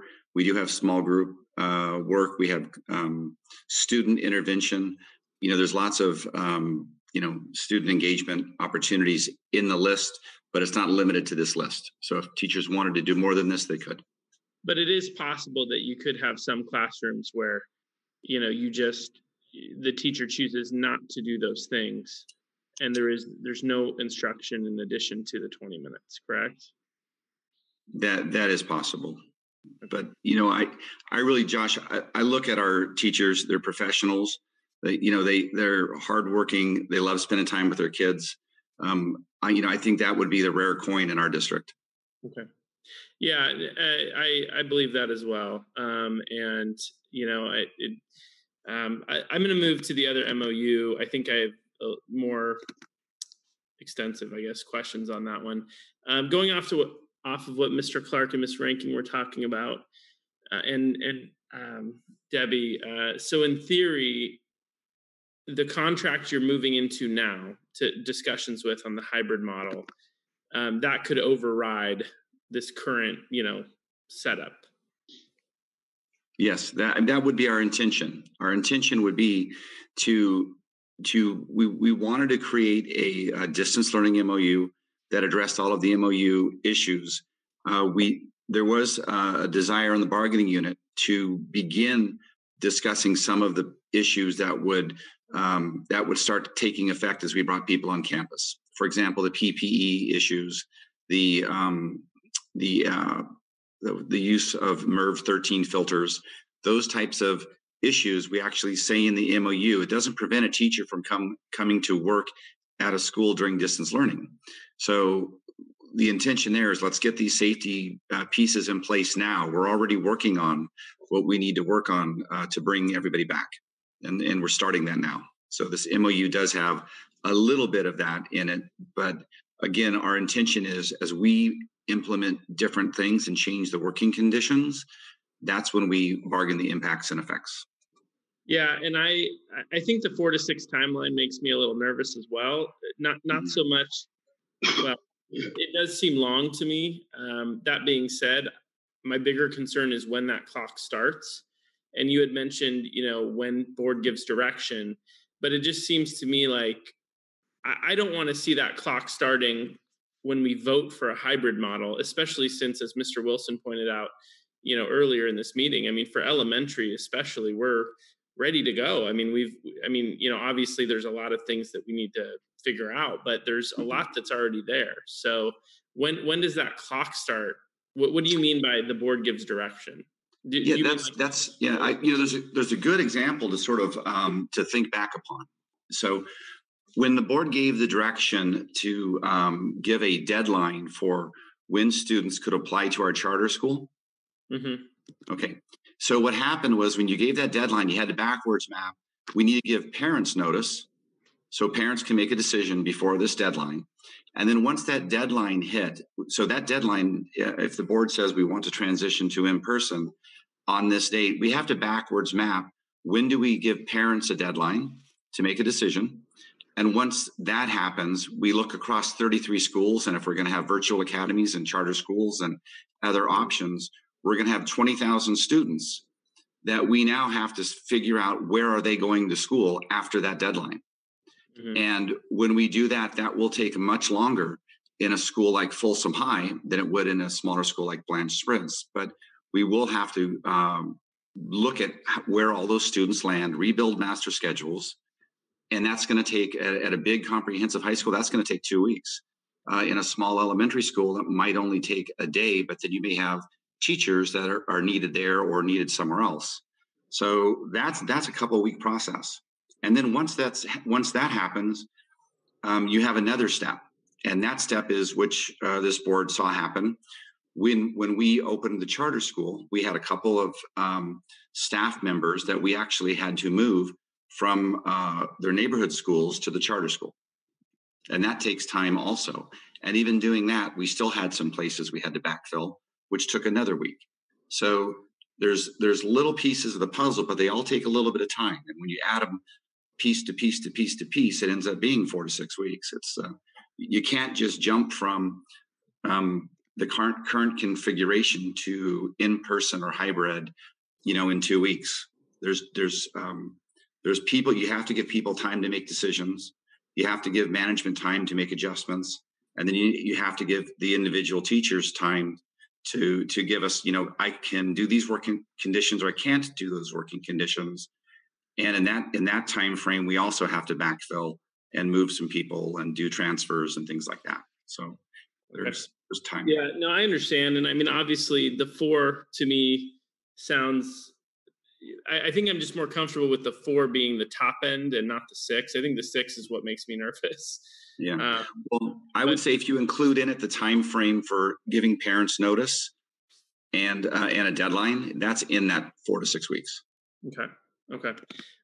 Moving to the section on air ventilation and filtration. I believe that's 2.32.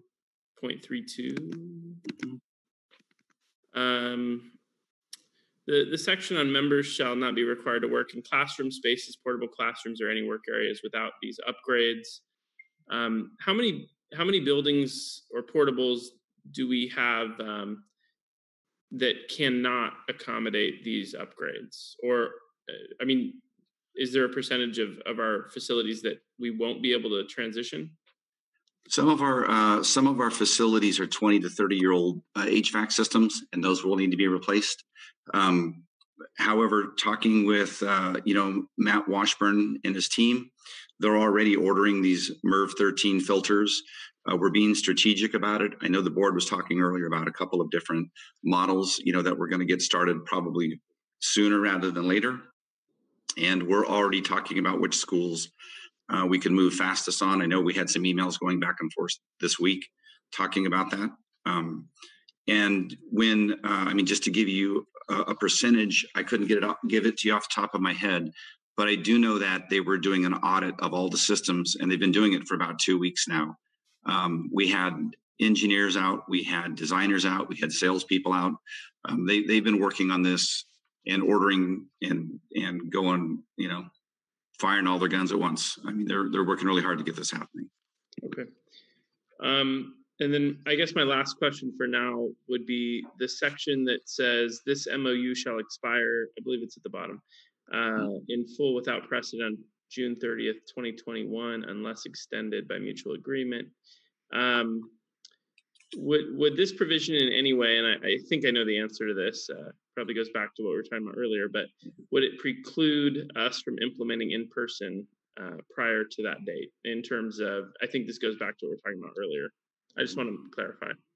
Well, I mean, it's the board's job to give direction. So if the board decides, you know, we want to have some kind of in-person model, then you can do that. Then it's management's turn to sit down with the bargaining unit and say, we have a change in working conditions. This is what the board desires. We want to bargain the impacts and effects of those working conditions. So that's how the process runs. So the board would give us direction, and we would sit down and work with the bargaining unit to make it happen. Thank you. All right, thank you, Mr. Hoover. Any other comments from the board? With that being said, I'll take it out to the public. I do believe that there were a few hands raised. Yes, we'll start with Juliana. All right, good evening, Juliana.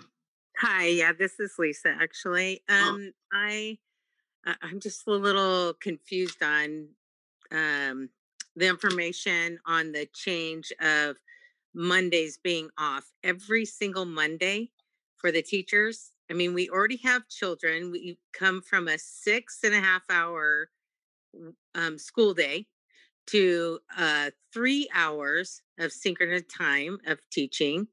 And the other amount of time, they don't talk to their teachers. So they have 15 hours a week that barely, if any, contact in elementary school that they're can use in different ways. I mean, even if they had only an hour of their own specific time aside a day, is still 5 hours a week. I think it's unbelievable in that parents were not given any option to address this, and it's not even going to be addressed, because even when we ask a question right now, it never gets addressed, and it's very frustrating. That is 15 hours they already have, plus the other additional hours every Monday. It doesn't seem right. Thank you. Next, we have Ash. Oops, sorry, Mr. Clark. No, go ahead. No worries. Next, we have Ashley. Ashley, good evening.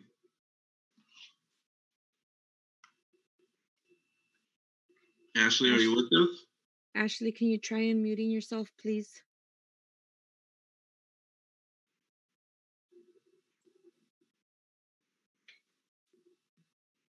Hi, I'm here. There?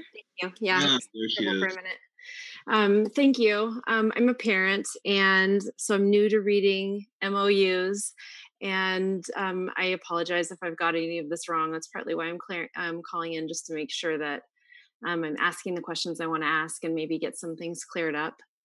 I do have a question about the Mondays. I was just wondering when that would start, so that we can go ahead and thinking about that, and whether we'll hear from our individual teachers personally, so that we know what they're planning to do, or whether it would be something that the district or the school would communicate to us. I was really grateful that the FCEA included the filtration piece in the MOU.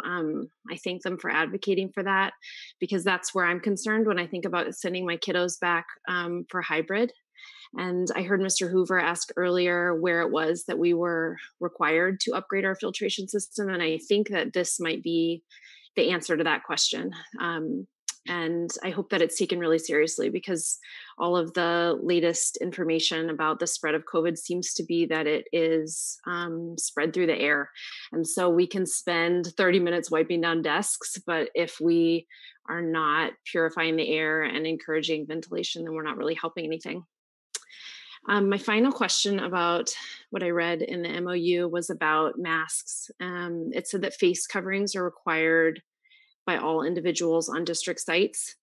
And so I just wanted to bring that to the board's attention, that in the governor's proclamation, I guess it said that TK through 2 was excluded from wearing masks. And I just want to point out that we're hearing here that the teachers are saying they want everyone to wear them. And so I'll expect when we go back to hybrid that my second grader and her classmates will be wearing a mask. Thank you for your time. Have a good night. Thank you, Ashley. Greatly appreciate your comments. Anybody else? Next, we have Aaron. Aaron, good evening. Good evening. You may be surprised there are still parents sticking in here, but I have 4 children in the district, and I had a few concerns about this MOU. The first is the length of time that we're talking about in this 4 to 6 weeks to return to in-person learning. And I think we could set the bar a little higher for our district. I know that President Clark said, perhaps these other districts that are returning more quickly are smaller districts. One example would be the Gilbert, Arizona school district, who 2 weeks after their board voted to return to in-person learning had children in seats being taught. 2 weeks, and they have 34,000 students. So clearly some large districts are well prepared to quickly pivot back to an in-person model, and I think we could do better. I'm also concerned, as several of the board members have mentioned, with this language that says that we need to come back at a trimester or semester point.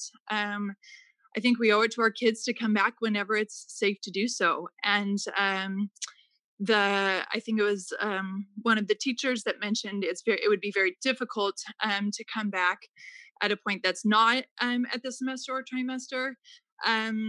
What's very difficult is distance learning, and these children are suffering. And if we have an opportunity to come back earlier than the next trimester or semester point, we need to do so. And I hope that our elementary waiver process would not have to be mandated by that timeline as well, that we could come back as soon as we had that approved. I'm glad that the board seems to have a consensus that we need to move forward with that. Thank you very much.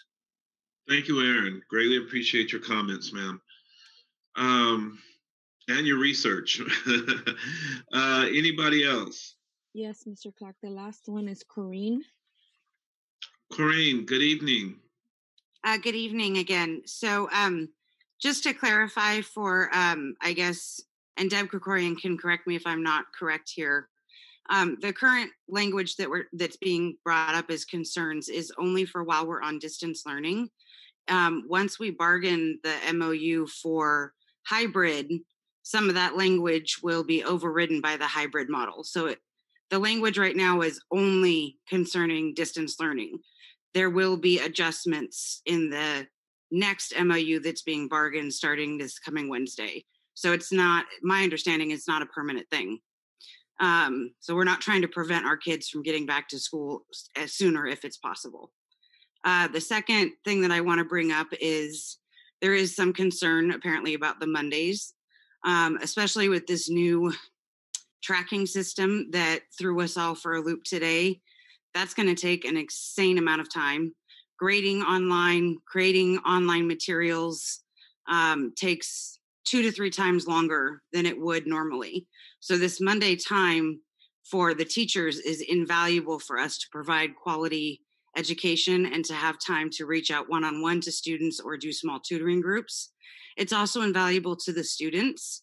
The students that I've spoken to are buried by their work, and they've all said that they could use the extra time on Mondays without class meetings all day to catch up on that asynchronous work and not feel overwhelmed, because at the secondary level, a lot of our kids work and a lot of the families are helping other family members. So they need the extra time. So those are just things to consider from that perspective on these 2 MOUs. Thank you. Thank you, Corey. Do we have anybody else? No, Mr. Clark, that's it. Yep. Oh, sorry, Deb just Deb raised just her hand. raised her hand. Deb Krikorian. Hi, Debbie Hi. Krikorian. I just want to address a little bit on the Monday MOUs. We have teachers that are working harder than they've ever worked before. We don't finish at 3:30 anymore and go home. We are working with a lot of families that their kids cannot be online during the synchronous time, and they're checking in a little bit later with us, and we are checking things. We're working with them 8, 9 o'clock at night. I have students turning in things at midnight. I'm doing constant feedback with my kids so that I don't miss anybody. I need more time. And I know teachers have expressed to me a lot, especially in those areas where we have kids that are hard to reach because they're working or they're homeless. We need time to reach out to them, to bring them into small groups, to work with them, to make sure that they're not losing anything in their education. And we use that time to do that. We don't just teach till 11. We're bringing together intervention groups. We're putting together clubs so that kids can actually have some social interaction, and it's not just all education, teaching, and no more fun. We had that before, and we're trying to bring that back again. We also are learning new platforms. We're learning new technologies. We're trying to work with parents to help them be the coach, because without our parents, we can't do this. We need our parents as coaches. We need to reach out to you. I don't know one teacher that wants to be in this forever. We are just surviving as far as working our tails off so that our kids get the education that prepares them for college. And we're also trying to do asynchronous work to prepare our students to be lifelong learners. One of the things that the Pediatrics Association said is no more than 2 hours of screen time for even our oldest kids, because it's not good for them. So we're putting together packets and things for them to work off of screen time. I don't want my kids on the screen the whole time. It's not good for their eyes. They're getting carpal tunnel. It's just not good. They need to learn how to be motivated learners. And I guess that's our biggest challenge. We're flipping our classrooms and we're changing the way that we're teaching. And I don't think when we go back to the classroom, you're going to see a traditional classroom again. The days of, lecture is over. We're into inquiry. We're into students asking questions, discovering answers, and we have to guide them. And it takes a lot of time to do that. So I just want to put that out there. I know that there's, concern. It looks like we're not working, but we are working really hard to not miss any of our kiddos, to not let any of them slip by, to make sure that they all get the education that our kiddos really deserve at Folsom Cordova. So that's. All right. Thank you, Deb. Were there some extra hands raised? Yes, Mr. Clark. Okay, I hope that there are comments to the board and not bantering back and forth. So I just want to make that clear. We're getting pretty late, and I understand that you still have to teach in the morning, and there's working folks that still have to get up and go to work. So I want to be cognizant of that. So who do we have? Mr. Clark, on that note, I'm not gonna unmute whoever's repeat or whoever raised their hand again, even though they already spoke. Okay. Okay. Next is Larissa. Larissa, good evening. Good evening. I am a parent of 4 boys, actually elementary school, middle, and high school. And I just wanted to kind of piggyback off of what the teachers said. My boys need some time. I'm in support of the Mondays.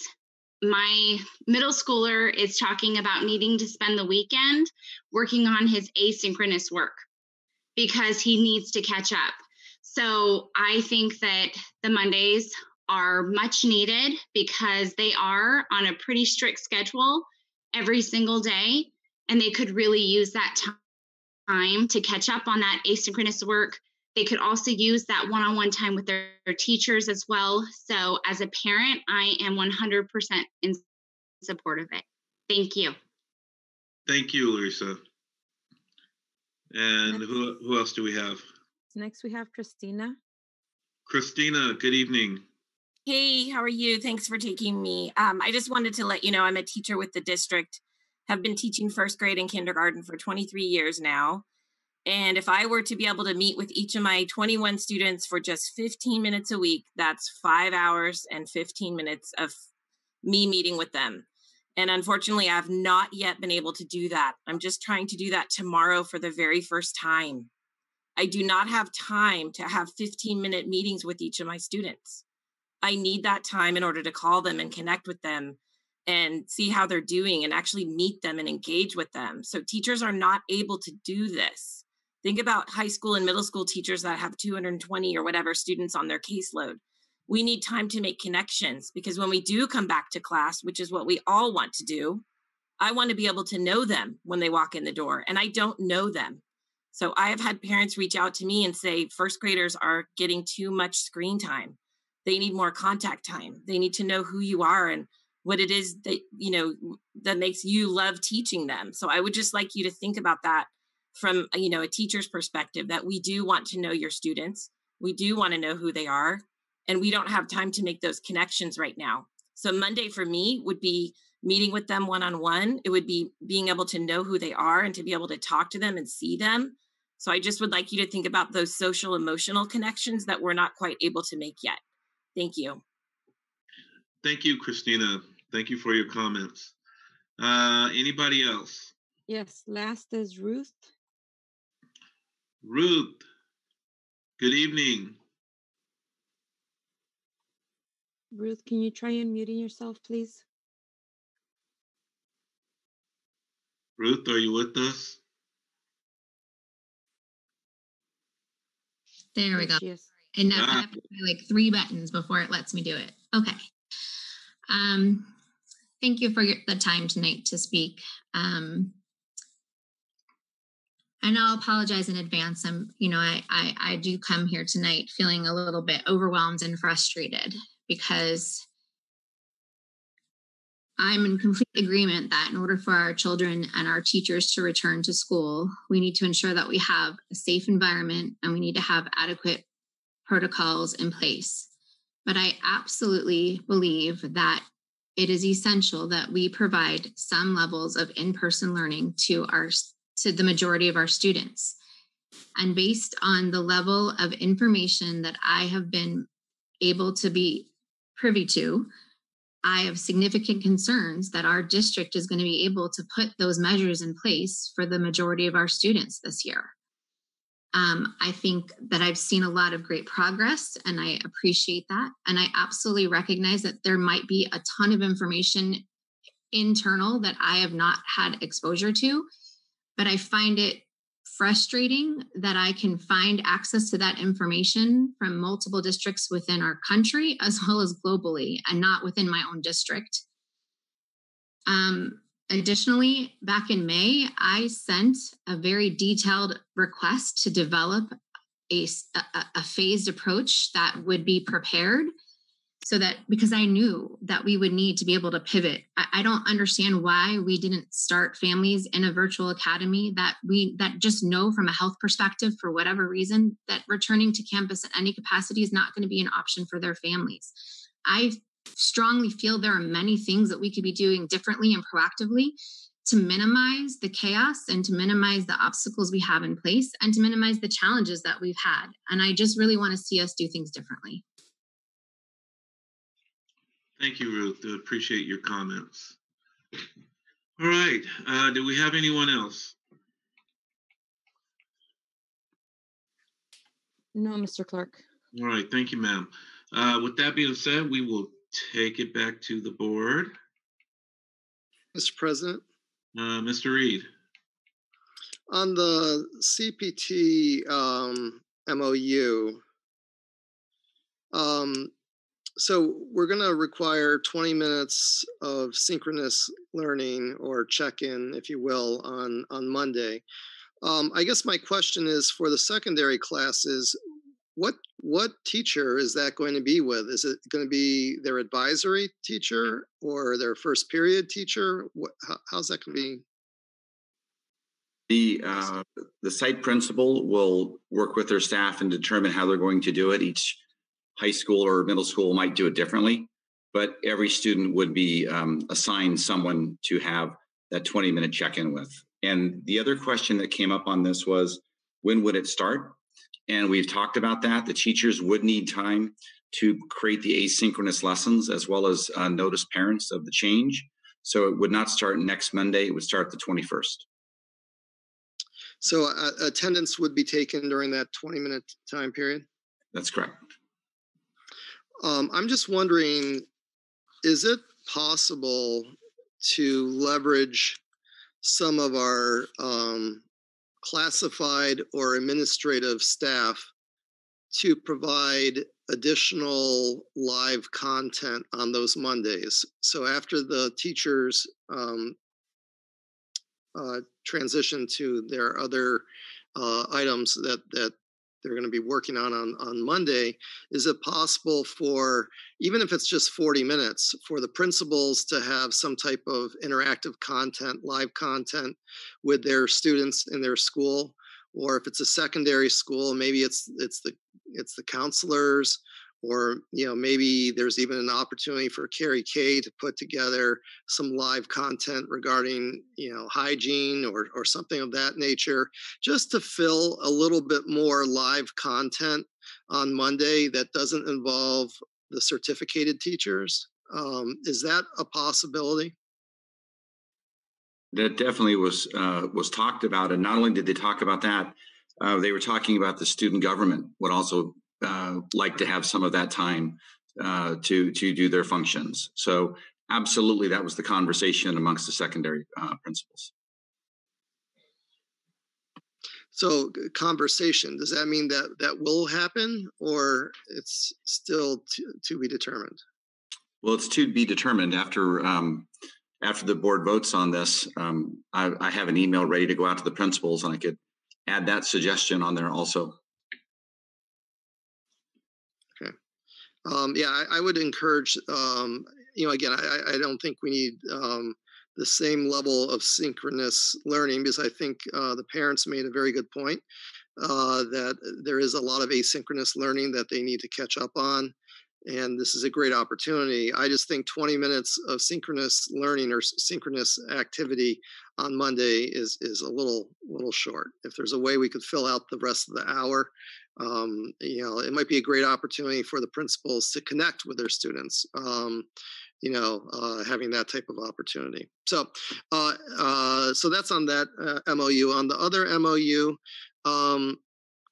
I'm going to, I'm even though that sentence that I mentioned in the second paragraph causes me a little bit of heartburn, I did notice that in the fourth paragraph says the parties agree to the following.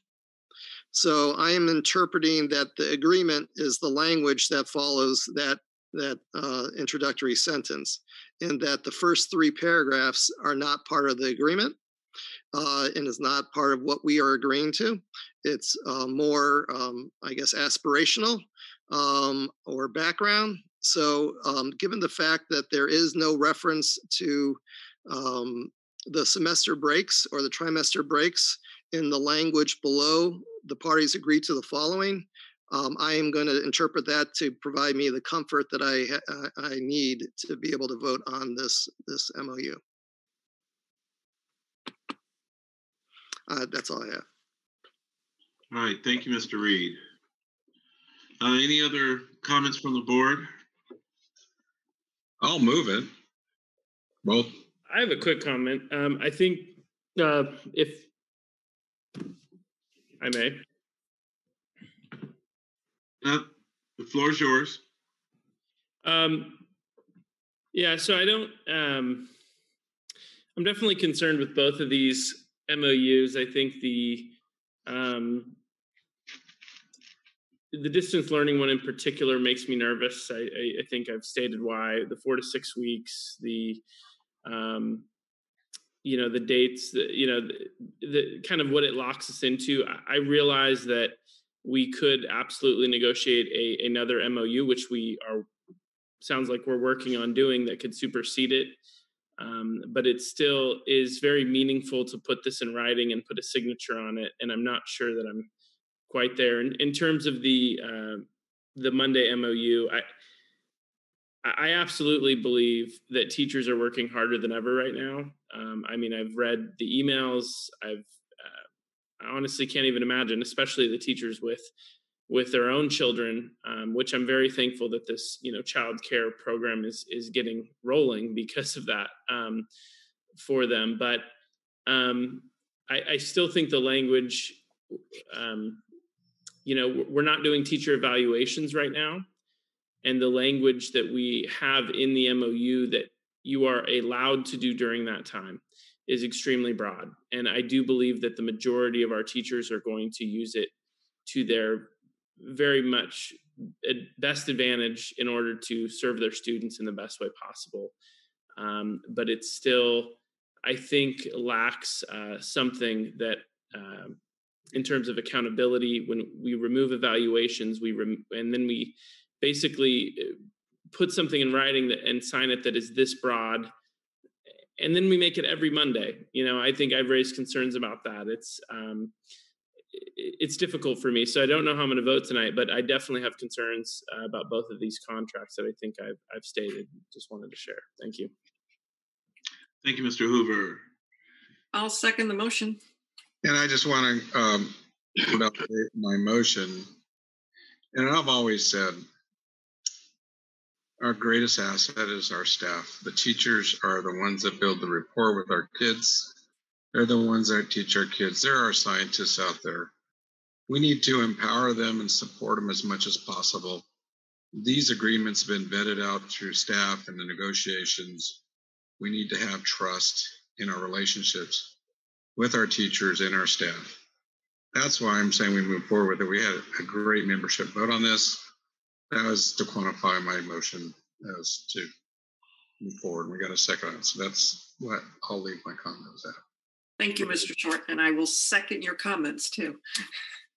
Right. Can I ask a clarifying question? Sure. Are we voting on both of these together, or can we split them up?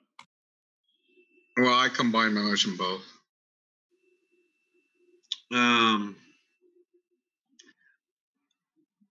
I don't know. I think maybe it might be better if we just split them up. It's under one item though. Yeah, it is one or yeah, you're right. I'm looking at it right now. It's not. One vote. It's not the common planning time during. Okay. Why don't we just wrap it up in a package and make a motion on both of them? And I understand that Mr. Short, your motion is on the floor and it's been seconded by Ms. Ranking. Yep. All right. So President Clark, just a comment, we are doing teacher evaluations this year. Okay. There you go. Superintendent, can you clarify? I may have a misunderstanding there. So sorry about that if I'm missing. Mr. Arden, you wanted to share what our wording is in the MOU about the teacher evaluations? We are doing teacher evaluations this year. And Josh, to your point, we specifically spoke with the union on that issue. If a teacher is not available, engaged in doing the teacher work on that day, they will be held accountable. There is no protection for a teacher not doing their job on a Monday.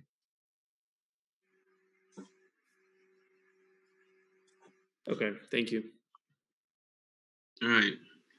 Motion still stands. Moved by Mr. Short, second by Ms. Ranking. Superintendent. Yes, Board Member Clark. Aye. Board Member Short. Aye. Board Member Reed. Aye. Board Member Hoover. No. Board Member Ranking. Aye. Student Member Gallant. Aye. Motion carries 4-1. Thank you. We're not out of the woods yet. Item 11E, approved a certified assignment under a variable term waiver for the 2020-2021 school year. Superintendent. This is routine. I'm willing to move it. Second. Yeah, it actually is routine. Second. I'm just kind of curious of why this wasn't under agenda consent, but okay. Entertain the motion. Where we got? Joanne. Mr. Reed. Oh, no, I just said you already have your motion in second. Yeah, but I running my mouth. Who was it? Oh, I think it was Ed and Joanne, wasn't it? Oh, of course. I Okay. moved it, Ed seconded it. All right, moved by Ms. Ranking, second by Mr. Short. Superintendent? Yes, Board Member Clark, Aye. Board Member Short, Aye. Board Member Reed, Aye. Board Member Hoover, Aye. Board Member Ranking, Aye. Student Member Gallant. Aye. Motion carries 5-0. All right, thank you. All right, moving on, and I believe we are reports to the Board of Education. Superintendent.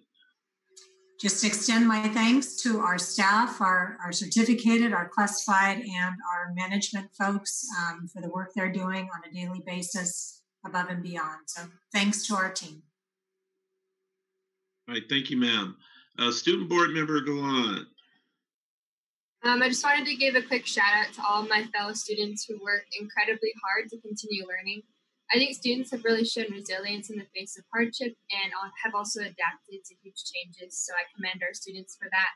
Lastly, I just wanted to thank staff, teachers, admin, parents, and students for all of their hard work this year. Thanks. Thank you, ma'am. Board Member Reed. Yeah, I just want to, I guess, reflect and just remember all those who lost their lives 19 years ago tomorrow. You know, I was living in New York back then, and it was, you know, obviously a very traumatic time, not only for the country, but especially for New Yorkers. So that's all I have for tonight. Thanks. Thank you, sir. Board Member Ranking.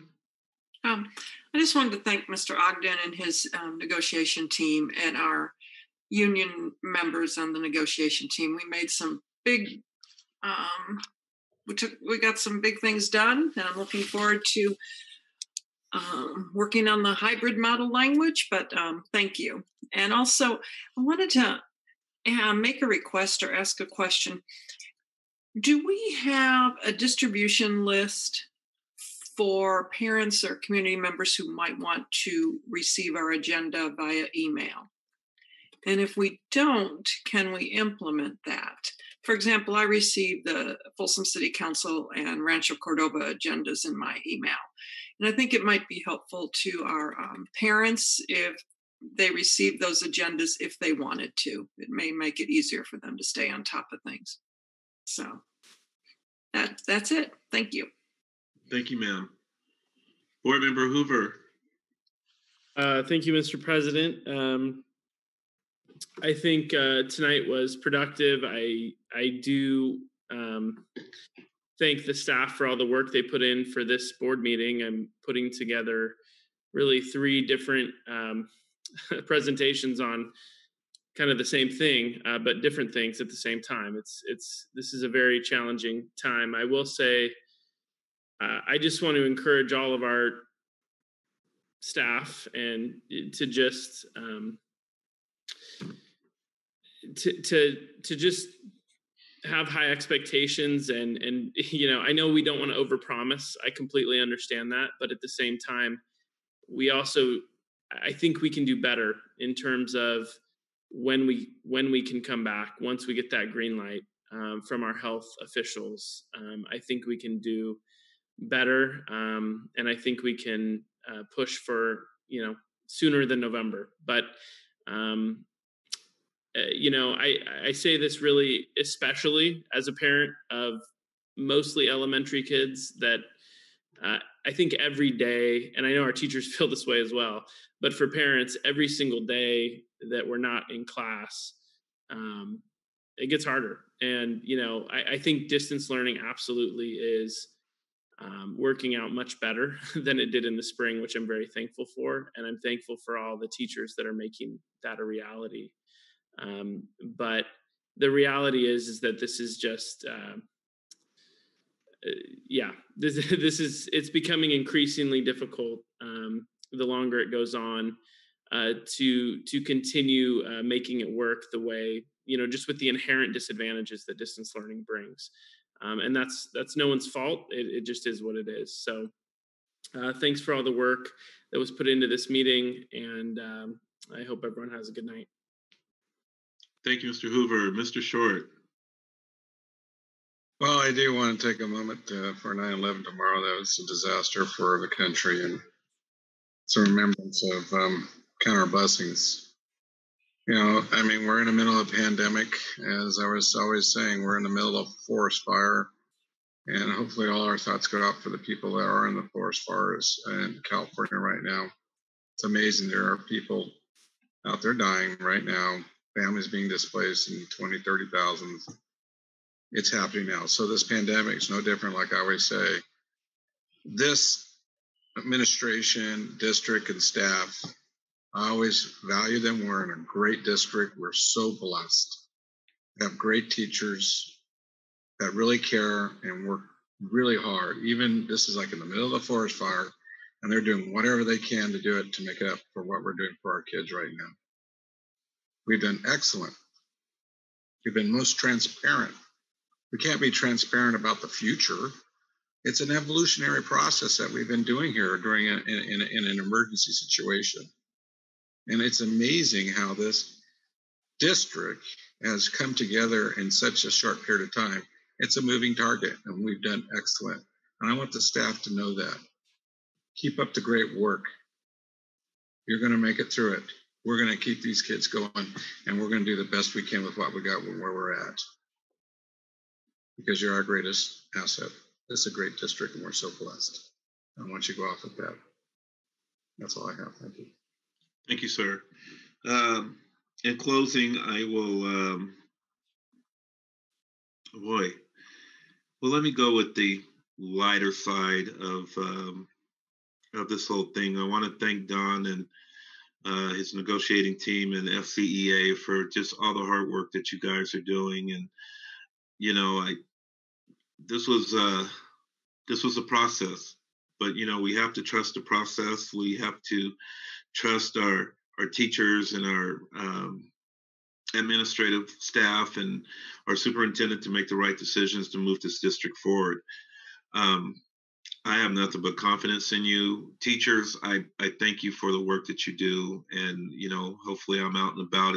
I made a comment a couple of weeks ago how sobering it is to visit these schools and there's no students. And I actually got a little excited last week because I went out to White Rock Elementary where they were distributing homework packets. So I had an opportunity to see some kids, but I'd like to see more.